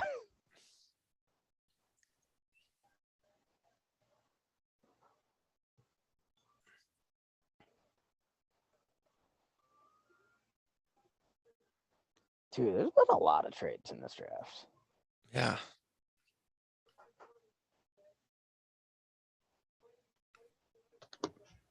Jermaine Johnson. There he goes. I wasn't sold on his tape though, which I can understand why he fell, but I can see why they traded up. Man, imagine going to the green room and not getting picked in the first round though. Dude, there's been guys who wait like deep into round 2. Like, that's gotta be anxiety inducing. I would just rather, unless I was guaranteed like a top 10, I'd be like, I'll just do this at home. Like Unless a team Tampa Bay promises trade. me. To who? Jaguars. So they Ooh. traded up what? 5 picks? Probably. Daxton Hill still on the board. You gotta think they Malik wanna Willis is still on the board. They ain't taking they ain't gonna give up on Trevor Lawrence yet. Who are Jacksonville's receivers right now? Christian Kirk, Hey, Zay Cody, Jones. Cody, this is it. This is it. Who is Jacksonville's tight end? Oh, They're not Shaughnessy. taking a tight end in the first. Bet they will. This is it. No, they Taking won't. taking the best They taking the best don't tight they end have on the Tim board. Tebow? They got Tim Tebow on their roster. Oh yeah, great.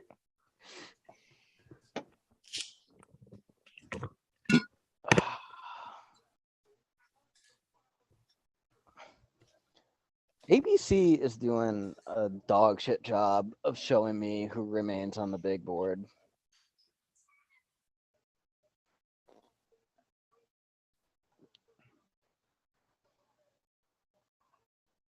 I'll tell you who I want if they don't take him here.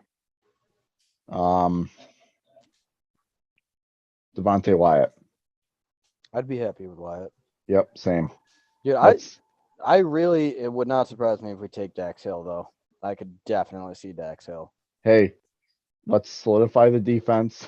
Dude, Twitter and the media will fucking lose their mind if we spend both first round picks on more defensive draft capital. We fucking hate spending first round picks on offense. I mean, it's whatever to me. I don't get all in a tizzy like the media does, man. Like it's worked out in our favor. So like we're year in, year out, we're NFC North champions, but hey man, defense wins championships, man. I have no problem with investing in defense in the first round. Let's fucking do it. Who's that?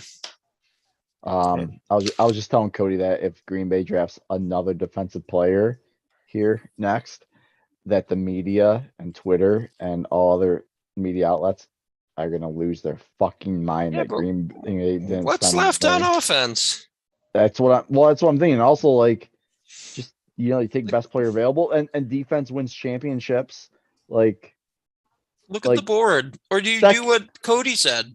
Do you draft or do you push out? Try and find somebody. I'm not trying to reach. Like, just build a better defense. Like, yeah, you might have wanted a receiver, but they didn't follow you. So build a better fucking defense. Keep the score lower with a better defense so that your shitty ass receivers can, So that you hope Got a better AJ chance. Dillon can just run Yeah. the ball in the end zone after your Yeah. defense gets turnovers. we just need to say And you fuck can win receivers. 6-3. We're Perfect. gonna start playing we're gonna start playing Tennessee Titan football here pretty soon. Dude, I Is mean what's that's gonna where happen. Matt LaFleur came from. Yeah, we're gonna start playing Tennessee Titan football. You might be. In fact, confirm it. Take goddamn Brees Hall with pick 28. Just do it. We won't throw it. We'll throw it. Hey, the Patriots won a game last year with only throwing like 2 times all game. That was versus the Bills. It can happen. It can happen. We don't need no fucking receivers. Just draft running backs and offensive line and defense. Maybe that is your guys' strategy. Yeah. Pay our quarterback $50 million and have him throw it 3 times a game. So I'm looking at the teams picking at the top of round 2 to see anyone who might be trying to move up for a quarterback. Theoretically, the Giants could, but probably not. What about Detroit? Same with the Texans. I think Detroit's got pick 32. I don't think they'll move up. No, they don't. They traded that, didn't they? Nope. Oh, wait. Yeah, actually, yeah, this isn't updated. Shit. Yeah, the Vikings have that pick now. But yeah, well, shit, maybe. But isn't Detroit at 36 or whatever? No, 46. 34. 46. I mean, looking at teams that I actually think would move up for a quarterback, the most likely would either be the Seahawks, the Colts, or the Falcons. Seahawks, I don't think they have a lot of draft capital, so they probably don't want to move up. Colts or Falcons. Yeah. I think those would be the two potentially to try to jump up into the first. I think the Falcons believe in Mariota more than people think. Maybe. I mean, whether it's right or not, who knows? But I think they think he's not that much of a downgrade from Matt Ryan.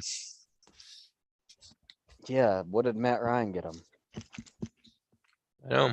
Well, I'm also wondering if they're like this Calvin Ridley thing's blowing up in our face. We're not going to be good this year, anyways. Let's just wait till next year to get our quarterback, and we'll just hang with Mariota. I mean, that's a distinct possibility.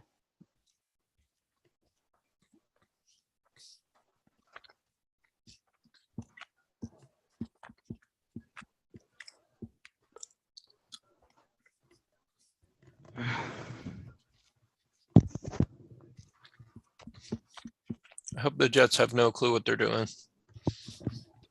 That's pretty much been their MO for the last like 20 years. So, I hope so.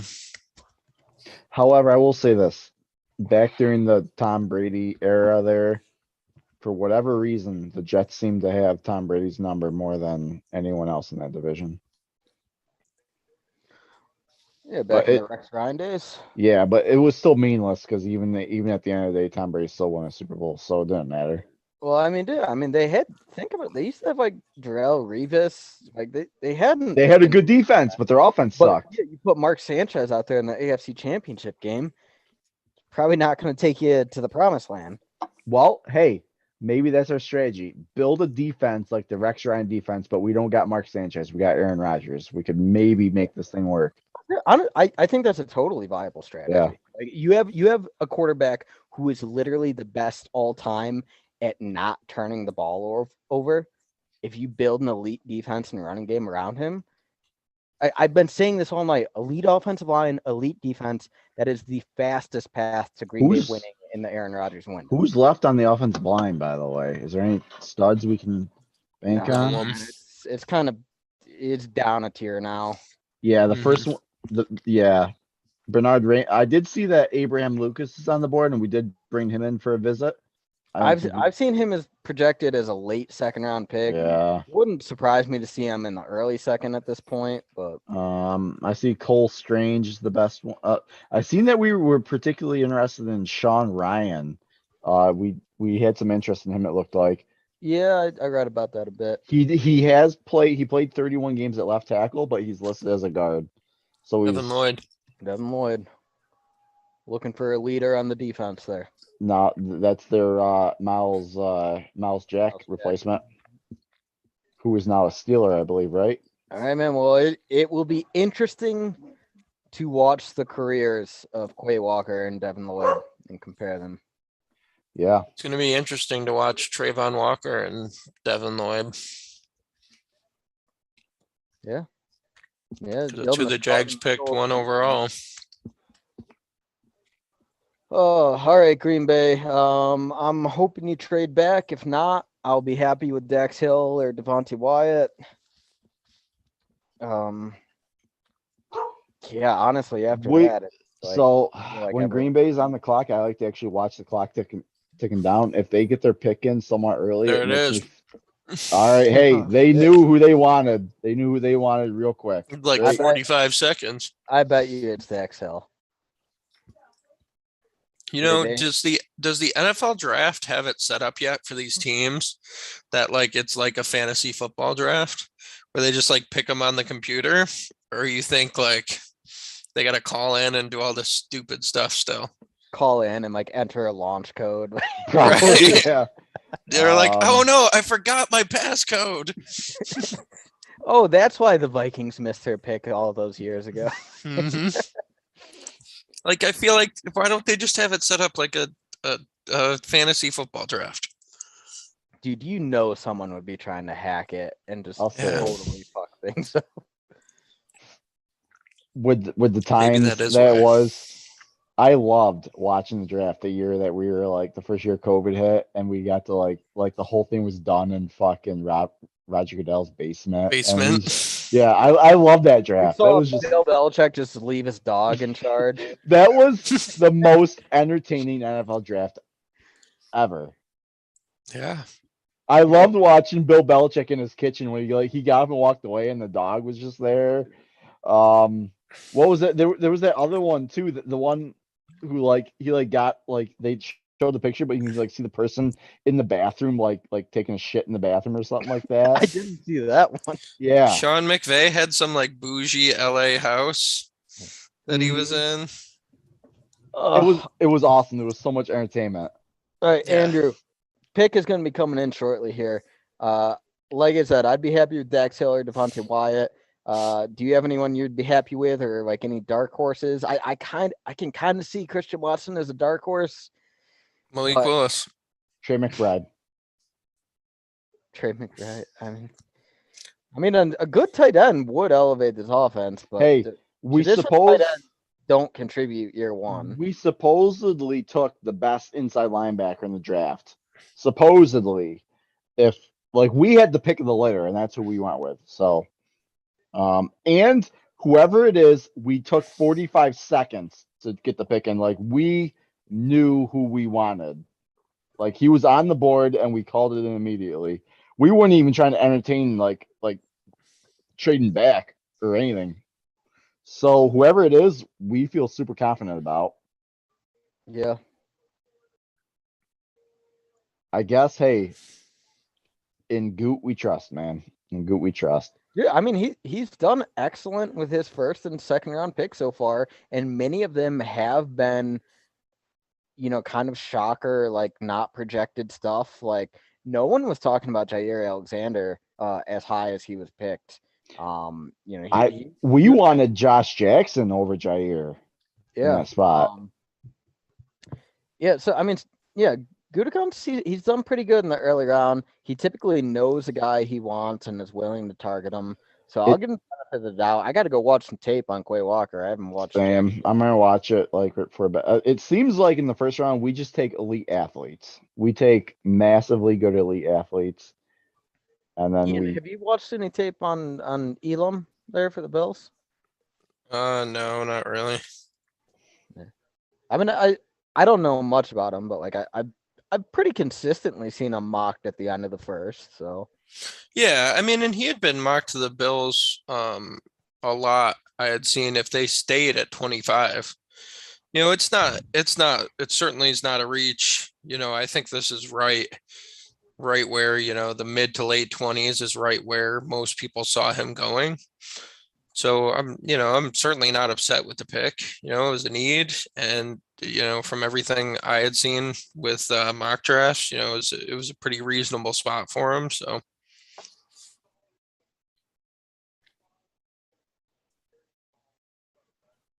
what's Andrew Whitworth? what is Andrew Whitworth gonna like announce our pick or something?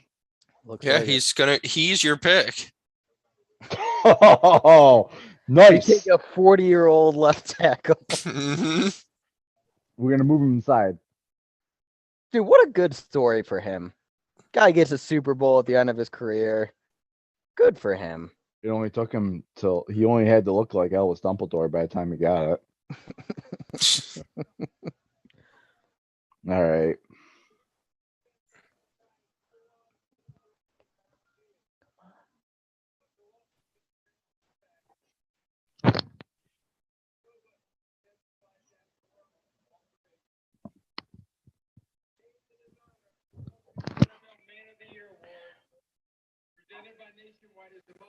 Dude, we don't give a fuck about this girl. Come on.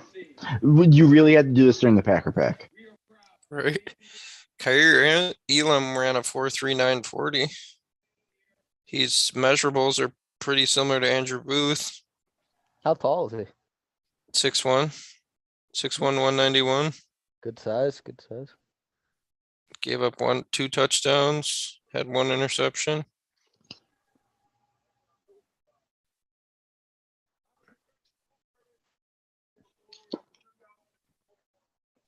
With the 20th pick in the NFL draft, the Green Bay Packers reselect Devontae Adams.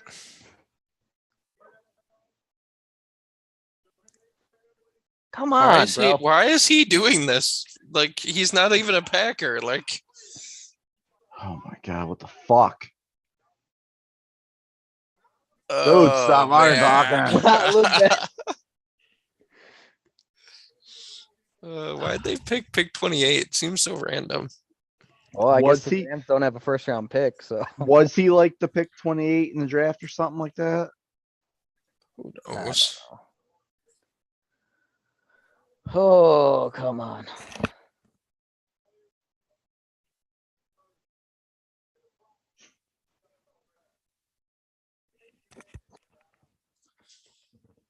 Right. Well, Fucking New England and KC got their picks in already by the time we finish this. Oh my god. it's Alright, really. Drew, you never answered me, man. Who do you think the pick is here? He's gonna wait Um, until they make it. I kind of wasn't joking about Trey McBride, but Okay.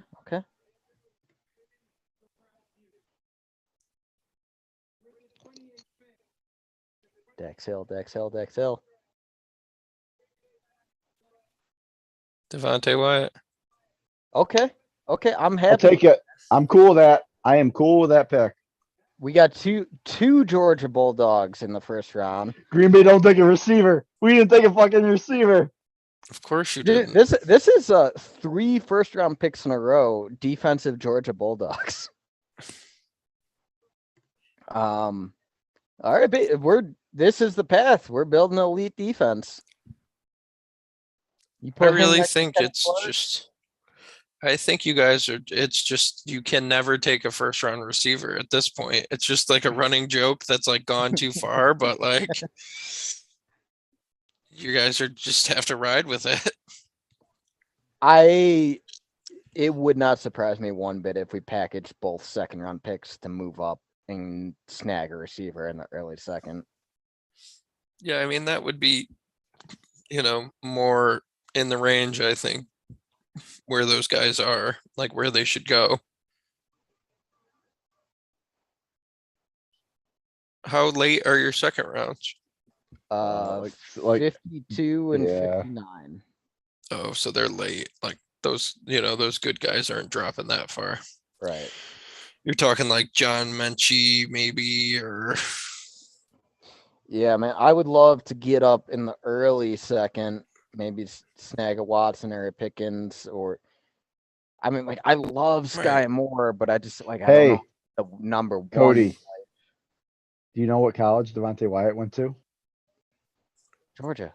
Yeah, we only draft fucking Georgia defenders. Are you? now. Have you like not been listening all night? Because like all night long, me and Ian have said things, and 10 seconds later, you repeat those things. Oh yeah, well, I'm reading scouting reports on these guys as soon as the pick's in. there's your man. problem. This is 3 first round picks in a row that are Georgia Bulldogs. Yeah. Okay, I feel like my subconscious does remember hearing Georgia Bulldogs while I was looking up my shit. So I mean, dude, if they turn out as good as Eric Stokes did, I'll be pretty goddamn happy. while that 2021 Georgia Bulldogs defense might go down as arguably the greatest fucking defense of all time. So they're pretty stacked. yeah. Patriots, Malik Willis. Damn, dude. All right, so Andrew, what you were reading earlier is that it sounds like we're trying to convert Quay Walker to outside linebacker. He has the skills to play outside linebacker. It looks like he has some experience playing there. He's played a lot. I wouldn't say he's played a lot. They say his best fit is in as a will linebacker, which is more. I mean, it's not like outside, but it's like the movement inside. Yeah, that kind of does a little bit of both. It looks like we just upgrade Chris Barnes in a way, but we're gonna use him more as a blitzing linebacker. It looks like. I wonder if we try to use Quay Walker on both the inside and outside, because third down you're not gonna play 2 inside linebackers. Campbell is gonna be our coverage linebacker, so maybe that's when you kick Walker out as a pass rusher. So I kind of feel like potentially that takes care of 2 picks in 1 there. Mhm. If we can get that, the slot corner, third safety star kind of role at some point in the next couple rounds, I think those are the pieces to really elevate this defense, and everything else is depth. I think you could see us move up in the second round too. We might target a receiver we like. Dude, we and we'll fucking move up. we kind of need to get. Like I said this earlier, I don't want to be at the back of the second, desperately hoping some. There's some good ones still, man. We got our boy fucking Alec on the board still. We got Christian Watson, who I liked. You didn't like as much.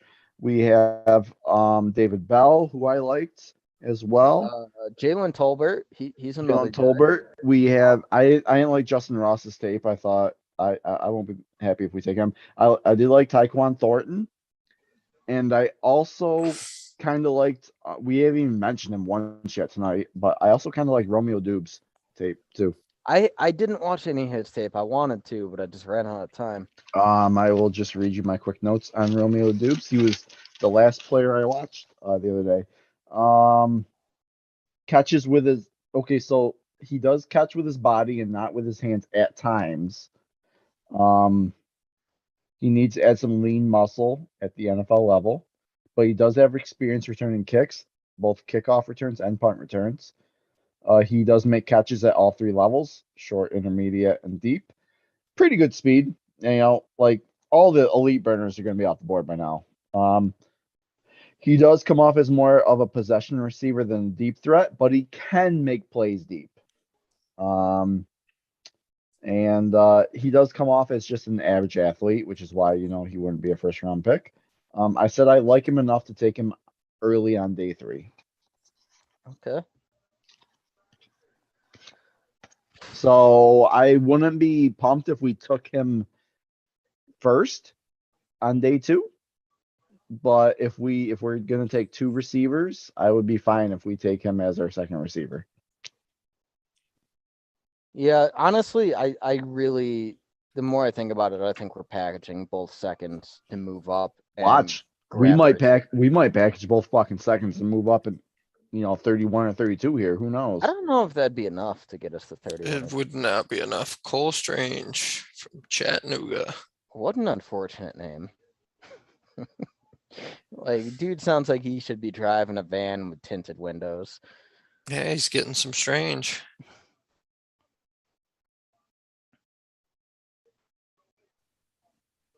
They're just totally ignoring that the Patriots even made a pick. Just talking about the Chiefs. I don't want to talk about a guard right now. For a second, I was like, what? They didn't lose in the. I was like, oh, Chiefs, Sky Moore.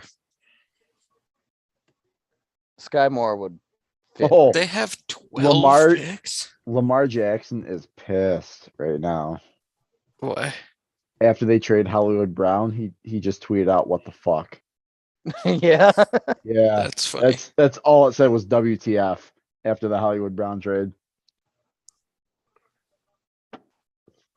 I mean, maybe you should have utilized them better, Lamar. Like, you're a garbage passer. I don't care how good. Aren't they what cousins? They're cousins or something like that. Who's that? Marquise Brown cousins? and Lamar Jackson. He's cousins. He's know. cousins with Antonio Brown. Oh, I knew his cousin was someone. Yeah, Everyone's what do you think cousins the with chances- someone. What do you think the chances are if we come out of round 2 without a wide receiver? You think we're calling up Antonio Brown? So if we come out of day 2 without a receiver, yeah, we have to take a receiver. George sometime tomorrow. Karlaftis. That's a good pick. Maybe. Who knows? Travis Kelce. None of them have played a fucking single down in the NFL, but if Travis Kelce likes it, I guess I like it. Dude, I don't know, man. My opinion on Karlaftis, like, granted, I haven't watched his tape, but everything I've read about him is like, yeah, he's super powerful, has a good punch and bull rush and everything, but he has super short arms. I just think of him as a Dean Lowry. Like, Dean Lowry is a high effort, strong, powerful player whose short arms have limited him his entire career. Yeah, but you has still George Karlaftis played goalie on a water polo team in Greece? All these random ass facts they have. Sorry. That just adds a whole new dimension of leadership there. These stupid facts that they find about these kids. Like, Bengals didn't waste any time getting their pick submitted. no, it's Malik Willis. Dude, Bengals Um, desperately need offensive line. Like it's kind of picked over, but Do you think, they might be Cody, trying to take whoever's left. Cody, you think Devontae Wyatt starts day one? Oh, not day one, no. Dude, defensive linemen take a little while to develop. And with Dean Lowry and Jaron Reed there, he's gonna be rotational. I will say I this. said this earlier tonight. If we came out of the draft with a high defensive lineman, it wouldn't surprise me if we cut Dean Lowry post June 1st, though. We cut him, not during the Rodgers window, but we might, who knows? Dude, it saves like 5 or 6 mil. Just saying. It depends. I think it depends who else is out because players get cut, after like towards, before good players get cut. If there's someone who gets cut that we think we can bring in and help us, yeah, we could cut Lowry and bring him in. Do you Or bring guys someone else in. being in their division, do you think Minnesota has any interest in a quarterback with this last pick? They took a 3rd round quarterback last year. Yeah, but don't they have a new coach? Yeah, that's true. Like But Kellen Mond isn't like enough to stop you from taking a quarterback if you really think Cousins, if you really believe in the guy, of course they take him. But like if they're not super convinced on someone, they just gave Cousins an extension, and you get a 3rd round quarterback on a rookie contract still growing. I think they would wait until next year. Mm-hmm. I just thought I'd throw it out there. Yeah, with them being at 32. Sure, I hope they do. I think that would be good for the Packers.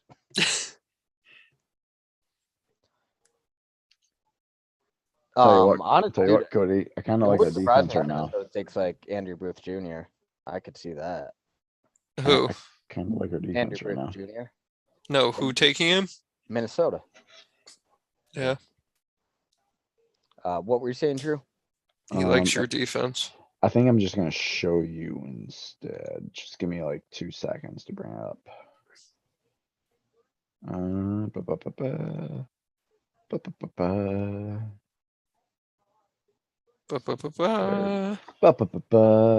There it is.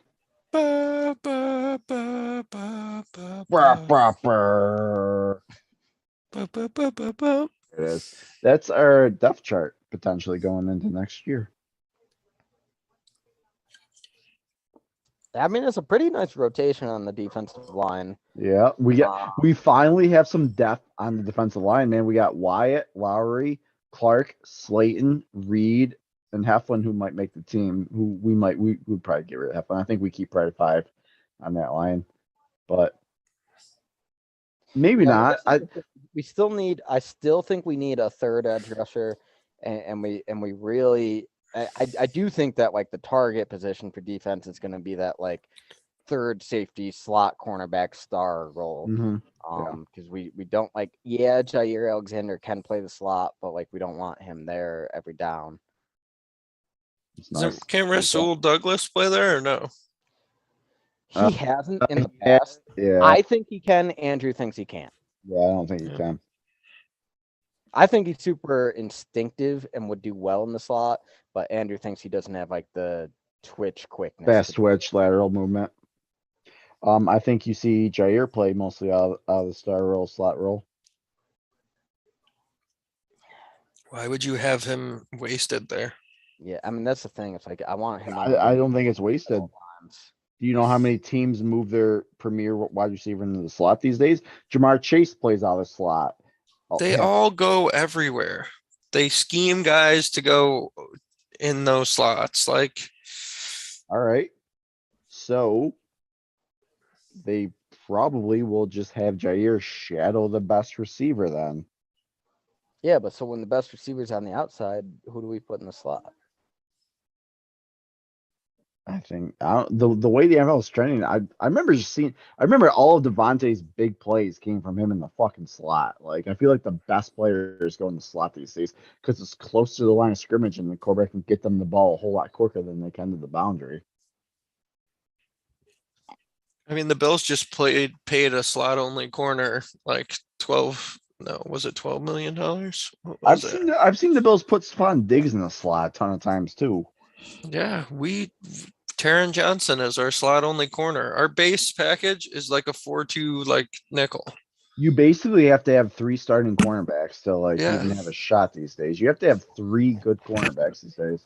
Well, Which- frankly, you have to have more than that because you're pretty much guaranteed to have one of them injured at some point. I said that earlier today. I literally said that earlier today. I go in today's NFL, corner is such a demanding position that like there's always injuries no matter what to corners. You have to have a lot of depth at corner because your 4th, 5th, and 6th corners are probably still going to get legitimate playing time at some point throughout the year. So All You these gotta- receivers being paid, you need somebody to cover them. yeah, Like, so corners and safeties are going to start demanding more.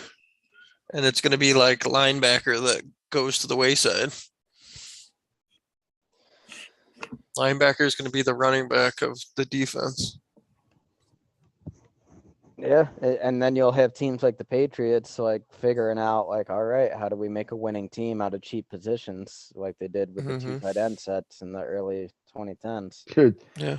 I just saw it. The first pop-up notification I got on my phone just now was Packers got a B+ for Devontae Wyatt. 1, don't even get me started on post-draft grades. Oh God. Don't get me Yeah. started on them.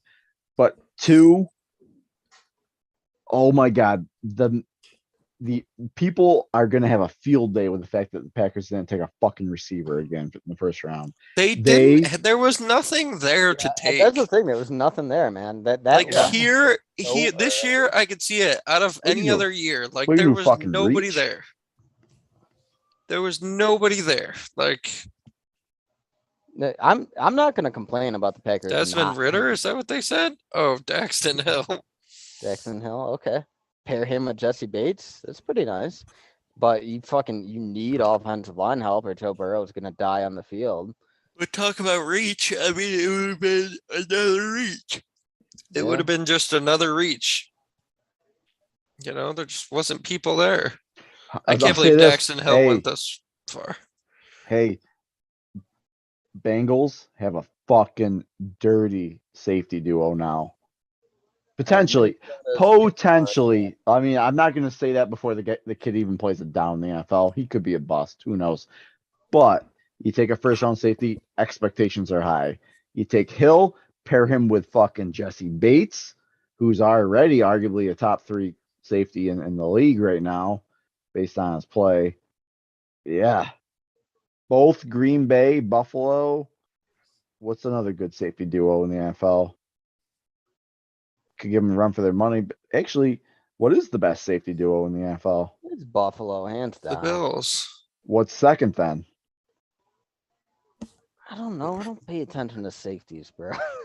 I don't know. I'd have to see who Minka is paired with and who's that? Not Earl Thomas. I mean, Seahawks are pretty good. They got Jamal yeah, Adams and That's who I was Quay- thinking of, Jamal Quay. Adams.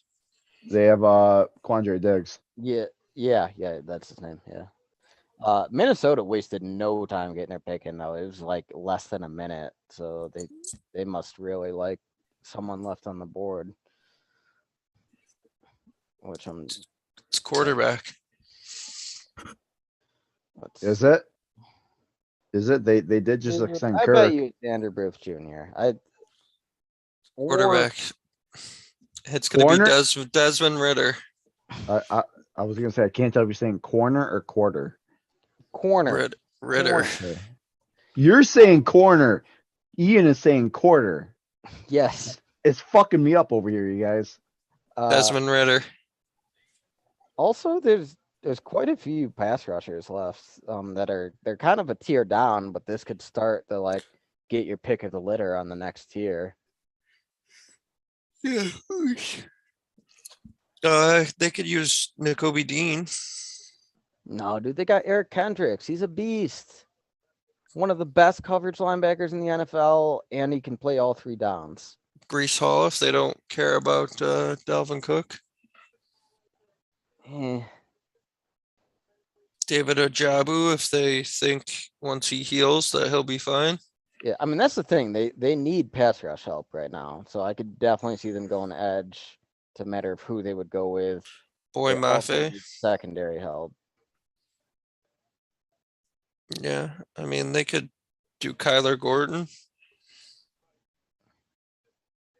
I can't believe Titans traded AJ Brown and they literally drafted AJ Brown 2.0 to that. Yeah, bro. Like honestly, so I'm not mad that the Packers didn't take a receiver. If I'm coming out of tonight mad about one thing, it's that we could have had AJ Brown for a first and a third. Yeah, I'm mad about that too. He's what, 25 years old? 26? He's young, man, and he fits this offense to a T. And Like, he's young enough to not even be in his prime yet. Like he could still be getting into his prime, and he would hit his prime during Aaron Rodgers' fucking window, which we are supposedly trying to maximize. Otherwise, why the fuck would we not give him, like, that's the reason why we gave him a contract extension. We are clearly in win now mode if we're giving him another contract extension. I'll tell That you this, I or don't think Jordan Deebo Love's a piece of Samuel's shit. getting traded now. We What's went that? to the entire first without a Deebo Samuel trade. I don't think he's moving. Yeah, probably not. Yeah, probably not.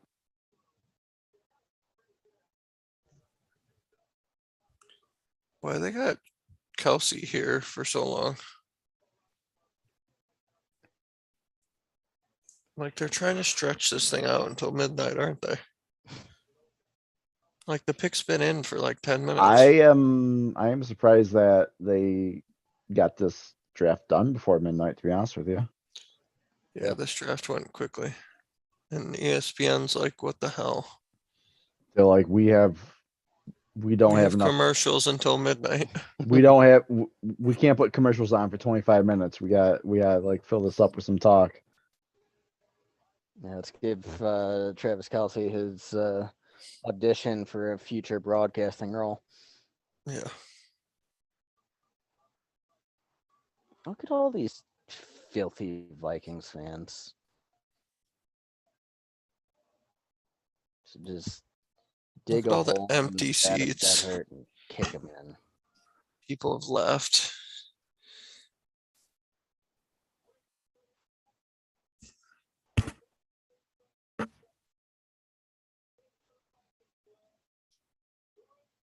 Nico. Oh, Lewis Seen. You said they needed secondary help, didn't you? Yeah, they're Corner more than safety, though.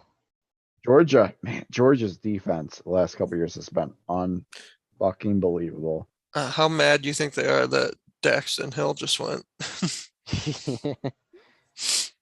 this guy off to the side with the jersey?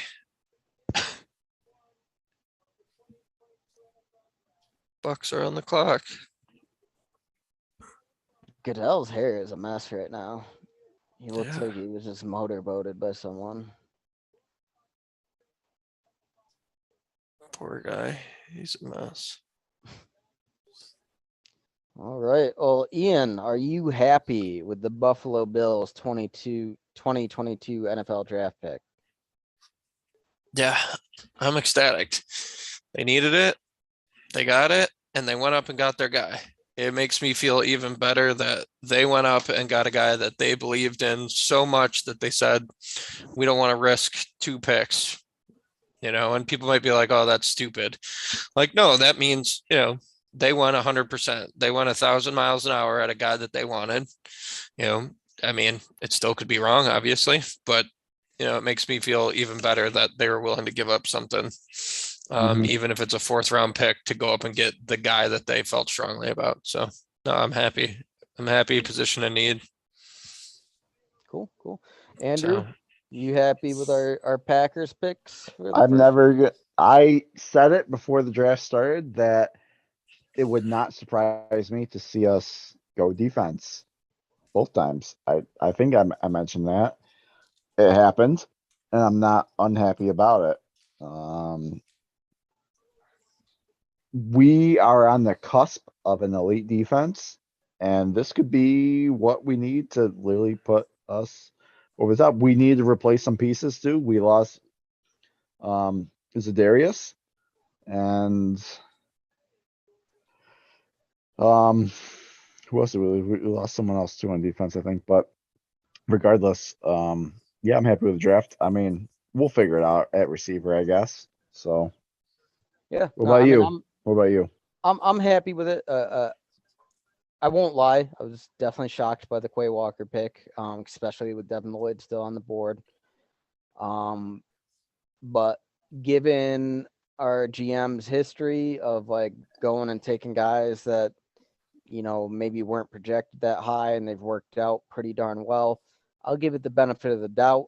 This guy's certainly got the measurables and testing numbers to work out. And then Devontae Wyatt, I always like a big guy on the line.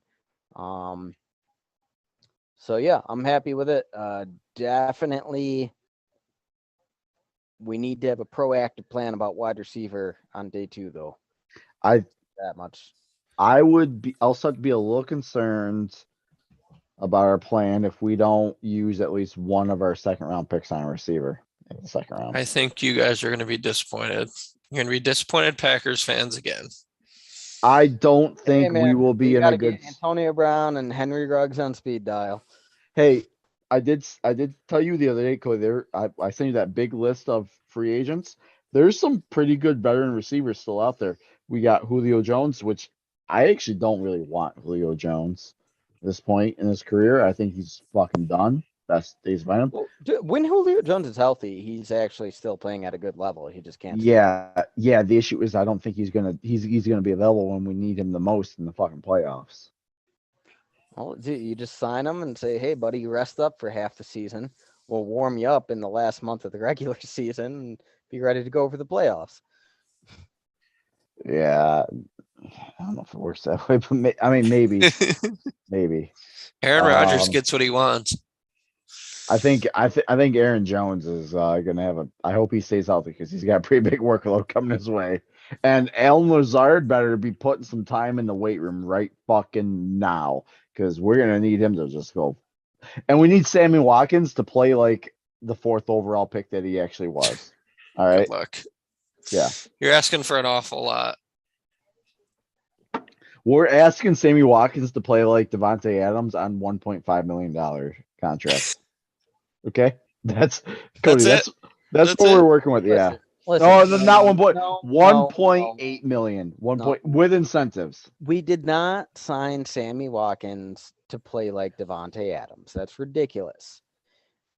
We are since Matt LaFleur took over. We're 7-0 in games that Devontae Adams misses. I don't expect that insane success to continue. But the coaching staff and Rodgers have proven that they can diversify the offense and play without a go-to receiver. Mm-hmm. So like that is going to be the offense now. There's going to be a different number one every week. We're not asking Sammy Watkins to become Devontae Adams.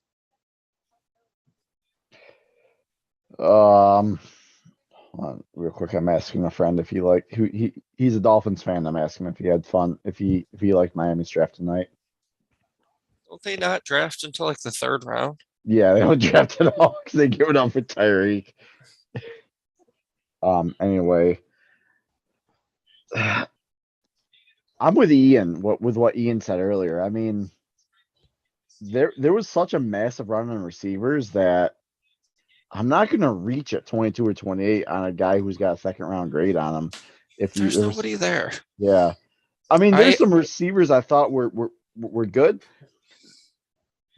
We're not going to get a receiver who's going to be probably day 1 ready, though, at this point, Cody. Like, we need to realize any rookie receiver we get, they're not going to be an Aaron Rodgers go-to day 1. Like, it's just not going to happen. We might need to bring in a veteran receiver, maybe a Julio Jones, who can come in and just, use his veteran savvy to like pick up the slack until he gets hurt. Call up Jordy. Let's bring him out of retirement. Get that back shoulder fade. There are still so many Packer fans in the blogs and the forums that literally think that if we brought back Jordy, he would just be like, ungodly MVP, offensive player of the year good. And I'm just like, I fucking hate all Packer fans that think like that. I do want to check real quick just to refresh myself. I want to see how many wide receivers went before we even got to our pick. At least 6. Drake London at 8. At least 6. It might be 7. Garrett Wilson at 10. Chris Olave at 11. Jameson Williams at 12. Johan Dotson at 16. Traylon Burks at 18. Yeah, so we had 6 wide receivers went before we even got to our pick. Yeah, dude, you don't take the 7th best wide receiver in the draft. Like, No, No, Not- and there was not a to- clear teardrop. yeah, not at 22 as well. Like, why would you take the 7th best wide receiver at 22 when, if you do the math, you could get the best player at another position that hasn't even been touched yet. So we're Like talking, linebacker. yeah, inside linebacker, running back, tight end, center, safety. You keep hitting this tight end thing like there's some stud in this draft. There is going to The be, tight end might not be there's gonna be drafted one. until the 3rd round. well, the sweet spot for tight ends is the 2nd and 3rd round. That's when the Travis Kelce's and the Gronks get drafted, is in the 2nd Cool. round. There's only so many of those. Yeah, well, we're going to get the next one for looking at the for Bills Jordan Love. here, let's see. 1, 2, 3. So the Bills got the 4th corner off the board. Like, I feel like that's still pretty good value. Like, top 4 guy there. Yeah, 23 in a draft that, 2 of those 4 went, 3rd and 4th overall? Yeah. Mm-hmm. And the other guy went like right before them, or maybe 21. Like I said, I think it was good value. I don't think they reached, but I think they went up and got a guy that they wanted. I'm happy. But all right. I got a 14-month-old that's going to be up Yeah. at 6 a.m. So I'm going to spend the next 30 minutes watching some highlights on the players we just drafted and getting ready to tackle what's left for day 2. All right, gentlemen. It was fun as always. Let's hope that all of our respective players have long, illustrious careers full of many Tom Brady embarrassments. Hey, all I know is Green Bay just drafted 2 Hall of Fame players tonight. That's all I know. So, and we get that Bills Packers Super Bowl we've been looking for. with a Bills loss. I just I'm want a not- Bills Packers Super Bowl. With a 5th Bills Super Bowl loss. That's fine. It's fine. Okay. Hey, deal. Shake out right now. Deal. I will take that all day. All right. Great. All All right, right. gentlemen. Hey, we give you guys a big old heart right there. Love you guys. I'll see you Love guys you later. guys. All right, go Pack, go. Go back, Bills go, out for the and complicated Go Bills. in the what are the world. Bills? Oh, it's just go Bills, right? Hey. Oh. I don't want to work. I want to bang on a drum all day.